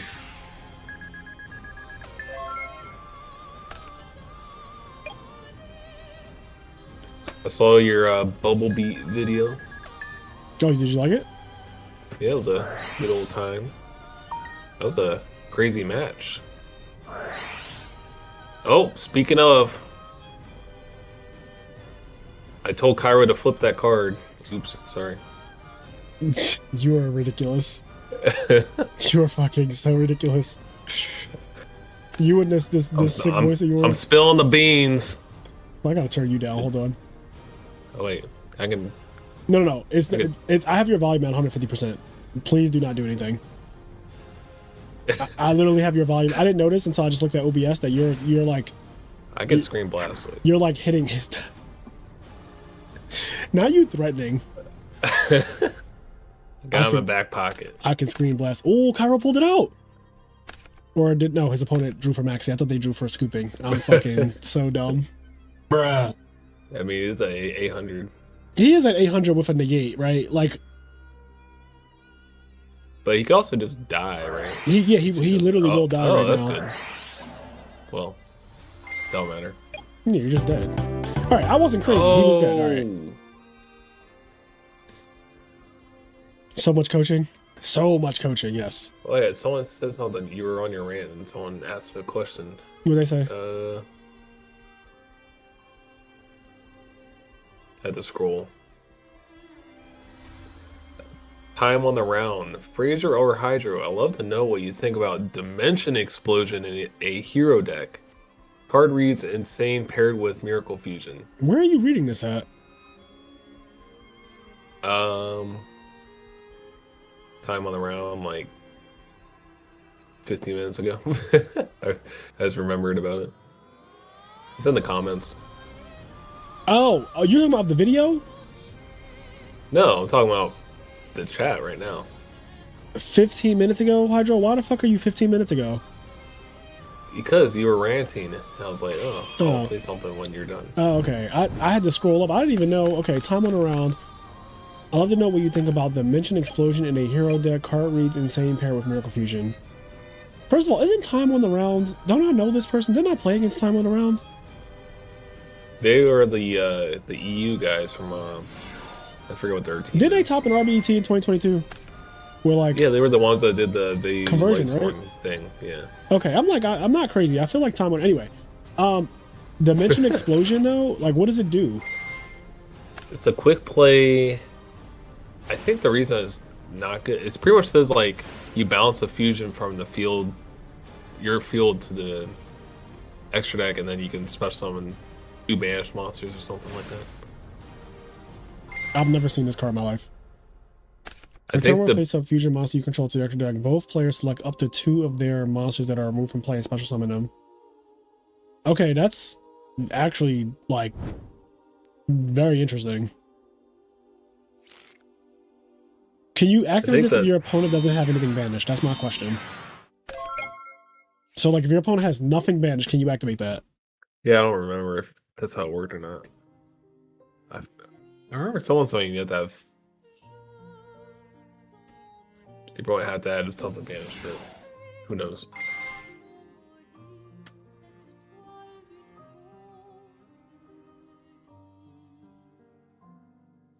Yeah, they said your opponent also has something banished, apparently. Thanks, chat.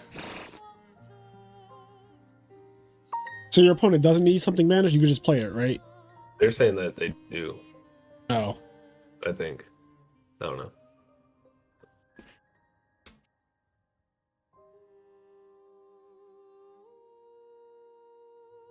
I think that what makes or breaks the card. I mean, it does. It literally does make or break the card for sure. That is very, very true. Like if you can't play it unless they have something banished, the card is terrible. Oh, someone says your opponent doesn't have to summon. Okay. Okay, so I mean it's not. I think it's a situational. So if that's the case, if you don't need your opponent to have a banished card, the card is definitely playable at the very least. Return one face-up fusion monster you control to the extra deck. Both players select up to 2 of their monsters that are removed from play and special summon them. Yeah, this is genuinely playable if that is the case. Just based on the video we did today, like you have Super Poly, you have Miracle Fusion, you could even play Fusion Gate technically.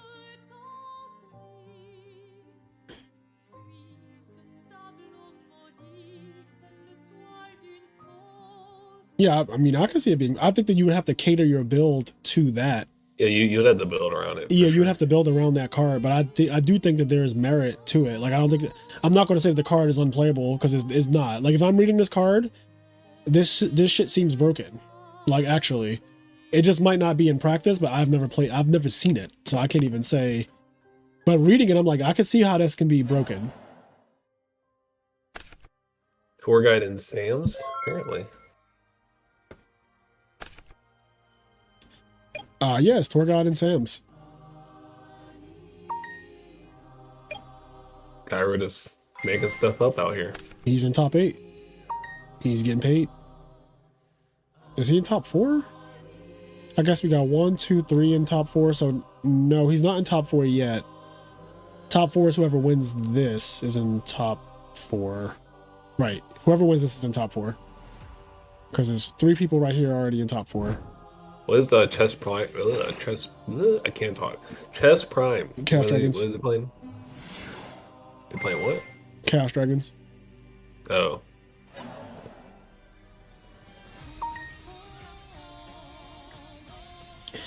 It doesn't go card neutral necessarily, Ben, because like Tom went around said, you can summon Absolute Zero and then bounce back Absolute Zero, which will wipe down your opponent's cards. So you can summon Zero, and then like, it really depends on how many cards your opponent has in the front row. If your opponent has like some crazy board in the front row that didn't kill you, and then you summon Zero and then bounce the Zero back and summon Stratos, and then like, you know, wipe down their front row, get a search. Like I could see that being extremely good. And then you can overlay the 2 monsters and make a guy. Could be broken with instant fusion. I didn't think about that, but yeah. Does Absolute Zero work the same way in Redo like in Edison? That's what I was told. Yeah. It should. Yeah, apparently the whole Absolute Zero rule change thing did not happen until 2020.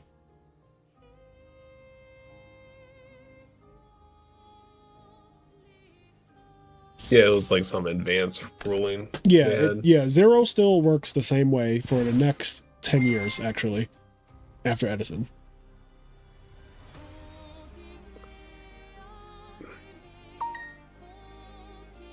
If you are putting back Zero, then it will pop the monsters they potentially can summon off the card. Right, because the card fully resolves, it summons all the monsters out, and then Zero activates. That's actually kind of crazy. I wouldn't say it doesn't matter what they summon. I wouldn't go that far, because some things that get summoned might actually do something when they're destroyed, or they might, you know. But I get what you mean. Like, I understand what you're trying to say. I just wouldn't say that, like, what they summon doesn't matter at all. Probably wouldn't be great against something like the Turbo and Edison format, but Well, no, I don't think we're talking about Edison. This card is probably not in Edison. no, it is. It's just no one plays it. It's just unplayable. I mean, I wouldn't say unplayable. It's just I feel like in Edison, that shit is unplayable because you don't have. So the reason why I think it's playable in this format, I want to be clear. The reason why I do think it's playable in this format and Redo specifically is because of Exceeds monsters. Because you can go Stratos, get Bubble Man, set everything, and then like do plays like that, and then you can also like when your opponent's trying to make a play and you have a Zero out or whatever, you can literally Regeki them on their turn, which is already broken, right? That quick play is Regeki if you have Zero out. But then you can also immediately get value if you draw, like if you have the card in your hand and you Miracle Fusion and summon a monster, you can immediately get like summon out Zero, activate the quick play spell. You can you attack you directly, you take 25, activate the quick play spell, put Zero back, summon out the 2 guys, then get a search for Stratos or pop, then main phase 2 you can overlay them for an Exceeds to get instant like more value out of the cards. I guess my thing is too is if you rely on Miracle Fusion, you're like probably just win more, kind of. So right, that's why, and that also goes to my point of why I think it's better in Redo than it is in Edison. In Redo, Super Poly is broken. There is no attribute that you can't Super Poly in this format. Every single attribute is on the table in Redo. So fusing is easier in Redo than it is in Edison, whereas Edison, like we got like 2 Miracle Fusion targets, we don't even have the Shining. Yeah, I'm just saying you also need something banished to make it worthwhile. Right. No, that's very fair.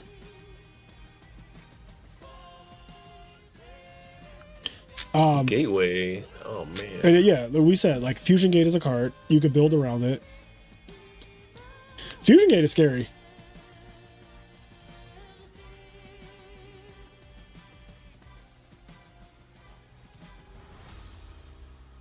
highly searchable. Yeah, Fusion Gate is highly searchable, yes.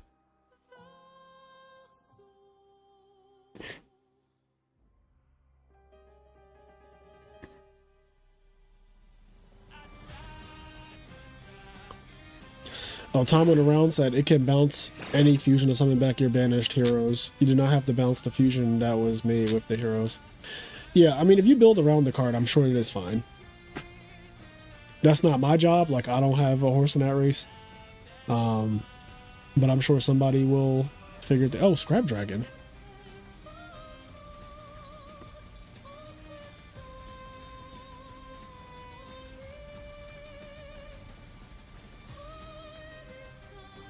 Let's tell Kyra how to out Scrap Dragon. I have a feeling that my boy Cairo knows how to out Scrap Dragon. I think he's got it from here. I think he's got it from here. Or he could just be Landois. Landois Pass. Yep, Landois Pass. This is right. My boy Landois. Here he is. Look at him. He's like, so fucking cool. Is that what he's like?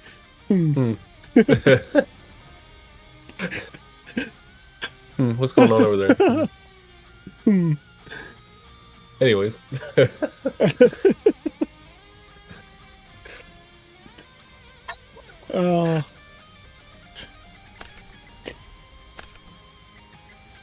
One house was giving out cash.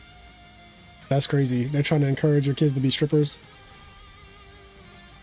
I'll put a do-rag People on love Landois. Six Samurais. That is true.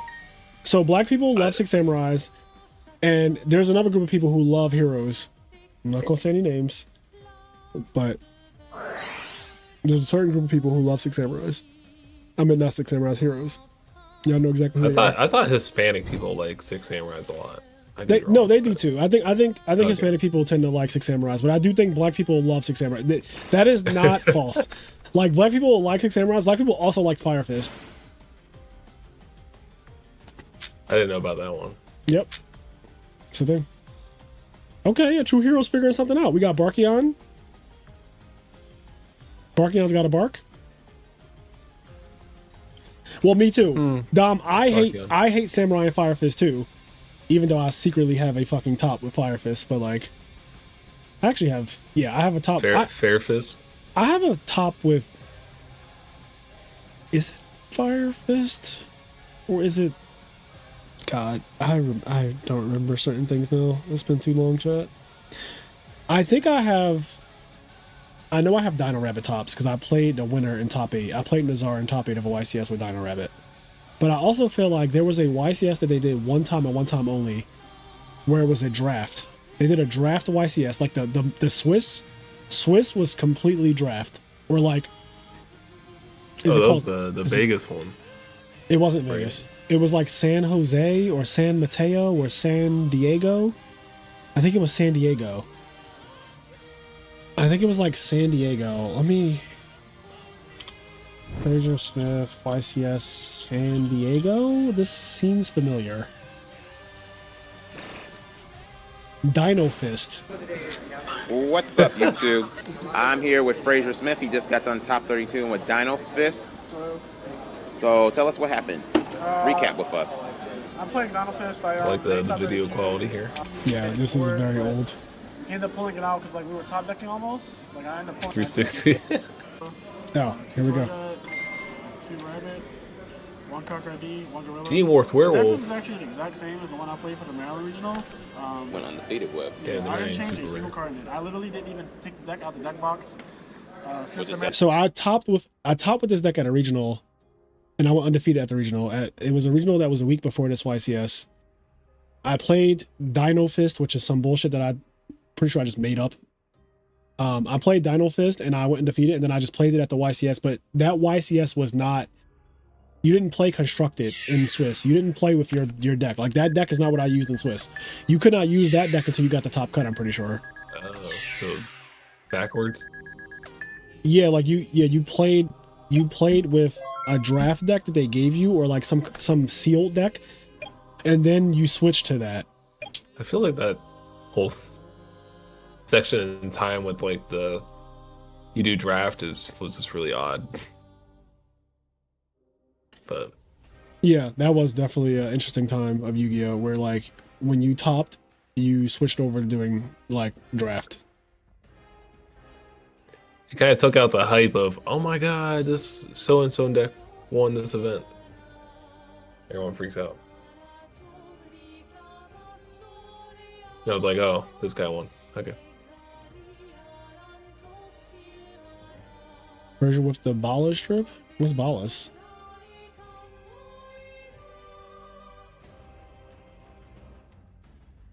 Didn't you top with Fat? I did top with Fat, yes. That is not the same mat I use. Although, I mean, it's the same style of mat that I use today, but this is not, this is not the same mat. That, like the mat you see me play with today, it is a tan spellground. It's not this exact tan spellground. Oh, look at this. Floodgates. Yeah, floodgates, yeah.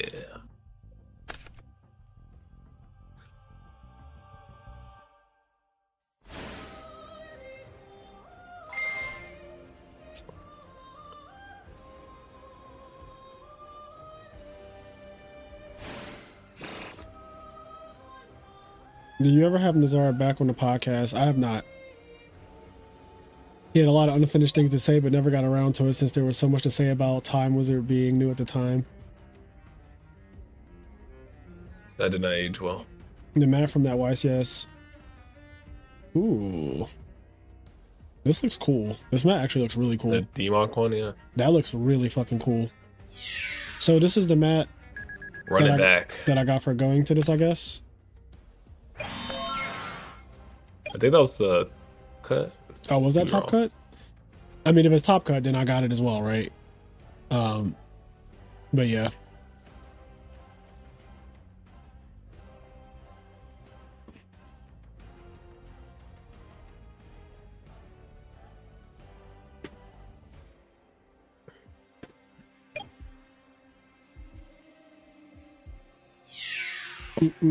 Oh shit! Not me smacking my hat. Curry. Didn't Nazar have some beef with a black guy playing Six Samurais? Yes. That is an infamous beef in the Yu-Gi-Oh! There's like a whole video on that. Why you gotta be black though? I mean, black is a descriptor. Like if somebody's Asian, I say they're Asian. If somebody's white, I say they're white. It's just a descriptor.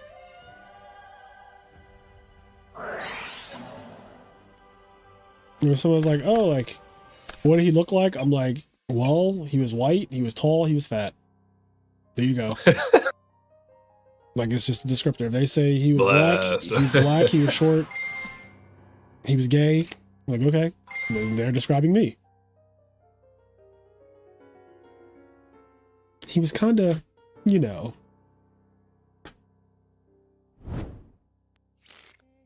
He was a little, not fat pack. I'm just a white guy. You look like Jon Snow. You act like, to me, like, obviously, you know, Kit Harington is like Kit Harington from Game of Thrones. But when I first saw you, I was like, you kind of just look like Jon Snow to me. You have like very dark, like your hair is very dark colored. Or at least in my head it is. I don't know, like, I don't really remember. But I feel like your hair is like very contrast to your skin. Because you're pale as fuck. But you just have like features that remind me of Jon Snow. I don't got the beard. I'm like I got his brother's beard. How about that? You should try to grow a beard, and that could be your Halloween costume every year. You will pull so many baddies. Cause girls love Jon Snow. I cannot. You can't get a big beard like that now. That's so unfortunate. You're so close. Kit. Oh wait, not Kit. Kit Harington. If you could grow just a little bit, you only need a little bit. Like you don't even need, he doesn't have a lot. Like he doesn't even have a lot. You just need a little bit. Okay, well I was thinking like when he had like the big bushy beard. Jon Snow, is that how you spell it? Yeah. Like y'all could be cousins. Y'all could be doesn't like. He have like a huge beard in later seasons though? Yeah, I think so. Like, okay. Maybe. No, I don't know about huge. Oh, okay. Like that looks like closer to the end of this show, and I don't. Okay. It's a false GG's. story. Um, Okay, I can do that part. I mean, I think you can draw on the fucking beer for Halloween, and then you just need to get like, like you can find something that looks kind of like this. I feel like, and then you could be. There's no reason you can't be Jon Snow. Okay. Just pull up with a horse. You know. No. No, please don't pull up in a horse. All right. So next we have Bruno versus T-Man. I got a mustache. I don't need a fake mustache. You know how to get your beard to grow in?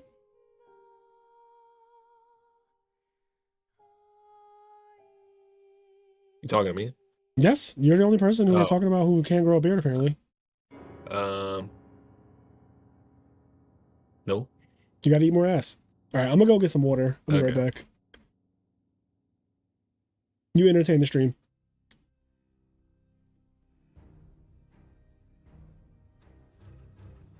Chess Prime is stealing Hydro's main character energy.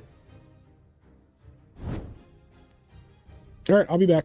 Go get water. I wanted to make sure I put the match on before I left. Get your water. I am. Okay. Anyways.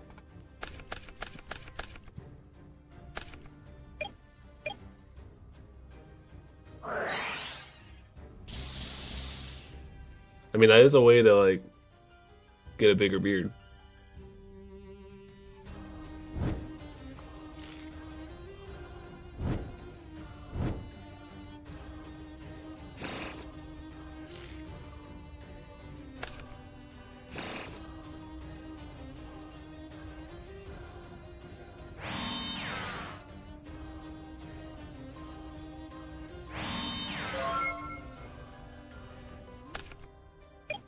Seeing a set monster and pass here.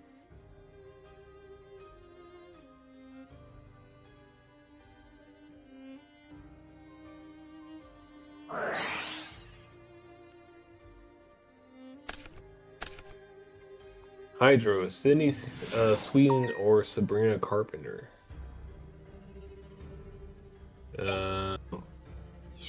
Let's say Sydney.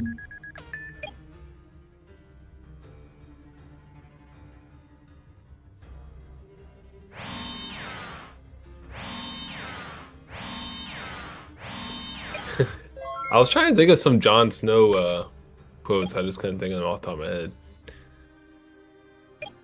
My watch has ended.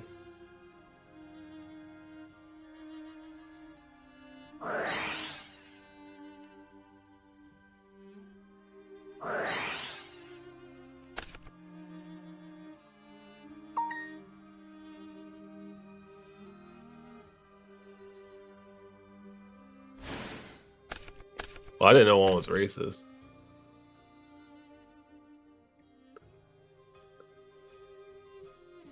I don't really keep track of what celebrities do, so. Who's Alexa Rose?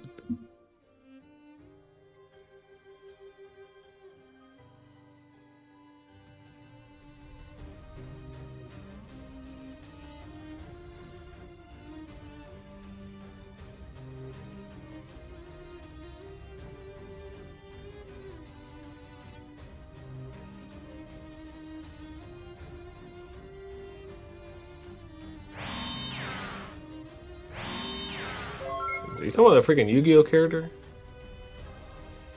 Is that what it is? I'm sorry guys, I'm not too crazy about that anime stuff. I mean, I like anime, but Alexa from Amazon, yeah. Wedding. Ooh. Stardust Dragon, pretty good.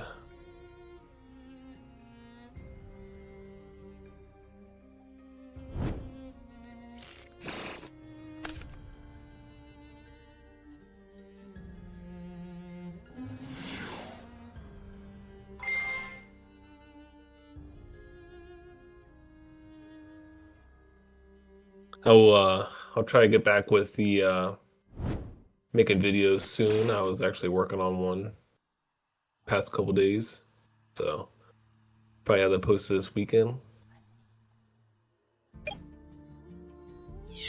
Why Hydro Pump over Fire Blast? Because I like Blastoise. Deprisoned. Good response.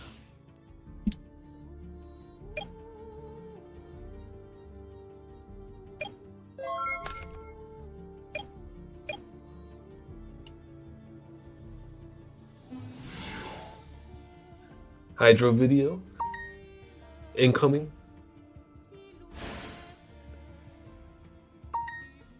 I did do a redo deck profile a couple weeks ago with my new phone, but it was being weird in my video software. I guess because like it's a different resolution or file type, and when I got it to convert, but it turned out crappy for some reason. Like when it converted, so I'm trying to figure out the best way to record my phone for the in-person deck profiles, because I got a nice redo one for you guys when I get that figured out. That's another. I want to say that if I ever pay more than $50 to get into a haunted house, one of those monsters better fuck me. All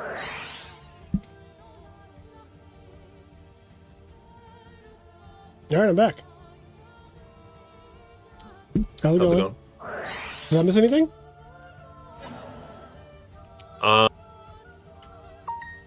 The chat is asking me which celebrity I like more. Which celebrity you like more? Yeah. What did they come up with? This Virgin Vibes person keeps on asking. First one I said was Sabrina Carpenter or Sydney Sweeney. Sydney Sweeney got. Oof. Sydney Sweeney is one of my faves. Then they said that she was racist, so like, okay. I don't know if she's racist. Like, god damn it, can we just not put that on everybody? I love Sydney Sweeney. She's very pretty. I like Euphoria. That's where I first ever saw her, I think. Maybe I saw her somewhere else, but I don't remember. But I know I saw her in Euphoria. And she has really nice eyes. Doesn't she, chat? She's really, really nice eyes. Girl, you got some really nice eyes. Yep. Sydney Sweeney has a really nice set of eyes. That's the first thing that comes to mind, yes. She got a real nice set of eyes. So I have cheesecake here. I have a cheesecake. I'm jealous. You eat cheesecake? Can you just mail me some cheesecake? I don't love the camera. The green screen is fucking with it, obviously, because that's what the green screen does, but this is a sweet potato cheesecake.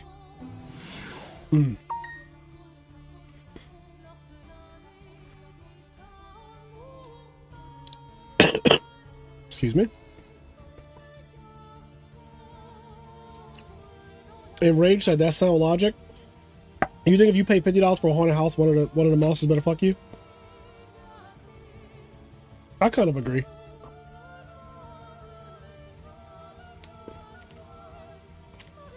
CJ said, I'll say it. She's got a nice rack. She's got a nice set of eyes. What? Nothing.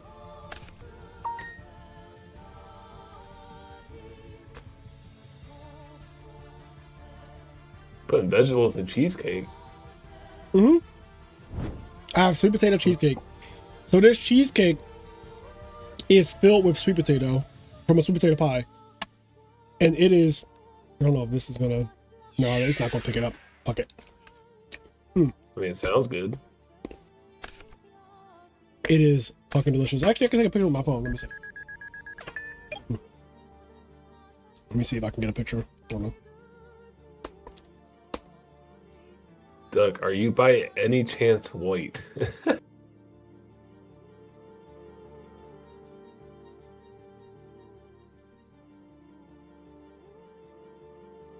trying to think if I should put the flash on. I'm trying to turn it in a way where you can see the inside of it. Let me put that on that napkin. Okay, here we go. Why is Yugioh getting beat up by a dual alias? Let me put the flash on. I think it'll look better. Well, maybe. Let's see. Why is who getting beat up by alias? It's just 2 alias posting up in the monster zone here. All right.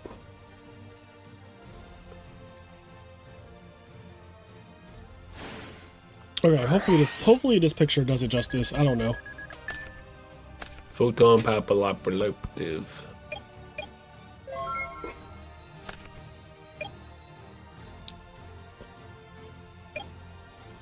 All right. Let's see if I can open this picture in. All right. This is the cheesecake, sweet potato cheesecake I'm eating. So it's a cheesecake, and in the middle of the cheesecake is a sweet potato pie, basically, like as kind of like a filling almost. It is very fucking good. It is very crack, and that is what I'm eating. Wait. Oh, whoa. Wasn't that Psalm set? I don't know. I could be wrong.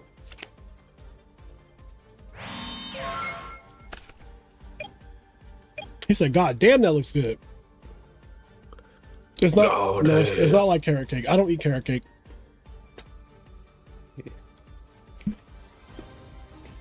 You take the carrots out of the cake. I don't like carrot cake. Cook carrot cake. Oh, you said it. Yeah, okay. Well, sweet potato was a dessert a lot of the time. Sweet potatoes become a dessert real quick. You drown sweet potatoes in some brown sugar, regular sugar, cinnamon, syrup. Syrup. Yeah. Yeah. Overlay. Duck, are you by any chance white? No chance.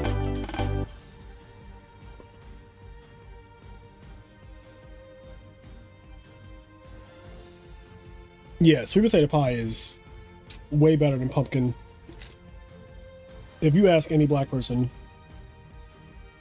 black people don't really do pumpkin pie. We're more of a sweet potato people.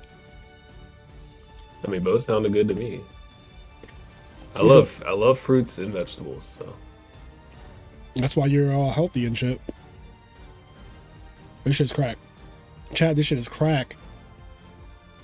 Crack.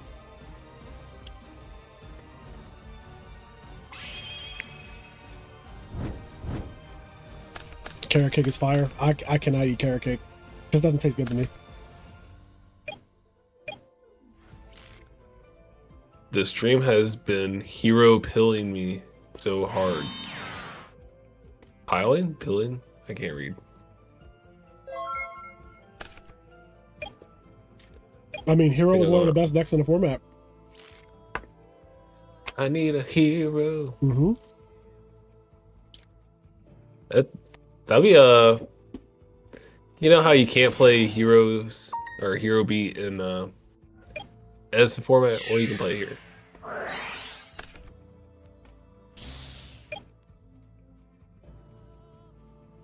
Those were some crazy times.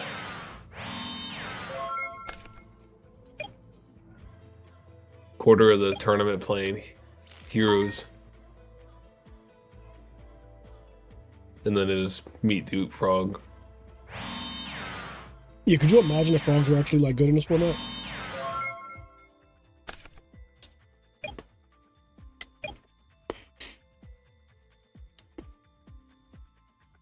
I mean, they're not bad. Yeah, but They could do some tricks, but they're not like how they are in Edison. the sub is banned. But you got Ronin Toden.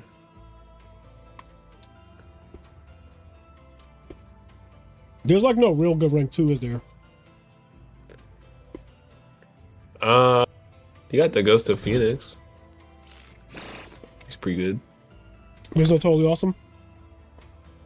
No, not that good. Yeah, I'll pass.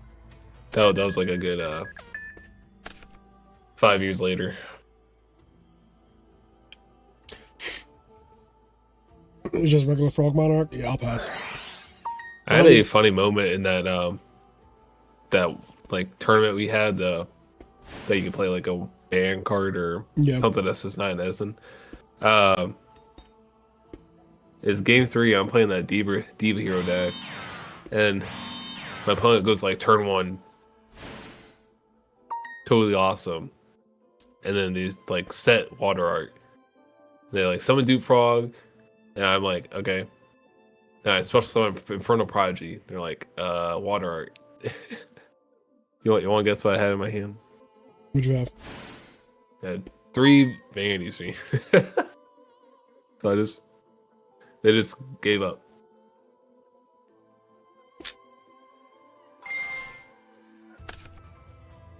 God damn, that cheesecake is banging. I'm sorry, chat. I've been streaming for 4 hours and 37 minutes. Yeah, 4 hours and 37 minutes. I played Mud Dragon with 3 Super Poly. This word is great.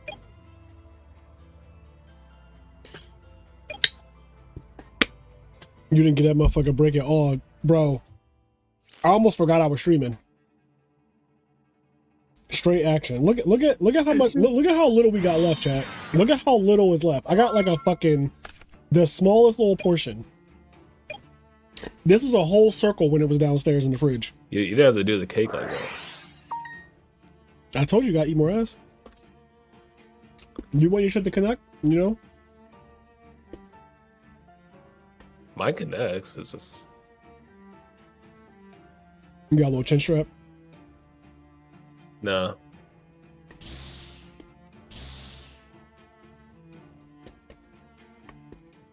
Denzel Training Day style.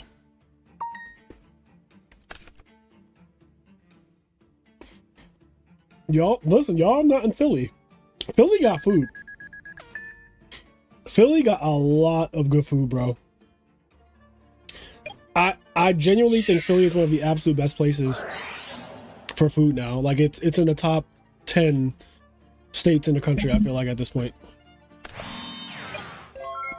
Like, I don't think you can name 10 states better than the state of Philadelphia. The state of Philadelphia. Yeah.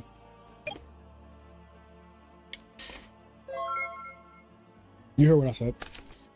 So if you're from Philly, you know that's like a Philly thing. Oh. Because we don't. So Philly and Pennsylvania are very different. Because like Pennsylvania is bullshit. I used to live in there. Yeah, Pennsylvania, the county, like outside of Philly, it's bullshit.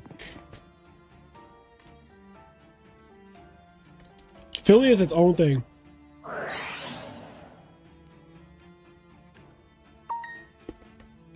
I'm not gonna lie, the Philly people kind of scare me. Philly's top 10. Philly is a top 10 city and state for food. 100%. We have so much crack food here. Our backs are big.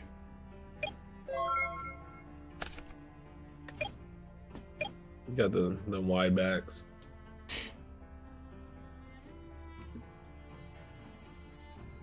We got big backs.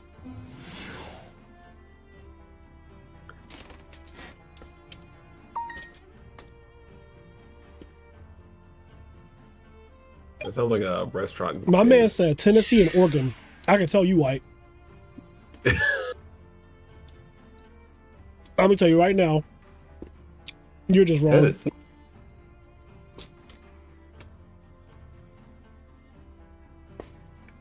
My man just threw Tennessee and Oregon in there. Like, he just said, fuck it. He just said, fuck, I'm gonna start saying shit now. He said, I'm gonna start lying. Fuck it. Fuck it, just shove it in the bucket. He said, fuck it. Just chug it in the bucket. Solemn, my solemn.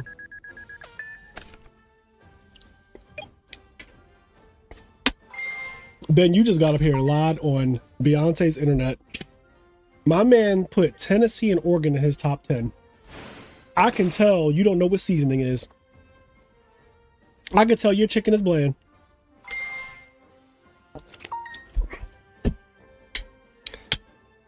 I know you don't know what good fried chicken is.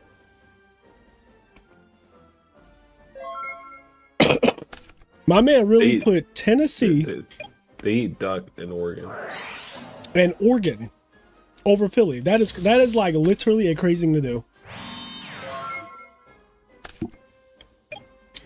Listen, I ain't saying that Tennessee doesn't have hot chicken, but everybody got hot chicken now is the problem.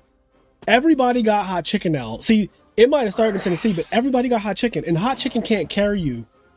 Hot chicken cannot just carry you to top 10 when everybody got hot chicken now. And you know everybody got your hot chicken now. That shit is everywhere now. Is there cold chicken or? You said is there cold chicken? No. Hot. Yeah. Hot. I know you better be kidding. you better be fucking. There's hot chicken, so there has to be cold chicken, right? You better be fucking kidding. I'm not going for Tennessee or Oregon as top 10 food places. It's Oregon. Not Oregon. Origin. It isn't far. Listen, I heard what you said, Dom. And I don't think Tennessee is necessarily bad, but better food than Philly is cap. It is fucking cap.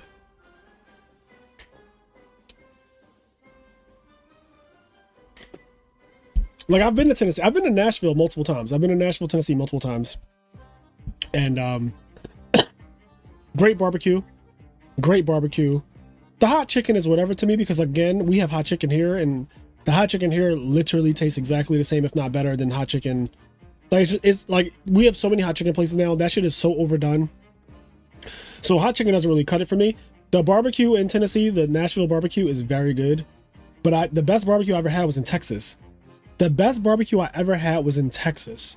It was not in Tennessee. I've had barbecue from Nashville, Tennessee multiple times, and while it was good, Texas got Tennessee wiped down. Texas got Tennessee wiped down. Austin got Nashville and fucking the whole Tennessee, the whole state.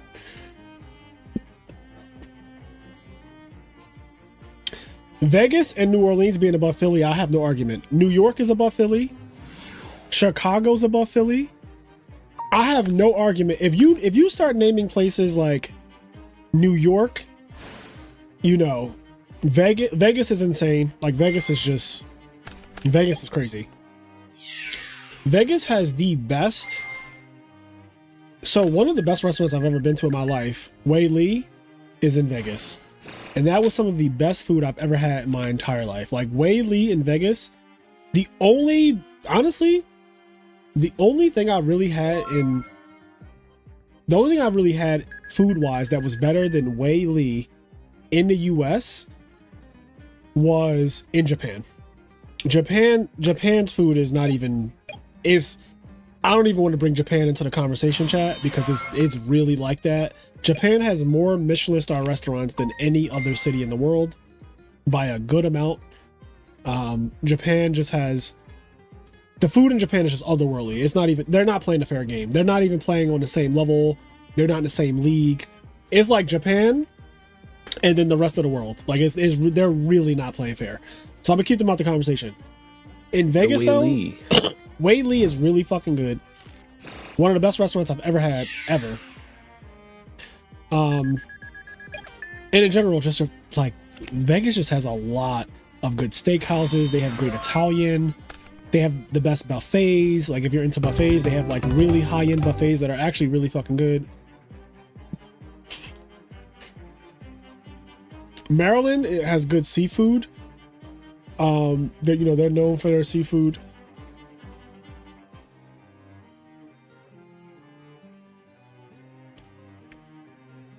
The cows in Japan do have a better life than most Americans.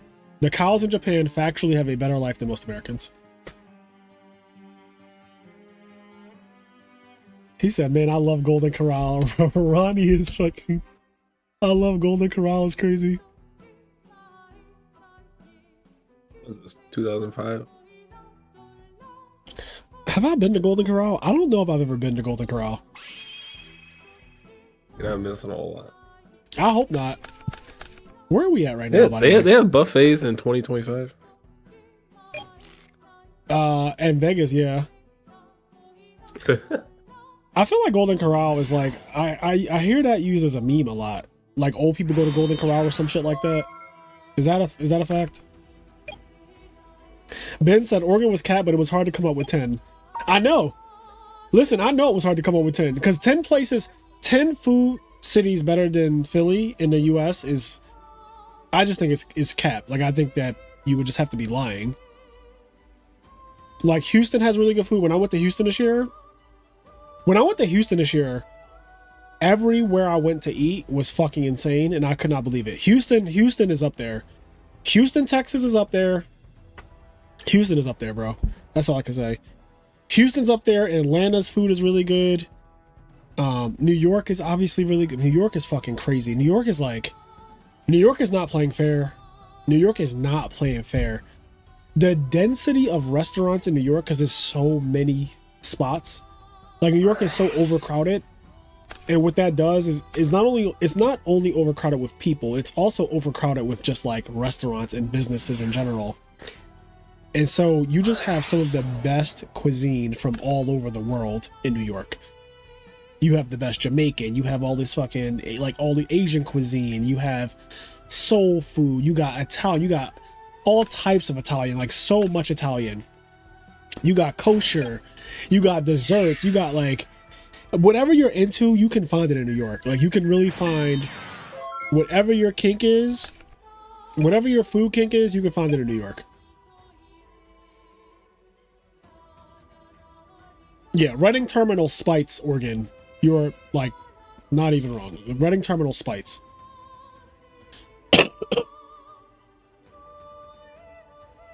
Did you know buffet is an acronym? I don't believe you. That is propaganda I am not buying into. Buffet being an acronym is propaganda I refuse to buy into.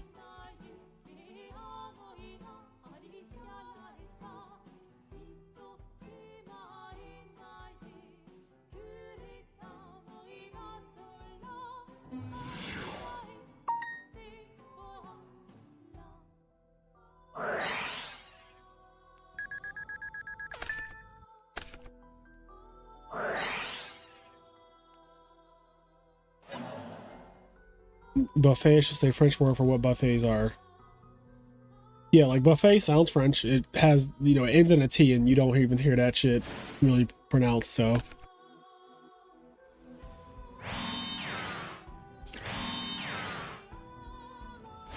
Like I said, I'm not buying into that propaganda. You can't make that with Thunder King. You cannot make that with Thunder King.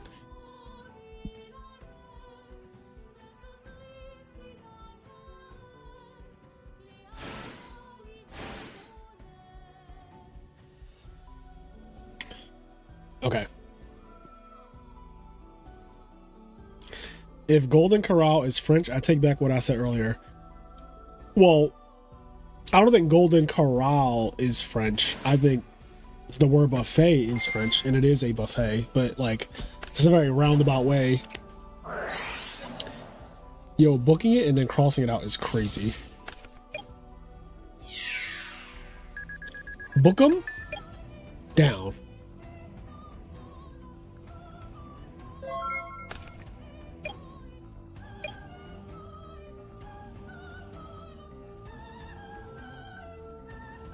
Oregon though. He did say I'm leaving here with something. Man, I miss Terry Blacks. Oh. I miss Terry Blacks. Why does he play Colossal and Redo? Is Colossal not playable in this format or something? Like, is it not good? Oh, why does he play cross out? I read that as colossal. That was some dyslexic shit just now. I don't know what that was. Cross out. Why does he play cross out? I thought he said colossal. Cross out has to be okay with Gear Gear being a deck, right? Like, it has to be. Yeah.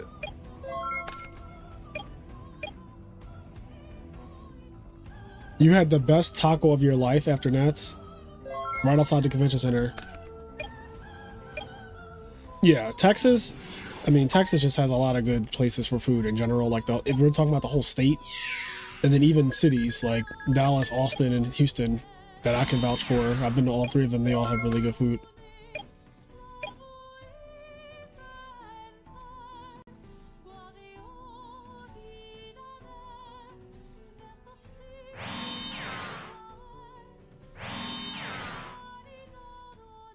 San Antonio. I've never been to San Antonio. That's a part that I haven't been to yet.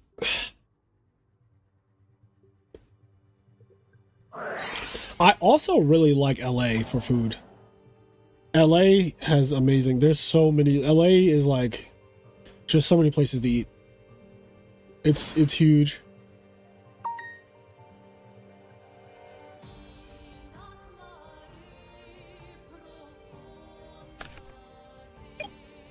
You're just naming every large city. Yeah, and they happen to be like, they just happen to have amazing food. Like LA is just not, it's just not fair either. That's just another place that has really good food. I'm mad how close it's getting to 12 o'clock and I haven't done my Duolingo yet. I really got to start disciplining myself to do Duolingo before doing a tournament. I don't know why I do this to myself like every single time. You have done that yourself. Look, I have no one to blame but me.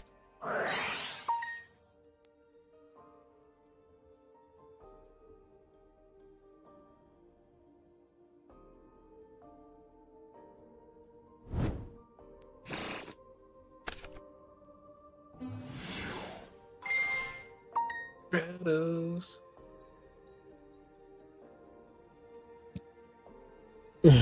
What I'm gonna eat? Corn chowder or cam chowder? What is that? What's cam chowder? Canada's entire food scene is a myth? Jesus. 1, that bird gonna be angry with you. 2, we gotta talk about food. And 3, hi, I'm Landois.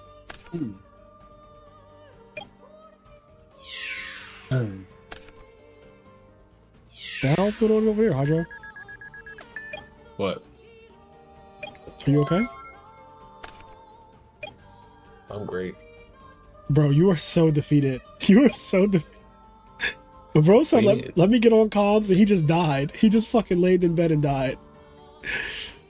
I mean, I feel like I'm gonna die, but I'm having a good old time. Oh, you really are sick. I feel bad. You should. Oh, shit.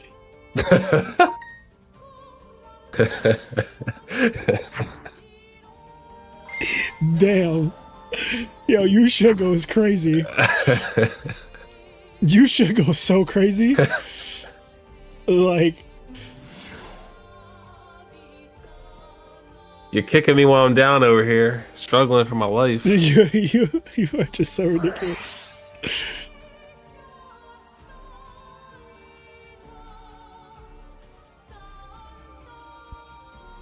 Yo, duck murder, let him cook. Hold up, let him cook.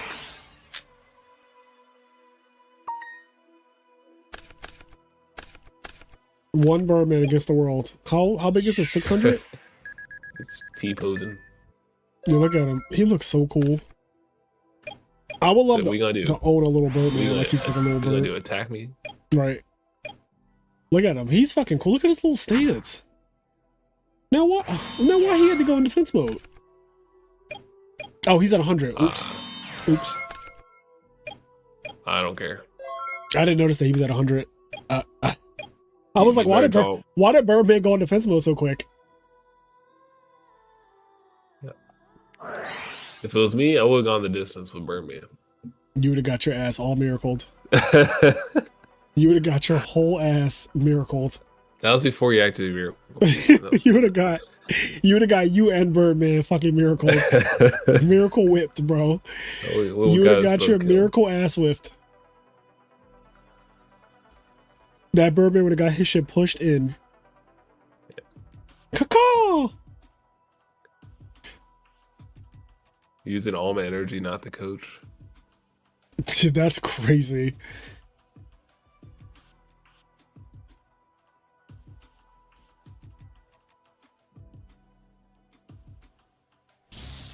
I just like to see what the people do. Yeah, this is a Dragon Ball poncho. I'll show it again.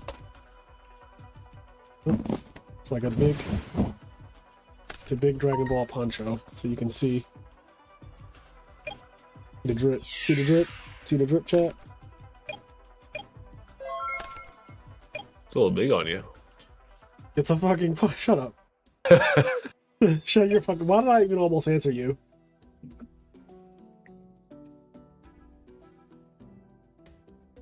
Should I go a little higher, chat? Anyway. But yeah. I don't need to see your Dragon Ball. No one needs to see my Dragon Ball? You want to see my Dragon Ball? Good. I only got one.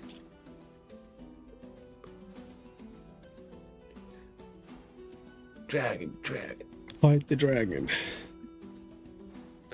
Yo, you want to know something funny? It's like I didn't become a fan of Dragon Ball through watching the anime. How'd you become a Dragon Ball Z fan? anyways. Dragon Ball Z Budokai. I mean, because it was essentially like the plot was in the game. So yeah, this is Goku from Dragon Ball. You are 100% right, and it does say Dragon Ball Z. I'm answering chat. Sorry, it says Dragon Ball Z on the bottom, but this is definitely Goku from Dragon Ball. 100%. I think it's funny seeing like they're like, this is Goku from Dragon Ball when he's 10, and then they like show a side by side from Gohan when he's like 11 from Cell Saga. Yeah, he's like ripped. That might be the most Hispanic item I think I've ever seen. It really is though, because you know Hispanics, they also love Dragon Ball, which who could fault them? And it's a poncho. So like, I feel like fucking Desperado right now, bro. You got the Ace cosplay going on. Ace. And I call. No, you just need a hole in your chest and you'll be good to go. Bro, he can't get this last lick of 100 life points. What happened to the Miracle Fusion monster? Where did that go? Oh, it got deeper, didn't it?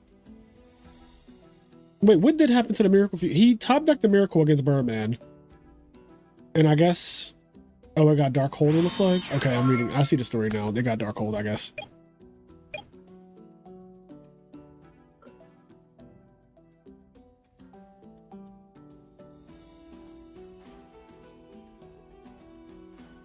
If you see Goku painted on the wall at a Takiera, you know it's going to be fire. Or Takeria. Not Takiera. I don't know what the fuck Takiera is. I just made some shit up, chat. Takeria. Takaria's in near.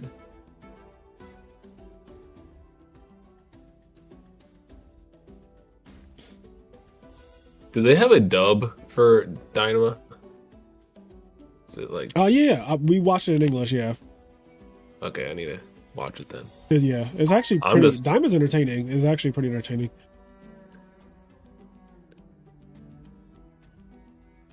I'm lazy. I don't really watch anime sub anymore unless I have to. Diamond confirmed not canon into Super. Frazier was listening to you and Kenny talking about it on the pod episode.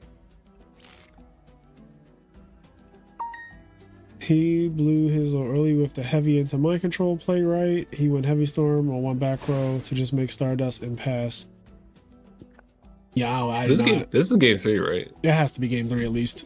That part I feel like we can confidently... Yeah, it's game 3. Yeah. I just can't believe he has a lick of 100 life points and it's like impossible to get to it. Yeah, beat down, beat down. This is a good damage. This is 24. This is a lot of damage. I think it's 29 actually. Oh, something bigger? The Burman goes up to 19, I think. I don't know what this card does, I just realized. It gains 500 attack if the return monster was wind. Okay, I don't either, so don't matter. Shut your fucking mouth when you're talking to me. Okay? Alright? You shut your mouth when you're talking to me. That doesn't make sense, but okay. If he made Shining instead of Absolute Zero, he probably won. Yeah, yeah. All right, team. How should he have won? Apparently, if he just made Shining the first time, he wouldn't be in this situation because he did get Dark Hold for Absolute Zero. But if he made Shining, maybe he thought he was playing Edison. True.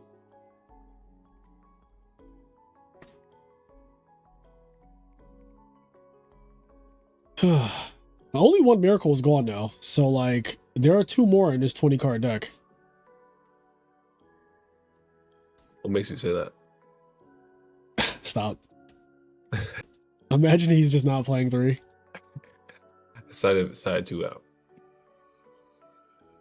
Edison Brain took over. There's a chance that he really did like kind of forget what format he's in for a second. It's late. It's like 11 o'clock, right? Yeah, it's 11 o'clock where I'm at.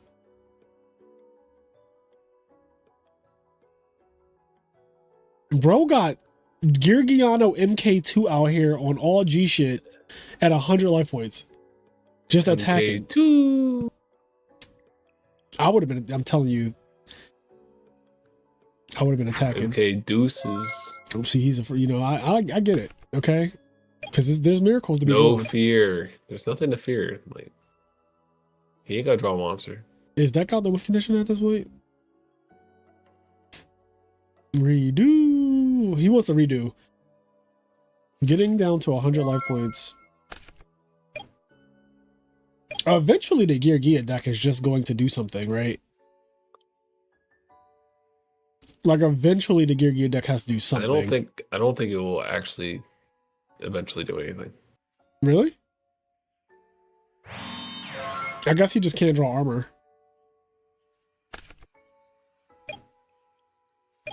Not at this rate. Yeah, I got swing. This game would have been over. Someone would have won if he just kept on attacking.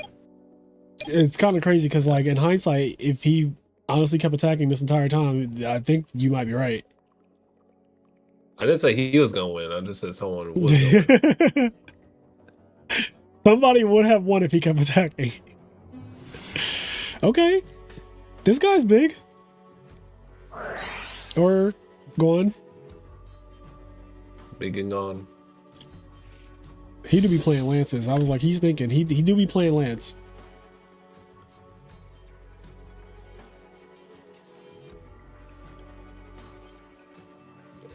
He's out of heroes. Ah, yeah. There's a lot of heroes gone.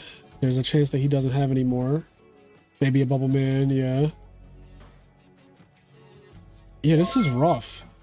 Cause like there's a call in grave, a call in the field. But the scariest part is that he does have 2 miracle fusions unaccounted for. So like it's really scary. It's just you're at 100 life points. It's just fucking terrifying.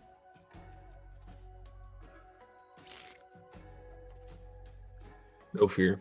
This is further proof that Yugioh can't be the best deck in any format. Yeah, I'll never buy into the propaganda that Yugioh is the best deck in any format. There's not a single format in Yu-Gi-Oh's history where I will buy that propaganda. Good, sure. Like, I won't deny that it's a good deck. The best? Tripping.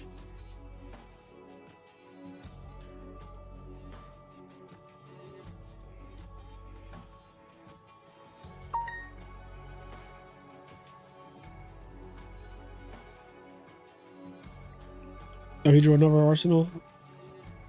No.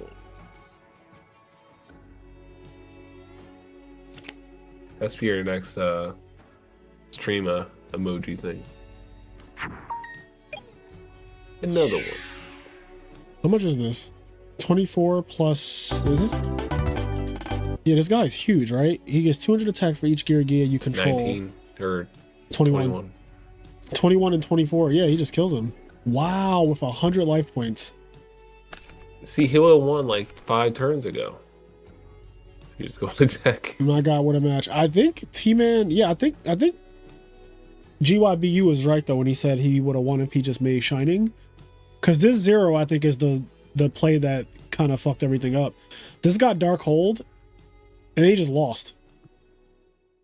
Yeah, he ran out, guys. He just never came. He never came back from that. And I think in hindsight, if you think about it, right, when you are out of heroes, because if you look at where this came, he was out of heroes already. By the time he played this Miracle Fusion, he was already out of heroes. There's 3 aliases. There's a Bubble Man. So like, you're out of legal. You're out of heroes except another Bubble Man. So you kind of need to make the Shining, not even just because he's good, but because you need monsters. So yeah, I think, you know, that was probably that duel. Granted, this is coming from somebody who did not watch that duel. At least not start to finish. Invested. Yeah, you were 100% invested. Yeah. Yo, I just love how Rush Duel and Speed Duel have so much activity. And like, let's check on traditional. Oh, okay. Oh, all right. You just have to wait a little longer. Yeah. Okay. Okay, that's cool. All right. Anyway, who's next? Just wait for it.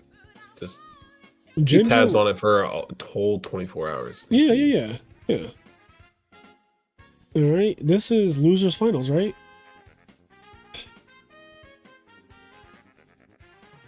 Why you gotta call them losers? I mean, that's just what it's called. I didn't make it up. It's just called losers finals. I don't know. I'm gonna close one of these tabs out now. Is that Marcus Hayden's alt in traditional format? Rush Duel? What are you talking about?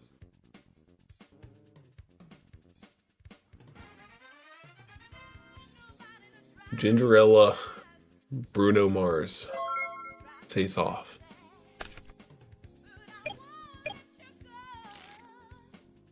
You just have to play ranked for Rush Duels. It's just going to take a couple hours to get a match.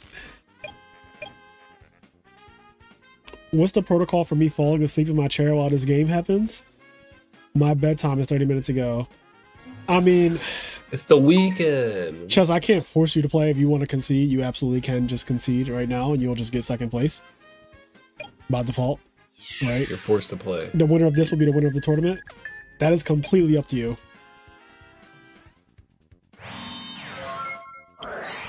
Yeah, if you fall asleep, we'll wait. I'm gonna try to get your attention in Discord. But if you genuinely can't make it through this match, that is, you know, I get it. Like, it is late. It is actually 11 o'clock. I also have to do my Japanese lesson. I'm realizing, like, there's no way around that because at this point, it's 11 o'clock and there's no way this tournament is finishing before 12. So.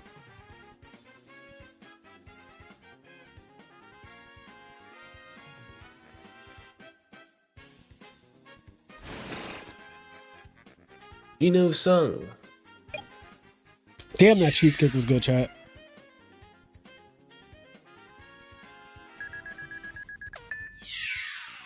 Shit was Let's busting. finish that solo leveling show. What about solo leveling? I just caught up with it. Oh, nice. You're finished both seasons? Yeah. It's a good show, right? Yeah.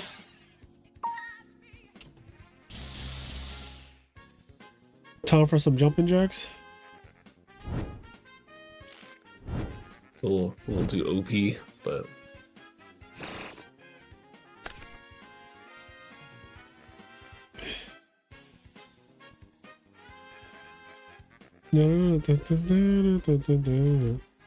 I am such a night owl. Like, I could stay up until 4 a.m. if I wanted to. And like with no caffeine or anything. Like, I could just, if you just give me access to the internet, like a laptop or a phone, I can absolutely stay up right now until 4 a.m. with off of nothing. Like, I've been up, and mind you, I woke up this morning at 7:30 a.m. and I've just been up. So like, I have not had a nap, have not slept at all or anything like that, I can stay up till 4 a.m. No question. I don't know the last time I stayed up till 4 a.m.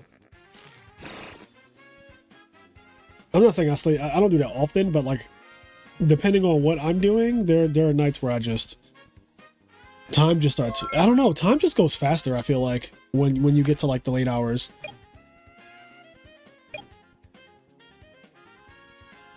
Like I'll look over and be like, "There's no way it's 128." Like there's no way it's 128. And the next thing I know, it'll be like 3:34, and I'm like, "How did 3:34 get here? Who the fuck invited him?" Like when did that happen? Like there's no shot. Time isn't real. It really isn't though. And honestly, the way I tell time is my Alexa. Oh, I shouldn't have said her name. Anyway, I have an assistant, a home assistant in my room. Don't laugh. They're standing over there. I have a home assistant in my room. I have 2 of them. One's on my desk right here. Alexa, how are you doing? My Friday's been chock full of fun. Anyway, so I have one on my desk, and then I have one that is closer to my bed, and the one close to my bed has the time displayed on it at all times.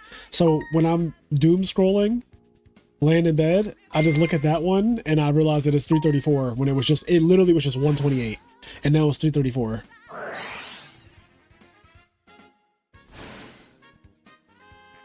Oh, you wake up at 4 to 5 a.m.? See, no, I can't do that. Like 4 or 5 in the morning on purpose. Yeah, some people wake up 4 or 5 a.m. to go to work, which I do not envy those people, man. Waking up at 4 to 5 to go to work is so bullshit. I get up at. Now you mention it, I do get up at 5, I guess. See, look at that. Yeah, I used to do that. Like I'm not gonna sit here and act like I didn't. When I used to work far away, this is pre-pandemic, so before work from home was a thing. When I used to work really far away from my house, I used to get up at, I think, like 5:10, 5:20. And now that I haven't done that in 5 years, that just seems crazy to me.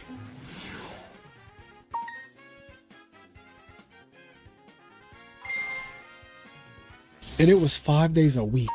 I can't believe that we used to work in an office setting 5 days a week.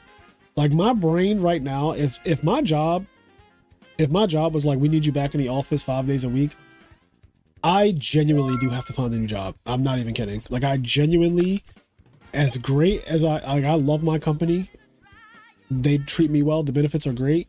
But if they were like, you have to come back to office 5 days a week, I would be like, yo, it's been so real.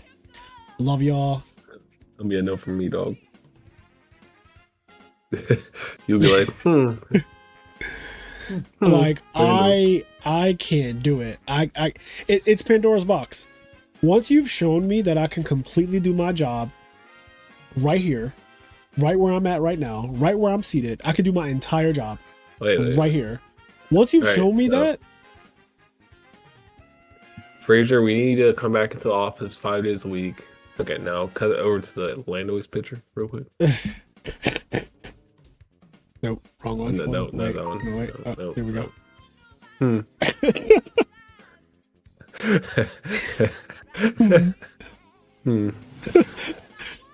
Like if they literally told me like, bro, you gotta come in 5 days a week, I'd just be like,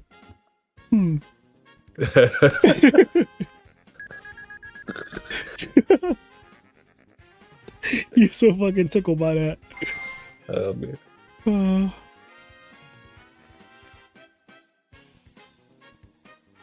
Does she ever say things in the middle of the night? No, my home assistant does not say things randomly in the middle of the night.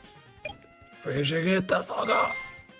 I was up till 3 this morning and didn't realize it till I looked at the time in my phone and was like, fuck, I have to get up for work in 4 hours. That's always bad. Whenever you're up so long and you realize, you start thinking about what time you have to get up for work. Once you start doing those calculations, you're cooked. You're fucking cooked. Oh my god. Mate. Oh, hold on. Somebody subscribed. Somebody subscribed to the Patreon for a year. I have to send you an invite. Hold on. Somebody did a year subscription. That's a nasty dark hole right there. Somebody got dark hole for it all? Well,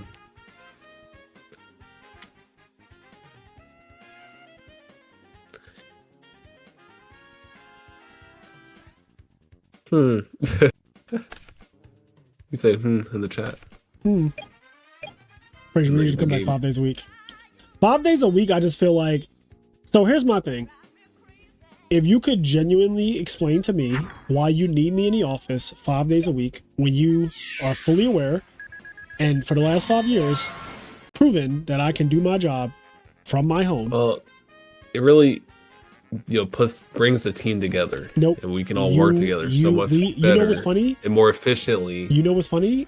So when we do go in the office, when we randomly have to go in the office, we don't even talk to each other anymore because all of us are just so not even like buddy or social. It's really about the team spirit. Yeah, it's not a thing. It doesn't exist. We don't collab. Like this whole bullshit, like, collaboration and all that. That's not a thing. First of all, I'm an accountant. We don't collab. I don't need to collab to do my job. My job, one of the reasons why I like my job is because I don't have to actually interact with other people. And I prefer as the least amount of human interaction as possible. I know it's funny saying this as a content creator and a streamer, but like for my job sake, I've never worked a retail job. I've never worked in like food services or anything like that where you have to literally be at the beck and call of the customer. I don't know what that's like. And I don't want to because I'm not a people's person. And my job does not require me to actually collaborate with other people on ideas or anything like that. Accounting is accounting. The rules, the laws are the laws. Like we don't need to collab. Send me an email. That's it. In-person collaboration is a joke. Some people have to wake up that early because they can't afford traffic slowing them down. Yeah, I mean, and that's another thing. Fucking traffic is so terrible. Who wants to go through that? Like, why am I paying money to go to a place when I can just do the entire job from home?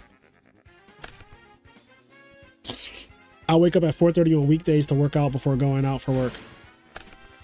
I mean, Brian, I want to be that person, Brian.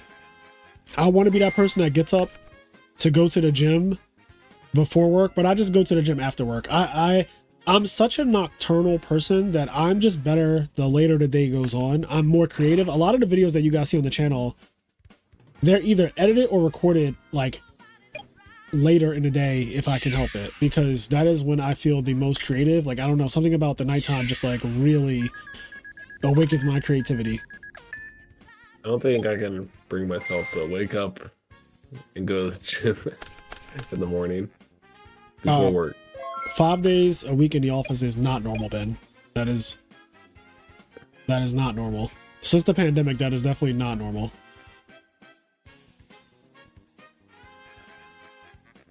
That was normal before the pandemic, yes. But now that we're post-pandemic, there's really no reason to have people in the office 5 days a week, depending on what your job is. Like, I'm not saying every job, can do what I do, but like a lot of office jobs do not need to be in the office 5 days a week. It's just a fact.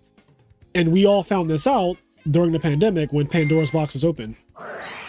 Yeah, my camera focus is just doing whatever. I don't know why it can't find me, but it is the fool. Hey, Redmond, I like that card. Honestly, King, getting up at 4:30 changed my life. I can get home and relax and then go to bed early instead of getting home and having to down pre-workout exercise, which then continue the cycle. Okay, yeah, see, I don't use pre-workout or anything like that when I go to the gym. Pre-workout makes me feel weird, and I do not like it.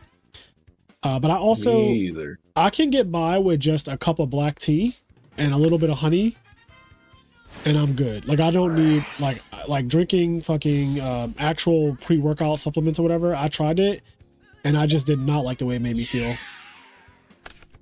I don't take it either. Yeah, it's just not for me.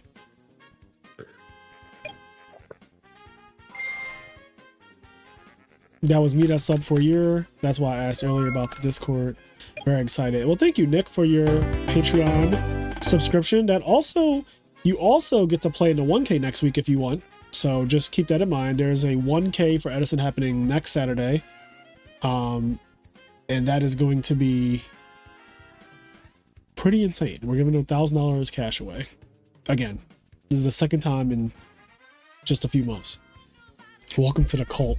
And he fucking posts up Landois. All right, I'm going to mute and I'm going to do my Japanese lesson chat. And that's what's going to happen.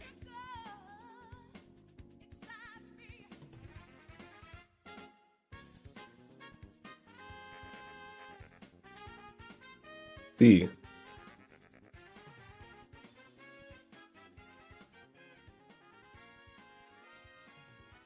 I will do sign language for them.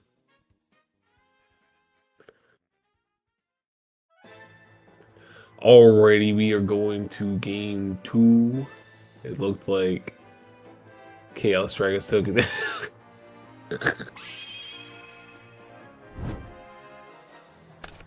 I just hear a bunch of I hear all your Japanese lessons popping off.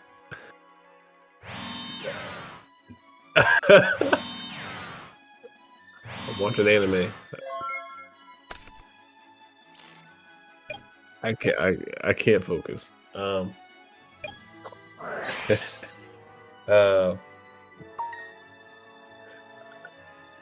just trying to focus on the game. Okay, anyways, there's a macrocosmos.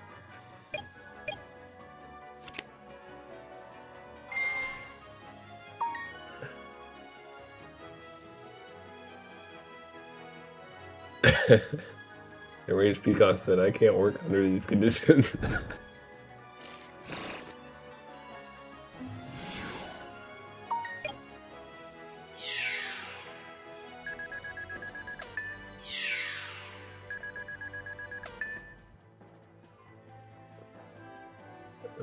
Bro's probably just watching anime.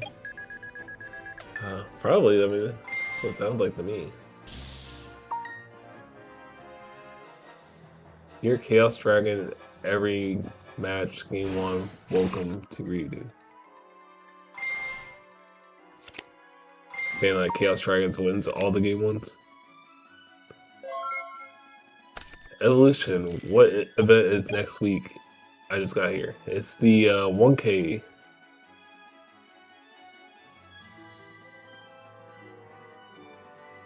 The Patreon 1K.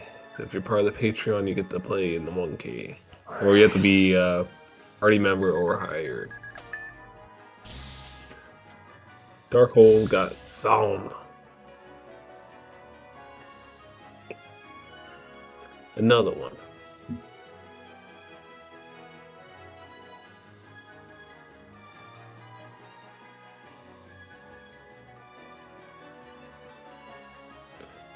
Yeah, Chaos Dragons don't typically like macrocosmos, so.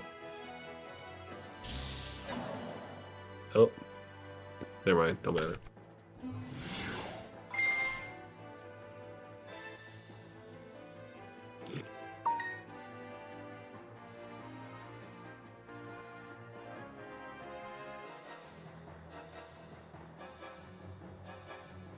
Since this is, after the fact and not coaching, it might have been better to MST the set and then Darkhold, but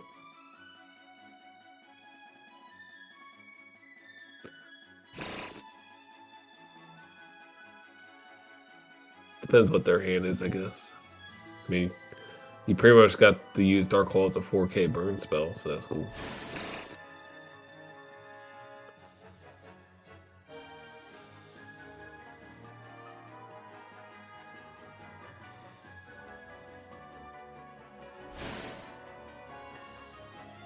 Thank God.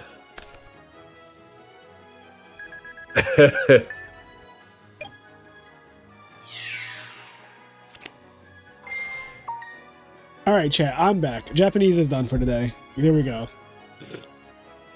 Kept fucking writing the word Tabemono and Hachigatsu, which is August. But I'm back. You what? You did what? I survived your. Oh yeah, you were dying at first. You could not deal. Me trying to figure out Discord be like, and he used my new favorite emote. My boy.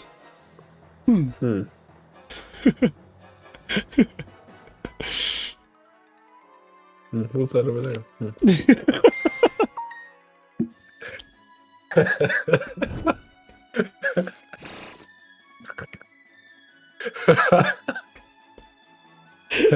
I can't.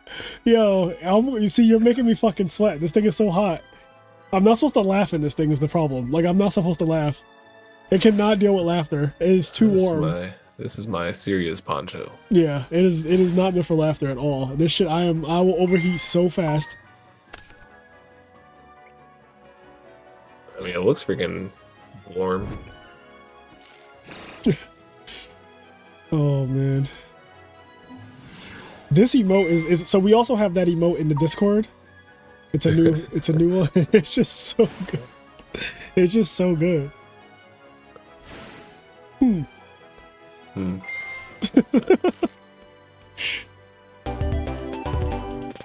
wish you could put emotes in like the dueling chat.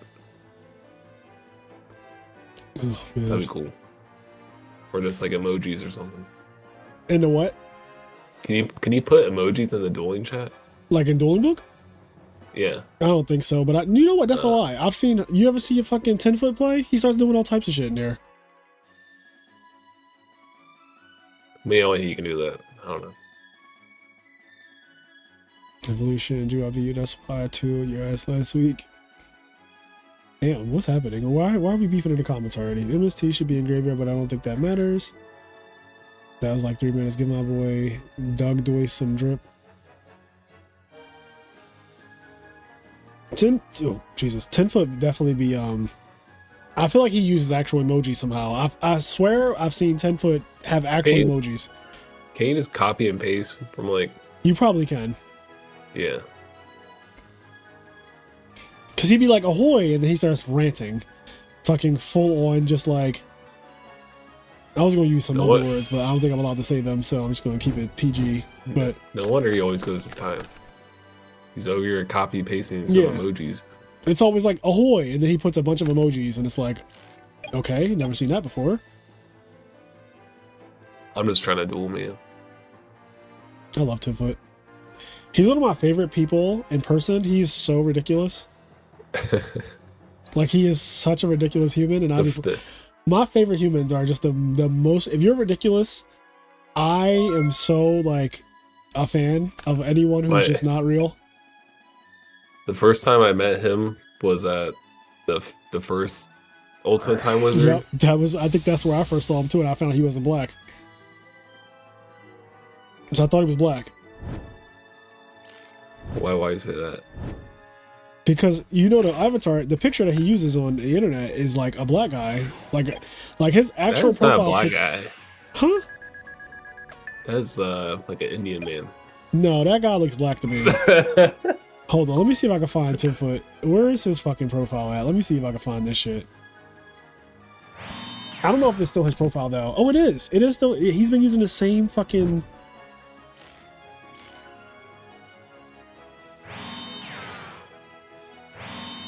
Okay, I'll give you mixed. Mixed black Indian. This is 10-foot's profile picture that he's been using since I've come into Edison 3 years ago. And so I thought this was him. I was like, man, he's like actually kind of like a handsome black guy. And then I fucking meet him and he's like this. He's fucking Asian. Like he's just full on Asian. And like not at all the black guy that I thought he would be in person. He pulled a Cameron Saunders. He did, because Cameron Saunders pictures a girl. And I met Cameron Saunders and he is a man. And not so Cameron Saunders' profile picture was an Asian girl. As far as I remember. Yeah, some K-pop. Well, I don't know K-pop, so that also fucked me because I would have probably known, like, okay, that's not you. But I was like, man, Cameron is actually kind of hot. And then I fucking meet him, and he's like some southern white guy. And I was like, what is with people catfishing on Discord? Well, okay, so this is a good tie-in to first time I met 10-foot.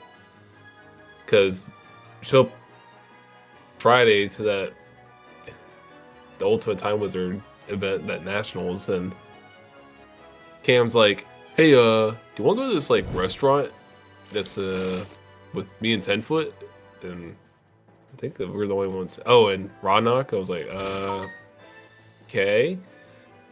This freaking restaurant was like an hour away. Like, it was like the most bizarre trip ever. I don't know. That's your first time meeting Tiffoot? Yeah. And Ronak. We were just like, all Ronak went to this like Ronak is Southern- exactly what I thought he would be. Ronak is literally exactly what I thought he would be. Like when I first saw Ronak, I don't know how I just knew that he was going to look like that and sound like that and be like that, but it all just made like he did not surprise me at all. Cameron and 10-foot were fucking shocks. Okay, they were absolute shocks.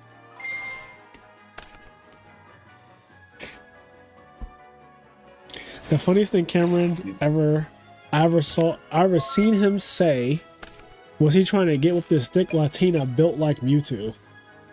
Damn, Mewtwo is thick too. Mewtwo is hella thick.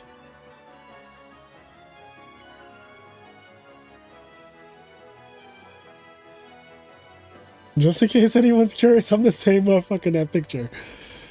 Dom, I like your Halloween costume. I saw it on Facebook today.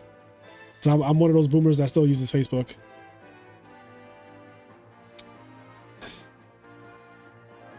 No, God damn it.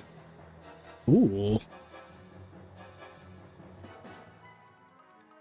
there a way to turn this off on Facebook? I don't know, it's like a new feature they added, but it just shows like random people's posts that you don't even like, you don't know them at all. Yeah, I don't like that. I don't know how to turn it off though. Actually, I think I do know how to turn it off. I'm lying. Okay, wait. Why can I not connect this? Here we go. So everyone, this is Dominique Roberts, and this is his Halloween costume. We got a nice little ninja outfit thing going on. That's why I was like, oh, nice. We'll give that a like.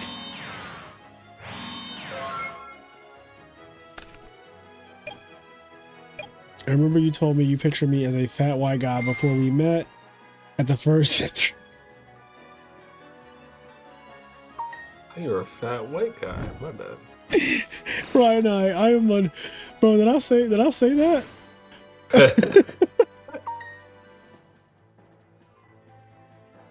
What is wrong with me? I'm on the spectrum, chat. Okay, my defense. I'm on the spectrum. All right, I'm very self-aware about it. I'm not all the way there. I have all kinds of issues. So, did I say that, Ryan? Ryan, I said, I remember you told me you pictured me as a fat white guy before we met at the first 3v3 Ultimate Time Wizard. You were half right. Bro, I was dying. I don't know why I just assumed. This sounds like Frazier behavior. Listen, okay? I don't know what would possess me to say that, but listen, I thought you were a fat white guy. All right? Your name was Ryanide.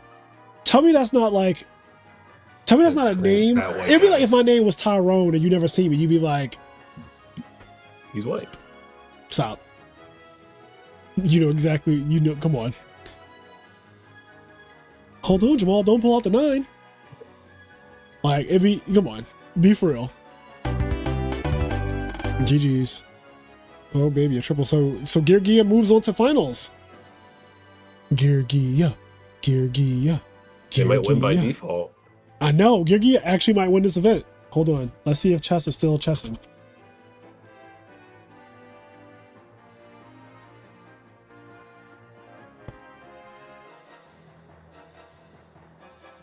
Okay, chess is actually still around for grand finals. Holy shit. Holy shit. Grand finals. Chess Prime again versus Bruno? Who's in losers?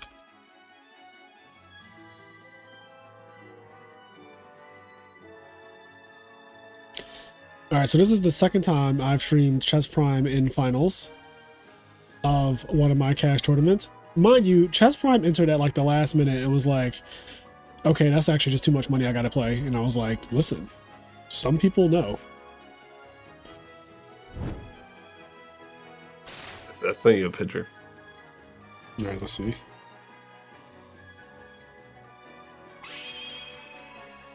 Yeah, that's Rawneck. That's exactly what I thought.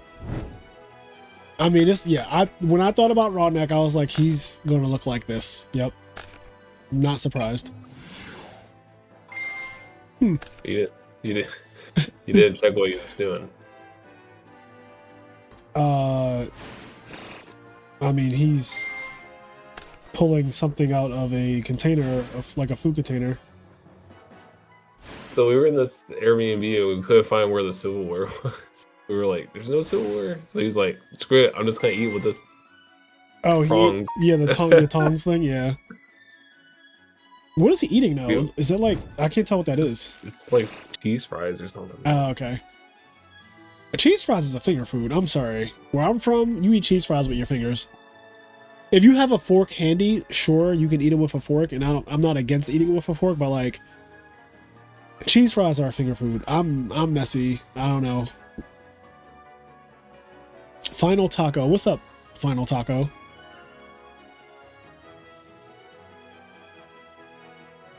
Final Taco, abbreviations, Final Taco.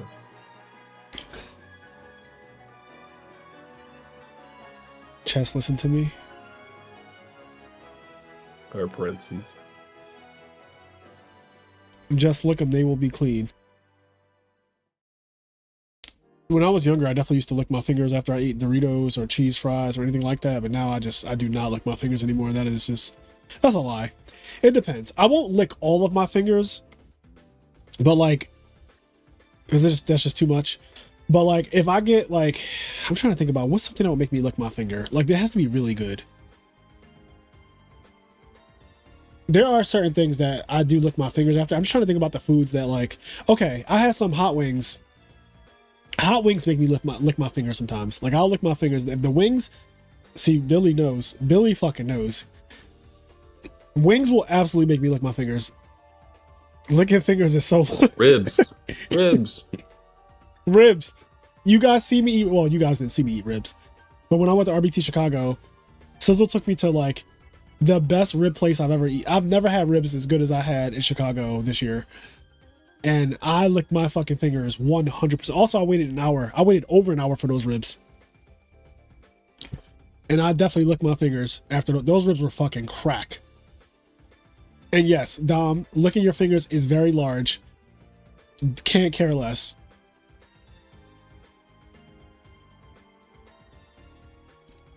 The cam is focusing on my mic arm. It is. I wish it would stop fucking doing that. Like, why is he doing that? You see it?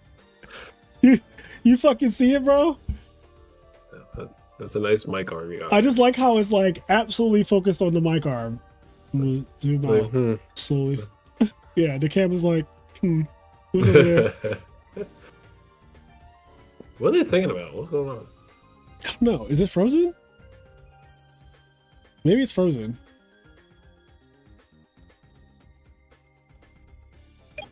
It was frozen. I don't know why Dueling Book has been doing that, where like it just like you're watching it and it's just not showing you actual gameplay anymore. It's when your camera focuses on the arm.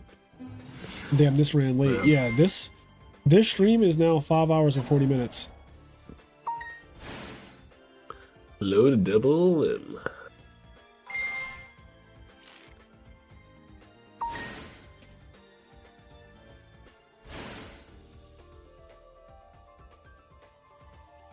I actually should find...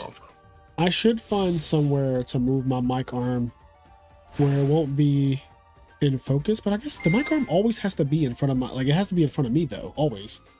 Like, there's really no way around that. Like, the microphone, at least, is going to have to point to me in some capacity, so, like... I don't know, I'll figure it out. But, like, it's on the edge of my desk, and... Like, I mean, you see it. Like, it's literally, you know, like, it's doing its thing. Your arms in focus again. Yeah, I mean, like I typically keep it, you know, down, but then the camera now look at it, like that fucking, look at how in focus the arm is. Like, look at how good it's focusing on the arm. It's a nice quality right there. It is. I mean, the camera quality is insane. I'm using a Sony mirrorless camera as a DSLR for this.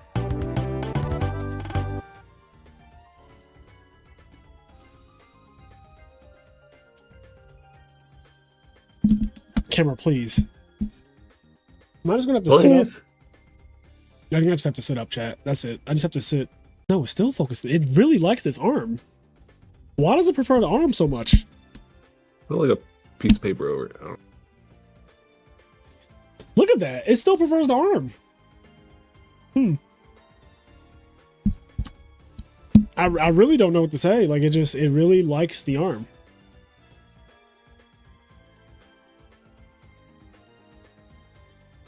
It got tired of looking at you. It did. It really, like, it actually did. Like, it won't focus on me. It's like, no, I need the arm, bro. I need it.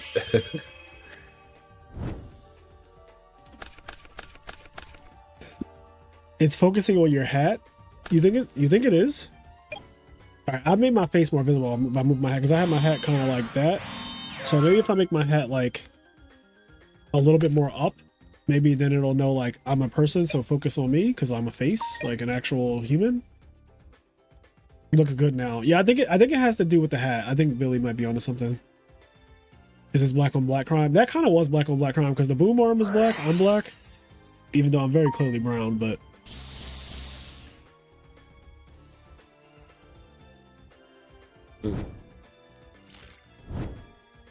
Add in the dark hole. You just mad cause your ass is old. So Chess Prime got kind of destroyed game 1. I didn't even see it. I was focusing on the fucking arm the whole time. What happened? There was some Yugioh Curry action. So Yugioh Karakuri actually is the real thing, huh? It's actually him. Every deck is him. Lila. The chess type dickhead in the fucking chat. What is that? What's DH mean? I would have to assume dark hole. Oh, okay. It could mean that too. My bad. Like, See, this is what I mean. Like you added dark hole, dickhead. Yeah. Listen. I didn't know what where I come from. DH just means something different. Okay. Oh, those were definitely shit mills.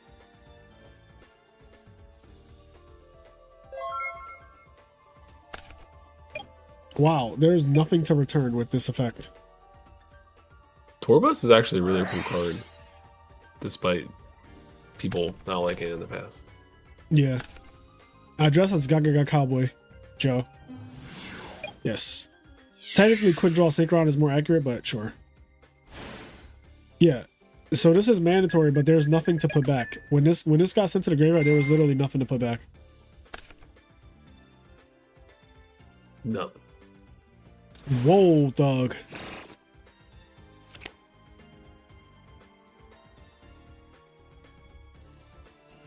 Yeah, in Philly, we definitely say in Philly, dickhead is a very common term, for better or for worse.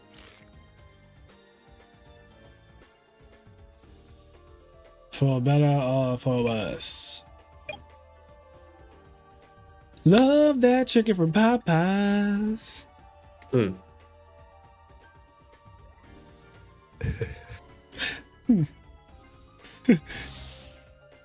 I feel like I'm being judged. Like this fucking. You're just looking down here. Yeah. You're a wizard, Harry. You can do like the villager. Yeah. You ever hear that? No. Just sound ridiculous. Landois needs a cowboy hat. Landois is getting a do-rag. You gotta put like a butler outfit on him. Is it a term of endearment or a term for fisticuffs? If you get called a dickhead in Philly, it's definitely not a term of endearment. Usually it's used in a derogatory way. It's used the way it sounds. It's not like how in Baltimore, I think it's Baltimore, where they say dummy. They call each other dummy, and it's like it's not actually a pejorative. It's not derogatory. It's just like the way they talk to each other. But in Philly, if you get called a dickhead, it is definitely not a good thing. Also, friends do not call each other that either. It's not one of those things like, we're so close that we call each other dickhead. Like we don't. That's not a thing. Now you laughing? Are you laughing, Hydro? No. You're fucking laughing. I can hear you. I can hear it in your voice.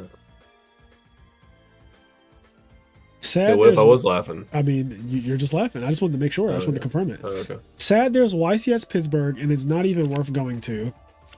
Yeah, I mean, unfortunately, Konami just decided they don't want retro players at their tournaments anymore. Get them out of here. Landois, We don't want their kind of. Landois wise, like Master Hogwai? I don't know what that is. The way you say it, not a good thing, just so funny.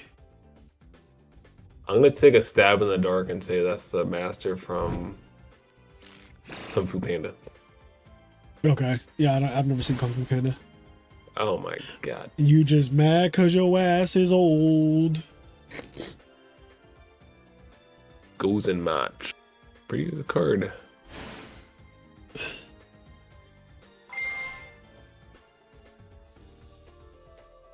Goes in match against Chaos Dragons. I never thought that this would work because they're literally playing Dark and Light, and like that's all they're playing. It's not like they're fucking wind-ups, you know what I mean? Where it's like really. But this actually is it's kind of a cook. I kind of see the vision.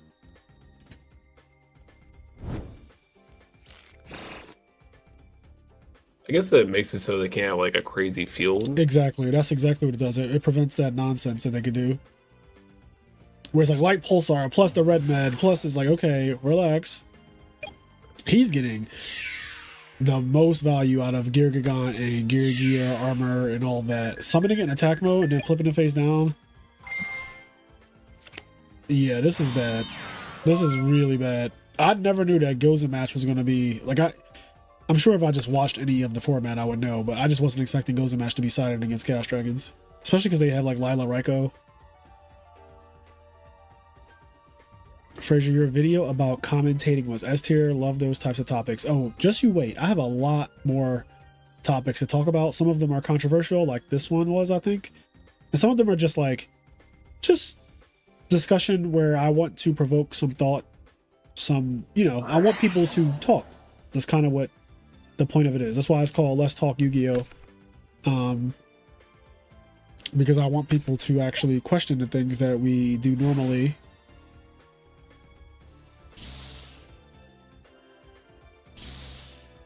And I think if people know better, they do better. A lot of people do things without knowing that they're doing something wrong.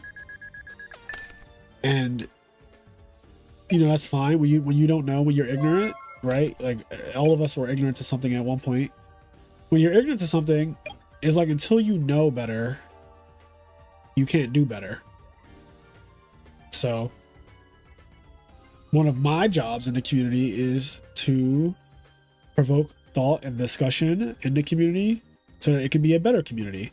And I think that the integrity of tournaments not being messed with by people saying like things out loud that they really should not say during a match, because again, you would not do this if you were standing next to players at an RBET or a YCS or whatever. You would not just start calling out plays out loud at the top of your lungs. You would not just start saying that.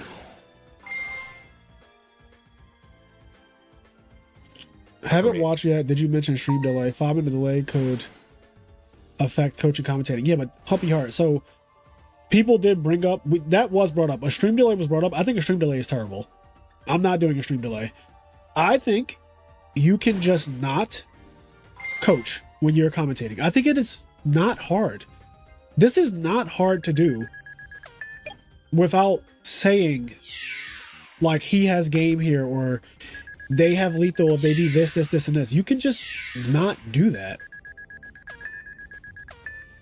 Yeah, you can't talk to chat in real time. And honestly, the best part of this for me, the best part of this experience for me, guys, is that I get to spend time with the people who actually support the IMNerd brand and talk to you guys. I do not like if I have to put a 5-minute delay on it, then it literally becomes impossible to talk to you guys.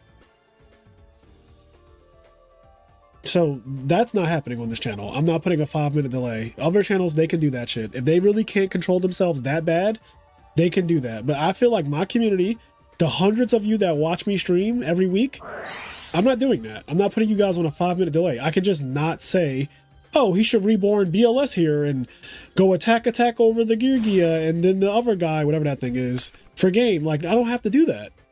You can just not do that. Overdurch. Get him. I think the onus is on us as content creators to just do better. It's not like, it's really not that hard. I promise you.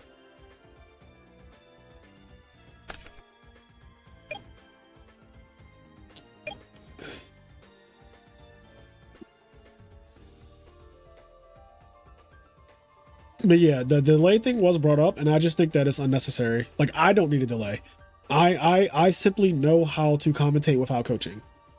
Other streamers, other TOs or whatever, if they need a delay so that they don't fuck up the integrity of their sets that they're watching, if they just cannot control themselves and they have to call out every play, if they just have to vomit out every single time they see a play before it happens. Oh, he has to search this with Yugioh armor here, and then he has to do this, and then he has to overlay for this, and then he has to... It's like... Honestly, I don't know. I think that kind of commentary is lame. I think that commentary is just lame, honestly. I genuinely... When that is the stream that I'm watching, I genuinely mute it. I'm not even kidding. If that is the commentary, if the commentary is just you giving a play-by-play, or like you literally saying every single turn what should happen right here, I don't want to watch that. I don't want to hear that. Especially because, like, no shade, but a lot of the commentator plays be terrible also. So that's the other thing. Sometimes the commentator, like, plays just be like, Jesus Christ, you're bad. Like, I knew you were bad, but, like, you're just very openly bad.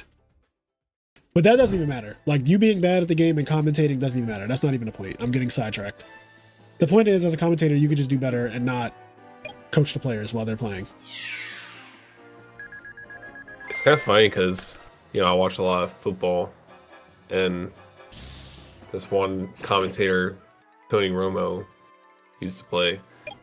He does this thing where he just, like, calls out what he thinks is going to happen based on what he sees. He's like, oh, and this guy right here, he's going to do this. And, like, sometimes that happens, but it's like, yeah, just let me watch it. Yeah.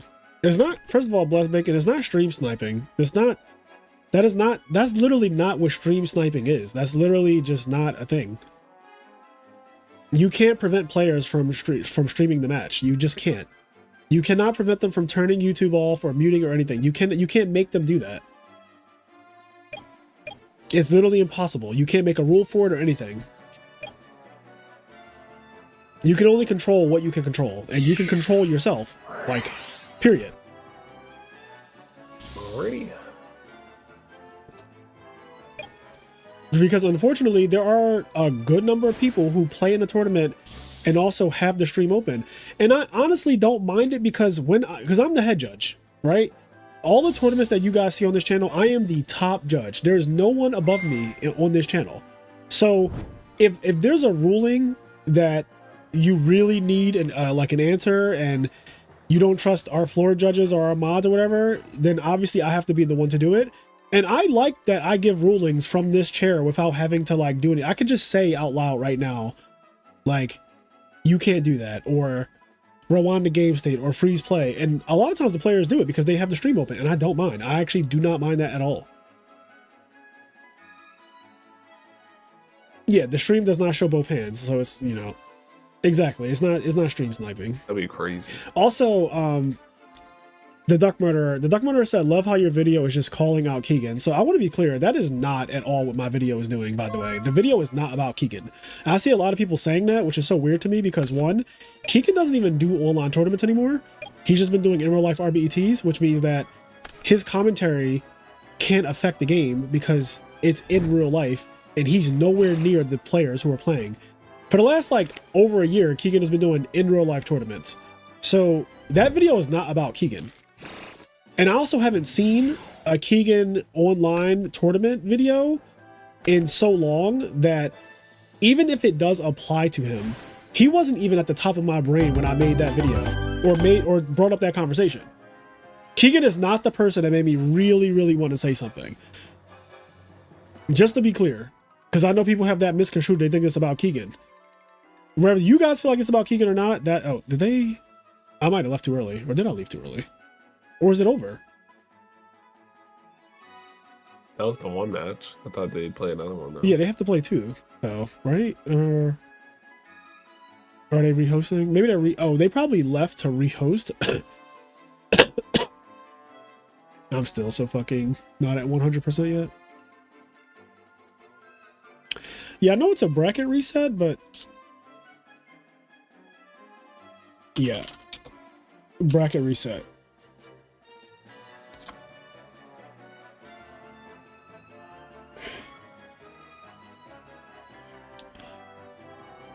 Get a redo. All right, let's do this. Bracket redo. A bracket redo, yeah. All right, here we go. So this is actually the final set of the tournament. Damn, that was fast. Karakuri Girgia might actually just be like super real.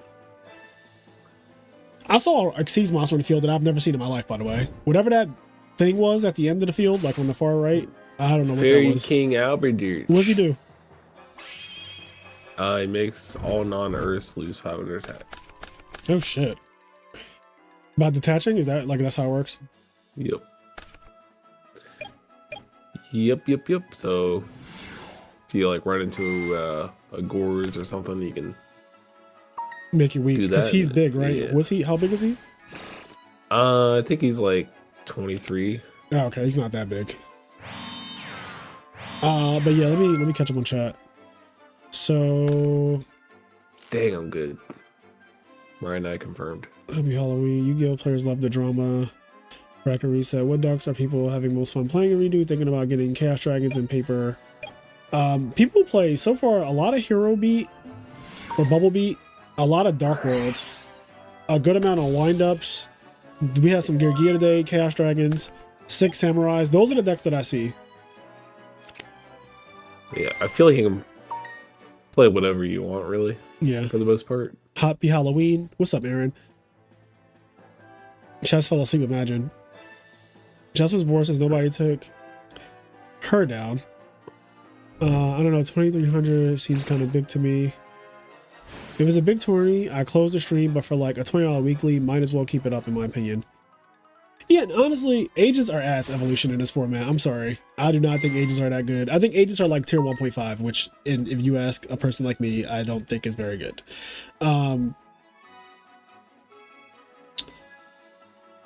Tim, like, and you know, that's your prerogative, right? You said for big tournaments, you close the stream, but for small ones, you keep it open. But like, even if you kept it open for big tournaments, who cares? Like, nobody can police you on it. There's no rule that you can't have the stream open either. There's no rule. Now, I get if some people can't focus with the stream open, because that is very real, by all means, like, you know, if it's fucking with your focus, you should know to just turn it off or close it or mute it or whatever you got to do. But like, you don't really need to do that.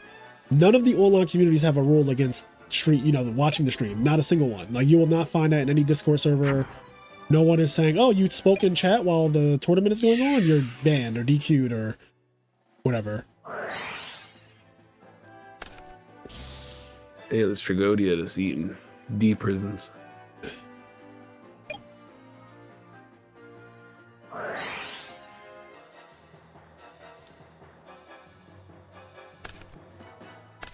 Ooh, get him.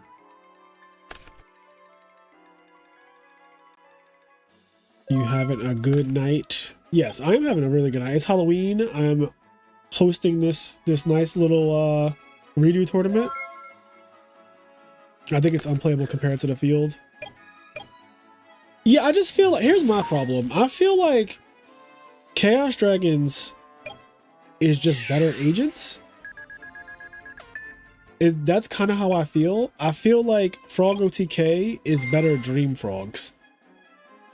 So sometimes decks just run into these weird, like, okay, I could play you if I'm hell-bent on playing this archetype because I really, really like this archetype and that's just what I want to do. I want you to always do what you want to do at the end of the day, right? If you really want to play agents, you should play agents. Do not let me deter you from playing agents. But if you're asking me, a competitive player, about agents versus like the field, and then I'm just going to immediately compare it to the other deck that's graveyard dependent that plays a bunch of light monsters and all that, and that's Chaos Dragons, which does a very similar thing. And Chaos Dragons is just very clearly the better deck. My biggest thing with agents is you have to play 3 Shine Ball. Yeah. Also that you literally have to play fucking Shine Balls in your deck. You also are very weak to trap cards. Like, way weaker to trap cards than I would like to admit. Because, and like, not just like actual purple cards, I mean like hand traps, like Maxi and Veil and stuff like that are also pretty good against agents.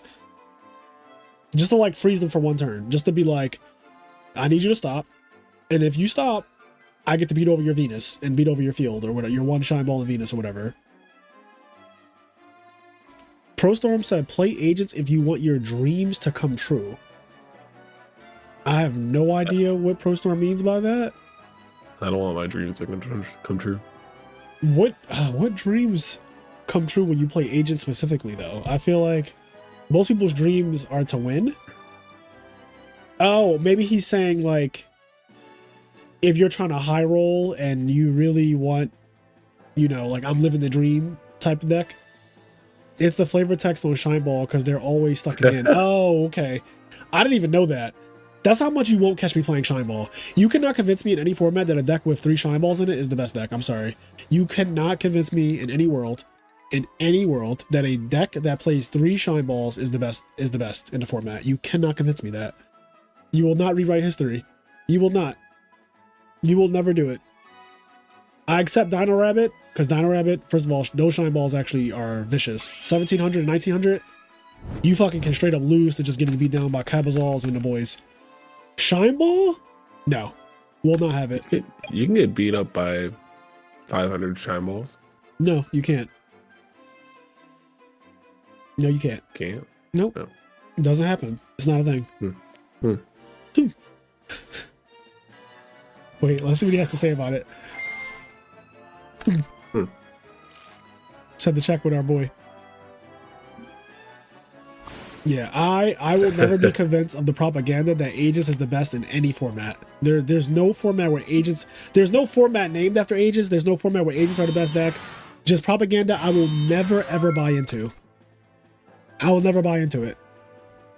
At least you can honest the Shine Ball, bro. You can Forbidden Lance with Cabazals and the boys.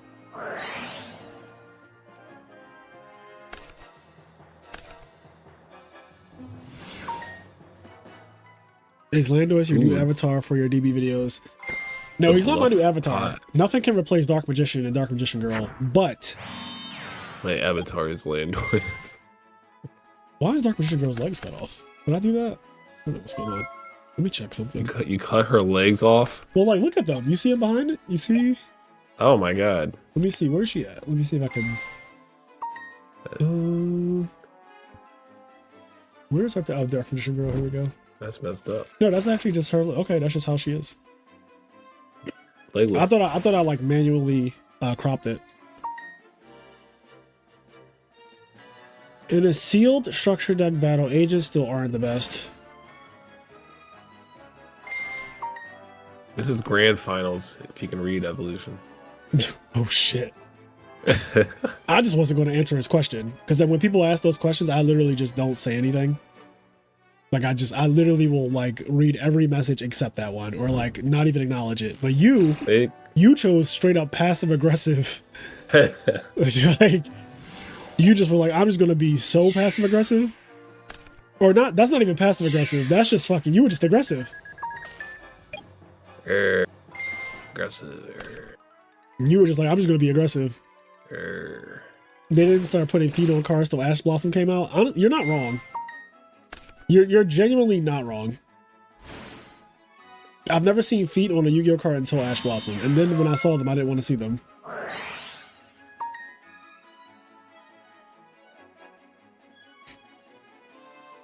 They gotta get those Ash Blossom sleeves. Now I got those Ash Blossom sleeves.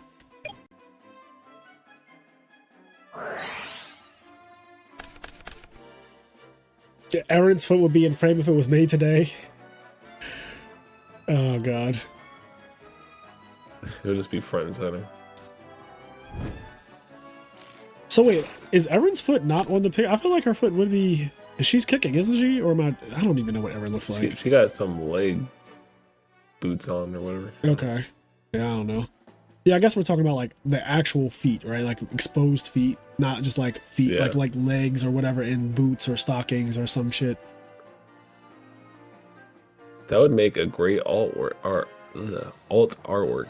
For Erin, Yeah, just barefoot Aaron. you know they could have done that if they kept doing Edison content. Konami could have absolutely reprinted Lila and Erin and Lumina and who else? I don't know. Whoever else. And the Yu-Gi-Oh players who are really weird and into that, they would have went fucking ape shit to get alternate art Erin with the feet out. Missed opportunity. They're leaving money on the table.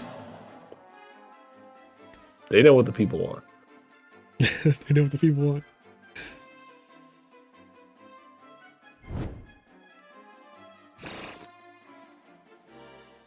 Chun-Li. Yeah.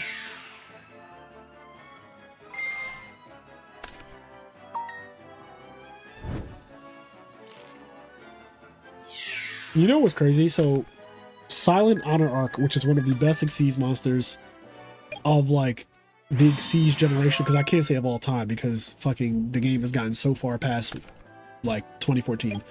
But Honor Arc is so good, and it's not in this format. So a lot of times I see people like summon 2 level 4s, and my brain kind of goes to, oh, he's about to steal it with Honor Arc, but that's not in the format. What card? Their field with the Exciton. Yeah, that's also just crazy. What card would you like an alt art for? So it would definitely be something in Hero Frogs. I would say, no, that's a hard question. Like, so many cards, and I'm thinking in my head right now of the Hero Frog cards. So many of them look cool already. Caius looks amazing. Absolute Zero looks amazing. Substitute, I love the way Substitute looks. Treeborn Frog is Treeborn Frog. I wouldn't want to change it. Like Swap Frog is great. Dupe Frog is great. Rise is great. Like I don't really. Yeah, I don't know. Let me think about the extra deck. Like something. I don't know. My brain. I don't know. My brain's just not wired to think about alternate arts, I guess. Edison cards just look cool, right? Yeah, like I'm genuinely trying to think about what Edison card would I want to see an alternate art for, and I'm having a really hard time. I got one. What's that? It's like an old one from a couple years ago, but it's pulling the rug. Okay. But that's like a niche card. Yeah. I have like so I've been thinking about, this was from a couple years ago, but I was considering like doing like drawing streams and stuff for my channel. You draw? But, I can draw. Okay. But yeah, I thought it'd be cool to maybe look into that again, and maybe that would be one of the first ones I would do, an alternate pulling the rug. Yeah, I have an idea for it. So I don't really have. Maybe Raigeki break? I don't know. I'm just grasping at straws right now, to be honest. I don't really have a good answer for this right now. That'd be a cool one, like discarding a Treeborn Frog to, pop yeah, Ashura. Or if it just had like Slifer the Sky Dragon on it, kind of how like the alternate art Raigeki has Slifer on it, doing the actual Raigeki.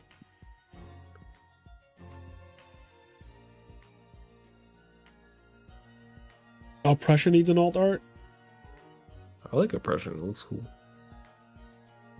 I still want Absolute Zero to be ultimate, but I would love an alt art of Blackwing Armor Master. Absolute Zero is, if Absolute Zero got an ultimate printing, that shit would look so fire.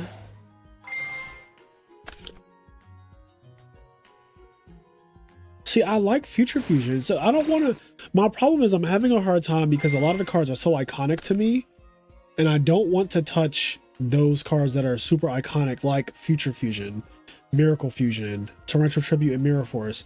Like, they're so iconic that I'm having a hard time even thinking of an alt art for them that I would be like, that's, you know, that I wouldn't say that's cringe to. Because most alt arts are cringe to me. Like, most of them are cringe, in my opinion.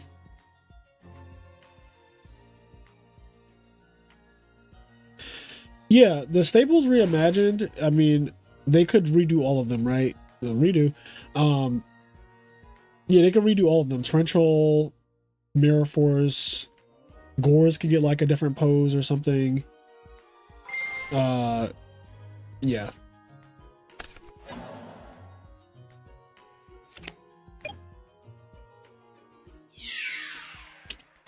I guess what I'm really realizing, and I kind of already knew this about myself, is that I just kind of like the art that cards had originally. I just like usually the art is one of my favorite things about Yu-Gi-Oh! And that's when I was a little boy, like I used to stare at Yu-Gi-Oh! Cards. I used to just, that's why, so that's the reason why the Who's That Yu-Gi-Mon series that's on this channel, the shorts that we do, Who's That Yu-Gi-Mon is basically me telling Kenny that like, I pretty much can tell almost any Yu-Gi-Oh card by seeing a small portion of it and him putting it to the test, right? He's like, okay, prove it. That's literally what that whole series is about. And if you just had, like, if all the cards just start getting alt arts and all that stuff, like, sure, I'm sure that that's cool for some people or whatever, but like, I don't need it, I guess. I just like Kazuka Takahashi's work. Like, I just like the work that he made. Like, how long does it take Kenny to make one of those? I have no idea. That I do not make them. So I have no idea. I don't even know what goes into it. I don't even know how he does it. I can imagine, but I don't actually know. Like, I've never seen him from start to finish like make one. You should have like a short video of him making one. A short video of Kenny making Who's That Yu-Gi-Mon? Yeah. That is a rant. Behind the scenes. But yeah, those are, I mean, I love doing Who's That Yu-Gi-Mon. I think it's really fun, especially because he does like themes and stuff like that too. I'm usually really good at getting them like on the first picture. Yeah. Except there was this one recently. I think it was like the Neo-Spatian guy. I was like, I did not get that one. Yeah, I didn't. That one tripped me up. Yeah, I didn't get that one until I got like it. The second picture. Yeah, whenever it was, I was like, okay, I know it now. The second or third one, I was like, The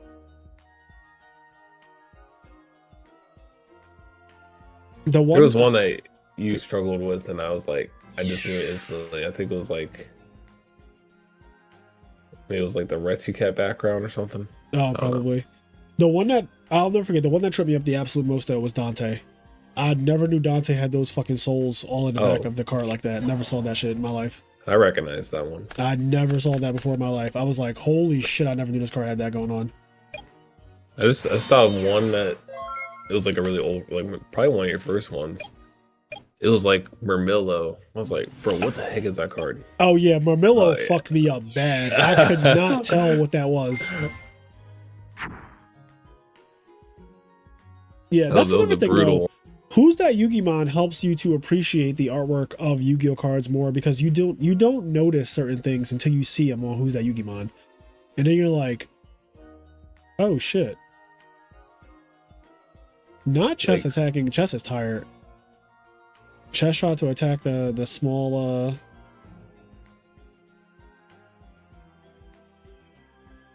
the guy that changes his position when it's attacked.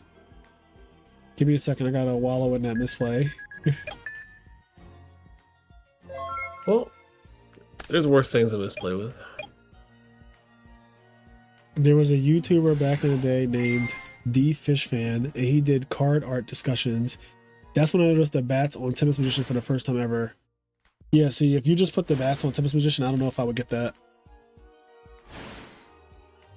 This deck is broken. This fucking Gear deck is actually broken. All right, it all comes down to this. This is it. This is the last game of the night. It is fucking past midnight, chat. I have to get up early for brunch.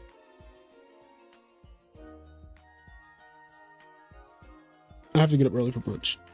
Brunch. Tomorrow's All Saints Day too. I only know that because I went to Catholic school my whole life. My parents were like, "You're going to Catholic school. We're paying tuition, so you better get good grades." Anyway, what do you think about it? How many players? This was 29 players, double elimination. Wait, don't play another match if chess wins. Well, if anyone wins, this is it. This is the last game of the tournament, no matter what. Winner takes home $100 and something. Okay, so I'm not going to be mean about this because I know some of you genuinely don't know. I'm just going to explain something real quick. So in a double elimination tournament, one person in grand finals is going to be on the winner side and the other person is going to be on the loser side. The person who is on the winner side hasn't lost yet, and it's a double elimination tournament, which means they have to lose twice. So when you see an L next to somebody's name, that means that they are coming from losers, which means they only have one more life. So if they lose, that's it. The tournament's over. If you see two L's, that means that the person who was in losers actually beat the person in grand finals one set. So now they're both in losers. They both have a loss. So essentially what you're seeing on the screen is Chess has a loss and Bruno has a loss in sets. They both have lost an entire set in this tournament, and this is a double elimination tournament. So the winner of every double elimination tournament is the only person who has not lost twice. That's how you determine the winner. Let me take your soul real quick. So that's how these tournaments work. If a tournament is double elimination, the winner of every single double elimination tournament is the person who has not lost two times. That is literally all that this is. To make it really simple on your brain, the person who has not lost twice, oh my god. Now there could be an MST back there and there's nothing to fret about. What's funny, no, I'm not going to repeat that, Chris, but you can rewind the stream because this is YouTube. So what's interesting is that you can just set MST, but siding MST against Cash Dragons has to feel awful. This might be one of those necessary evil things. Yeah. Just for Royal Decree. That has to feel, well, is Royal Decree at 2 or 3 in this format? That's the question I have. It's at 3. Yeah, you might have to side the MSTs in, or keep the MSTs in. Yeah. That's rough.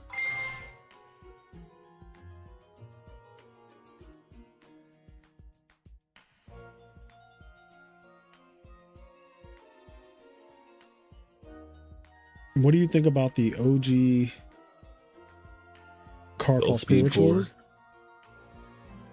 I mean, I bring it up only when I talk about Super Poly, but I don't really think much about. I don't think anything about it really. Yeah, it's like super niche. Where are you going for brunch tomorrow? So I'm not going to say where I'm going for brunch tomorrow. Say the address, because that is literally doxing myself. So I'm just not going to do that. I will tell you guys about it afterwards, like after, the next time I stream, but I'm not going to tell you right now where I'm going to be tomorrow at brunch time.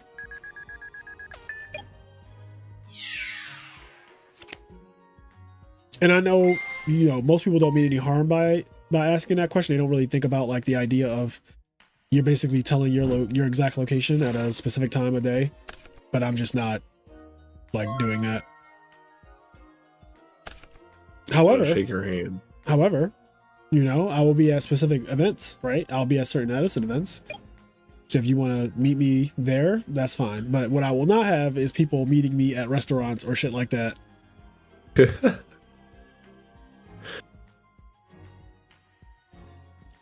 The thing you have to realize is there's just a lot of strange people in the world, is the best way I'll put it. There's a lot of strange people in the world, and yeah, I'll just leave it there. Chess does not play the format a lot, no.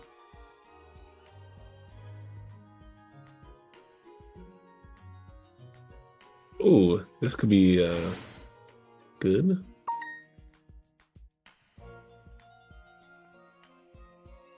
People going for Hero plus Treeborn set AoE so often, draw face Super Poly cooks. That would be That would be really good. We can't afford your restaurants. Evolution, you're rich. I'm not trying to hear that shit from you. And by rich, I just mean that you have a regular, good paying job and can afford nice things too. Have you seen his binders? He has really nice cards. But I'm that was a pretty good out to decree this Zenmain's crash. As soon as I saw it, I was like, that's actually an amazing out. It almost makes me think, now that they've already gotten past this point, it almost makes me think that maybe chess should not have even given Zenmain's as an out until they were like really ready and set up to make a big play, because this fucking little bullshit thing is not a big play at all. But yeah, now I'm starting to think like, maybe you should have actually... And I didn't think about it until after it happened, right? So like, I couldn't even have said it beforehand. But knowing that Zenmain's is definitely one of their outs, you definitely should like try to make wait until you have a little bit more going on. But I don't fucking know, because like, who knows what Chess's hand is right now and all that. Yeah, like having oh man, it would have been so good to have the decree up and start summoning Lila, and then you get a pop and a mill. That would be so good.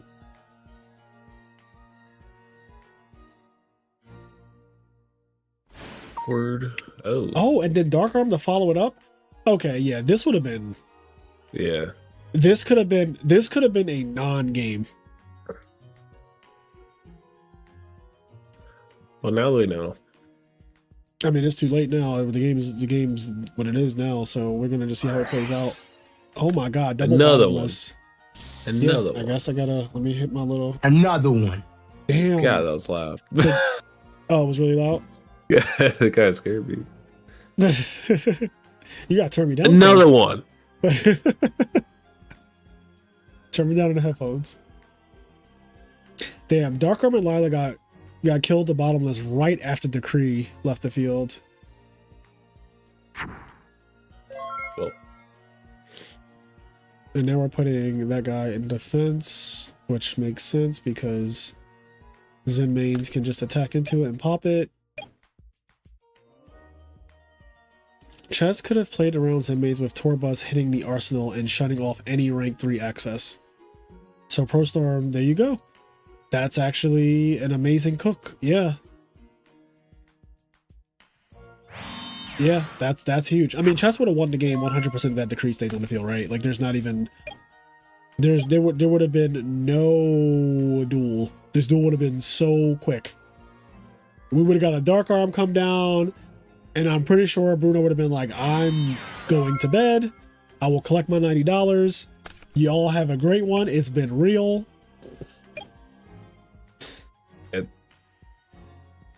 Pro Storm and I talked about how Torbus can be really good in certain decks, like Chaos Dragons, for example. Just yeah, it really fucks up. Back. You can put like your dad or Red Med back in deck, BLS. or yeah, BLS. Attack Reco, maybe. Mess up your opponent's grave with it. I like that Chess waits until damaged up to flip up their monster. Oh, that's... I mean, that could be a good one if they have heavy. They found an armor off of the duality. Pretty good. That is huge. MST. So they... Okay, so now we have the answer. They did actually have MST in for Decree. Dang. But the game would have been over by now. Dang. How are you coaching saying they found armor off duality? Yeah, go fuck yourself. They should have took they definitely should have took the MST right there for sure. Yeah. Anyway, are GKs good in this format? Yes, GKs are playable in this format. Good is a strong word in general. I don't like that word. I don't like to use that word too often. But they're playable. There being pendulum zones is bothersome. I didn't even notice, but yes. Yeah, they just ruined it for me. They definitely do ruin it for us. Killed the vibe. Bitch, don't kill my vibe. Why is this thing doing tricks? Tony He's on Hawk. dancing. He was like,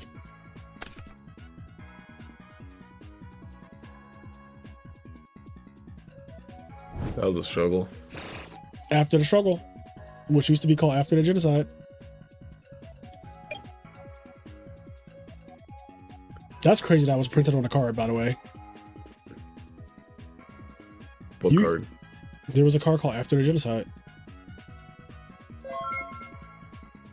Card is that? You're just making stuff up. No, look it up. I'm not looking up a card after the genocide. Just type in Yu-Gi-Oh afterwards. Oh, that just makes it innocent all of a sudden. It does. It softens it. Otherwise, Hey, you're gonna get the fucking Middle East or some shit. You baited it. Yeah, like just fucking put Maybe Yu-Gi-Oh some after. Aaron Yeager stuff.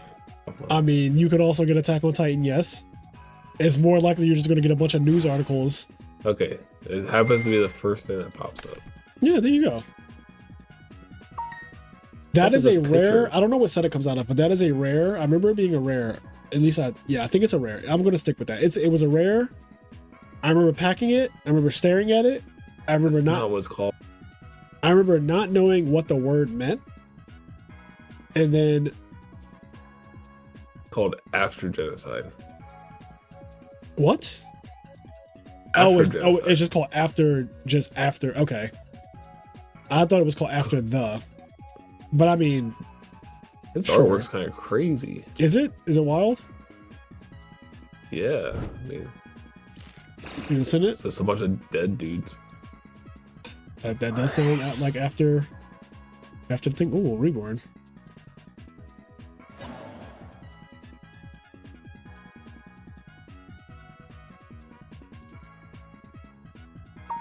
After the struggle. Okay, yeah, I'm like combining the names.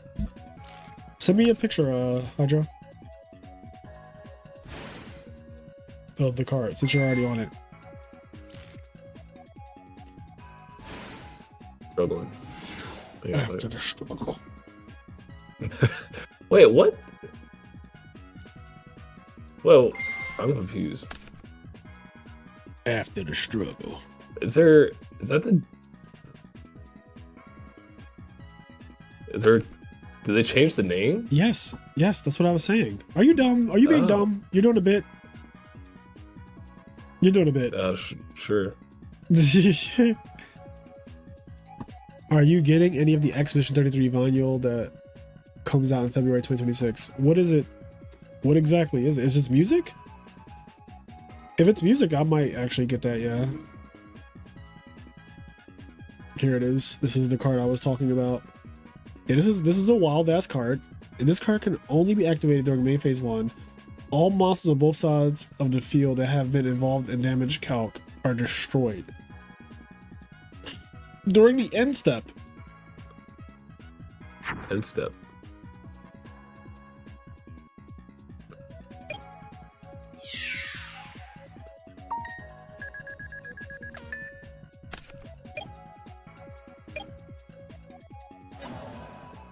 Why would they change the card's name? Veiler. Why would they shut up? No. I was gotcha.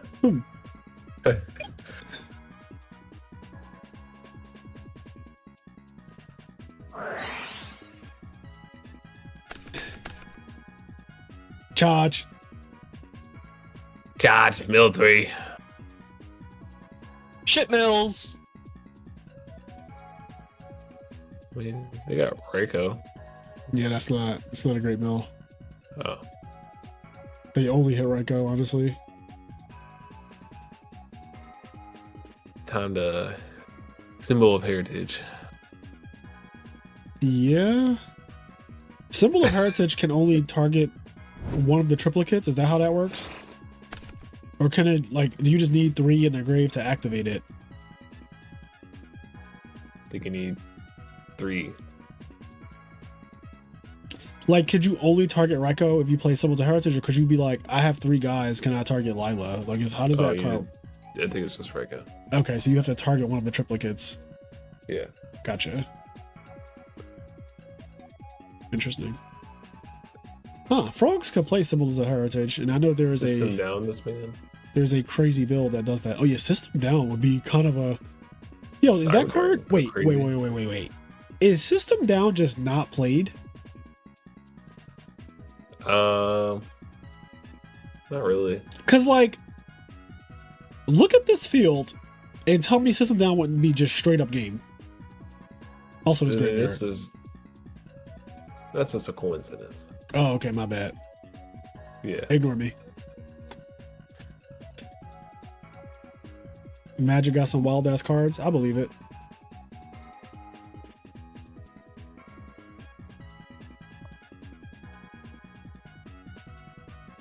Harpy's brother becoming Scout is rage bait.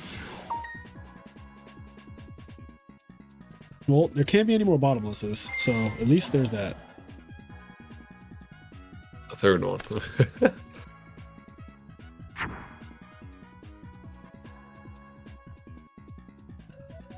Hoppy's brother. What else you got? I mean, good thing for chess is that they still have a lot of life. So. I don't know if that was coaching or not. But I didn't even hear what you said. I said it. I said they have a lot of life. Video game soundtrack record label. Yeah, I don't know if I'm buying the... I don't even have a Venue player, Volume player, or whatever. I don't even have one of those, so like I'm not really too crazy about getting that. Love the music though. The best video game music of all time to me, like by far. I've never listened to video game music the way I've listened to Claire Obscure's video game music.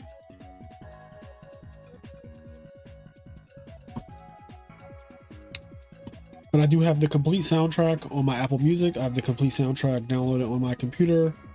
I use it in my videos all the time. In fact, I actually want to switch this music anyway.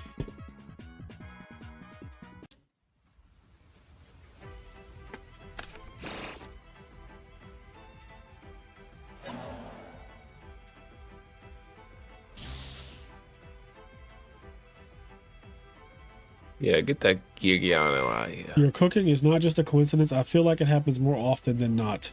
Your System Down will go crazy here, but usually it's not very good because gears just have set armor and your System Down do nothing until they're OTKing you with a full machine board. Huh. Okay. Yeah, I mean, that definitely sounds accurate. Because it's kind of the reason why... It's basically saying like the reason why I do not like Soul Release in Edison. I think Soul Release is a fucking terrible card. I genuinely think Soul Release is bad. And the deck that it's good against, the deck that it's the best against is like Lightsworn or whatever, Twilight Sworn, any kind of Lightsworn variant. And that's an unpopular deck. Like Lightsworn variants are unpopular. I go multiple tournaments without ever playing a single Lightsworn type deck. Period. Like I just go multiple tournaments without ever touching a Lightsworn deck. So if you're citing it for a deck that you rarely ever even play against, that just seems crazy to me. I think Soul Release is bad against frogs. I'm very open about this. And you guys literally, if you watch my videos, you see people use it on me all the time. And I don't think they ever won. I think they pretty much always get fucking destroyed. Like you guys even saw it in my tournament run where somebody Soul Released me and just like, I didn't bring back Treeborn that entire game. He Soul Released me. I put the second Treeborn in the graveyard. And that entire duel, I didn't bring back Treeborn Frog. Like, the Soul Release is terrible. You cannot... That's propaganda I will never back down from. Like, I will never, ever buy into the propaganda that Soul Release is real. I will never buy into that. And I'm not just saying that... I'm not just saying that because I think that, it's, like, really good and please don't play it. Like, no, they're just better cards. They're just better cards against frogs. And Soul Release is just not one of them. Soul Release is not even in the top 10 cards against frogs. It's not even top 10 against frogs. Something that's kind of cool. I mean, Cyber Dragon's on a similar wavelength where it's kind of the same issue as System Down a little bit, but Yugioh doesn't really have Chimera Tech in their extra deck, so they can't Chimera Tech you back. That's kind of nice. That is interesting. Plus, Cyber Dragon is actually good in other matchups, I'd imagine. Yeah, I mean, Cyber Dragon also... It's just generic. Cyber Dragon also is big enough to beat over armor for what it's worth. Yeah. Like, just for what it's worth, because some decks can't get through an armor like Hero Beat. Like, Bubble Beat, just Sun Armor is like OTK. Oh, fuck. There it is. Chess Prime Oh. is your redo and IMNerd Circus Series.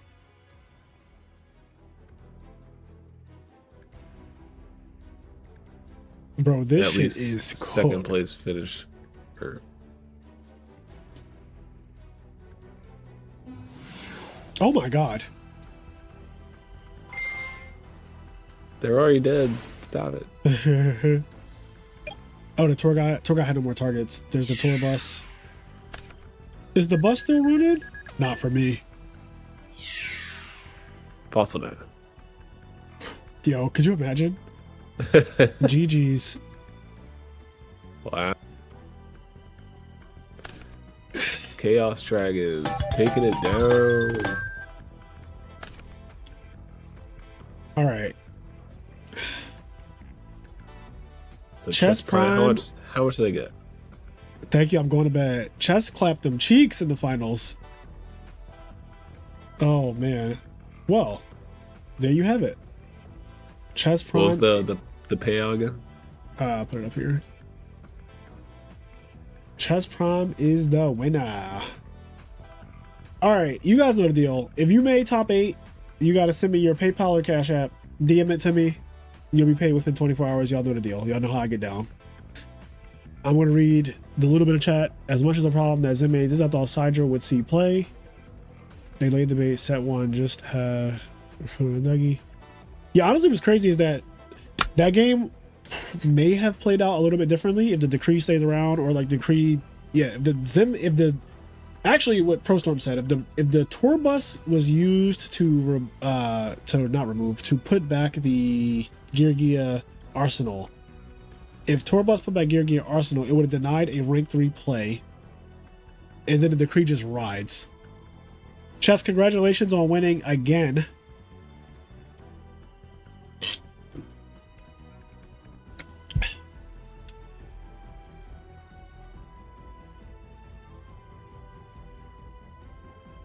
Congrats on winning again. I guess I'll show deck lists, right? Not all of them. I'll just show.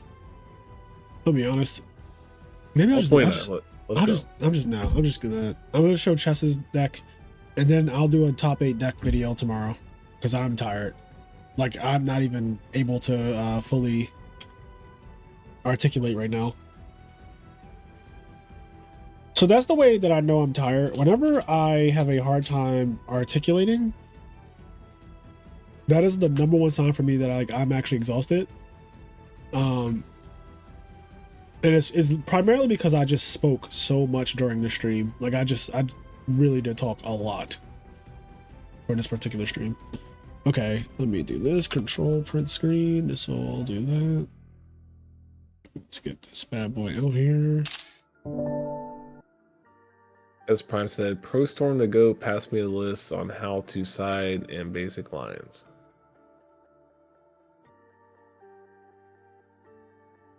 So here's Chess Prime's winning deck list. So I don't know anything about Redo to really say what is special about this. You know, it's a Chaos Dragon list. I'm sure it's fine. I don't know if there's any tech in it because I don't know what is normal and what's not normal, but here you guys can see it. This is the winning deck. You know, I'm sure a bunch of people are going to try it out and hopefully see success like Chess did with it, but the deck looked broken as fuck. It honestly looked ridiculously broken. And yeah, I mean, some people say this is the best deck. Some people think this is the best deck in the format. So whether that holds up in court or not, I don't know. But thank you guys. Thank you for the players. Thank you for the donations. This was a nice $500 redo tournament, basically. If you made top 8, DM me, please. Also, we have the top 8. Hold on. I guess, yeah, I mean, everyone who's here. Chess Prime, Micah, Bruno, Pino, A True Hero, T-Man, Igera. Why is this? Oh, okay. I was about to say, what's going on? Snorlax and Bruv was taken. You guys all are getting paid from this tournament. Jane Technology making its way into Redo? Absolutely. What is Enchanting Arrow for? Yeah, I don't know. I ain't gonna lie. So Chess said, it's 2 hours past my bedtime. I'm going to bed. Tour bus was a shit misplay. Pro Storm to go pass me the list and how to side and the basic lines. There you go. Pro Storm is the mad scientist behind a lot of shit. And also just a really good player. He's really good at seeing lines and stuff like that. Okay, I am going to end it here. Good night, Hydro Pump. Good night, chat. Peace. I love you all. I will be streaming again soon, as you know, Tuesday is right around the corner. And I am going to switch my schedule to doing Friday, by the way. I think I'm going to stop. So like I said, when it gets cold and people are not outside on Friday nights anymore like that, I'm going to be switching to just doing streams on Friday, I think. Maybe even Thursday night, but I think I want to go back to doing Fridays like I used to do back in the day, because it's just, I don't know, it's probably better. It's probably better. Because I don't really, when it's cold outside, like I'm talking about cold, I'm not really leaving the house on a Friday. I don't care. Friday night, whatever, I'm still staying in the house. I'd rather stay in, so. But yeah, I will talk to you all later. Y'all have a good one. Peace.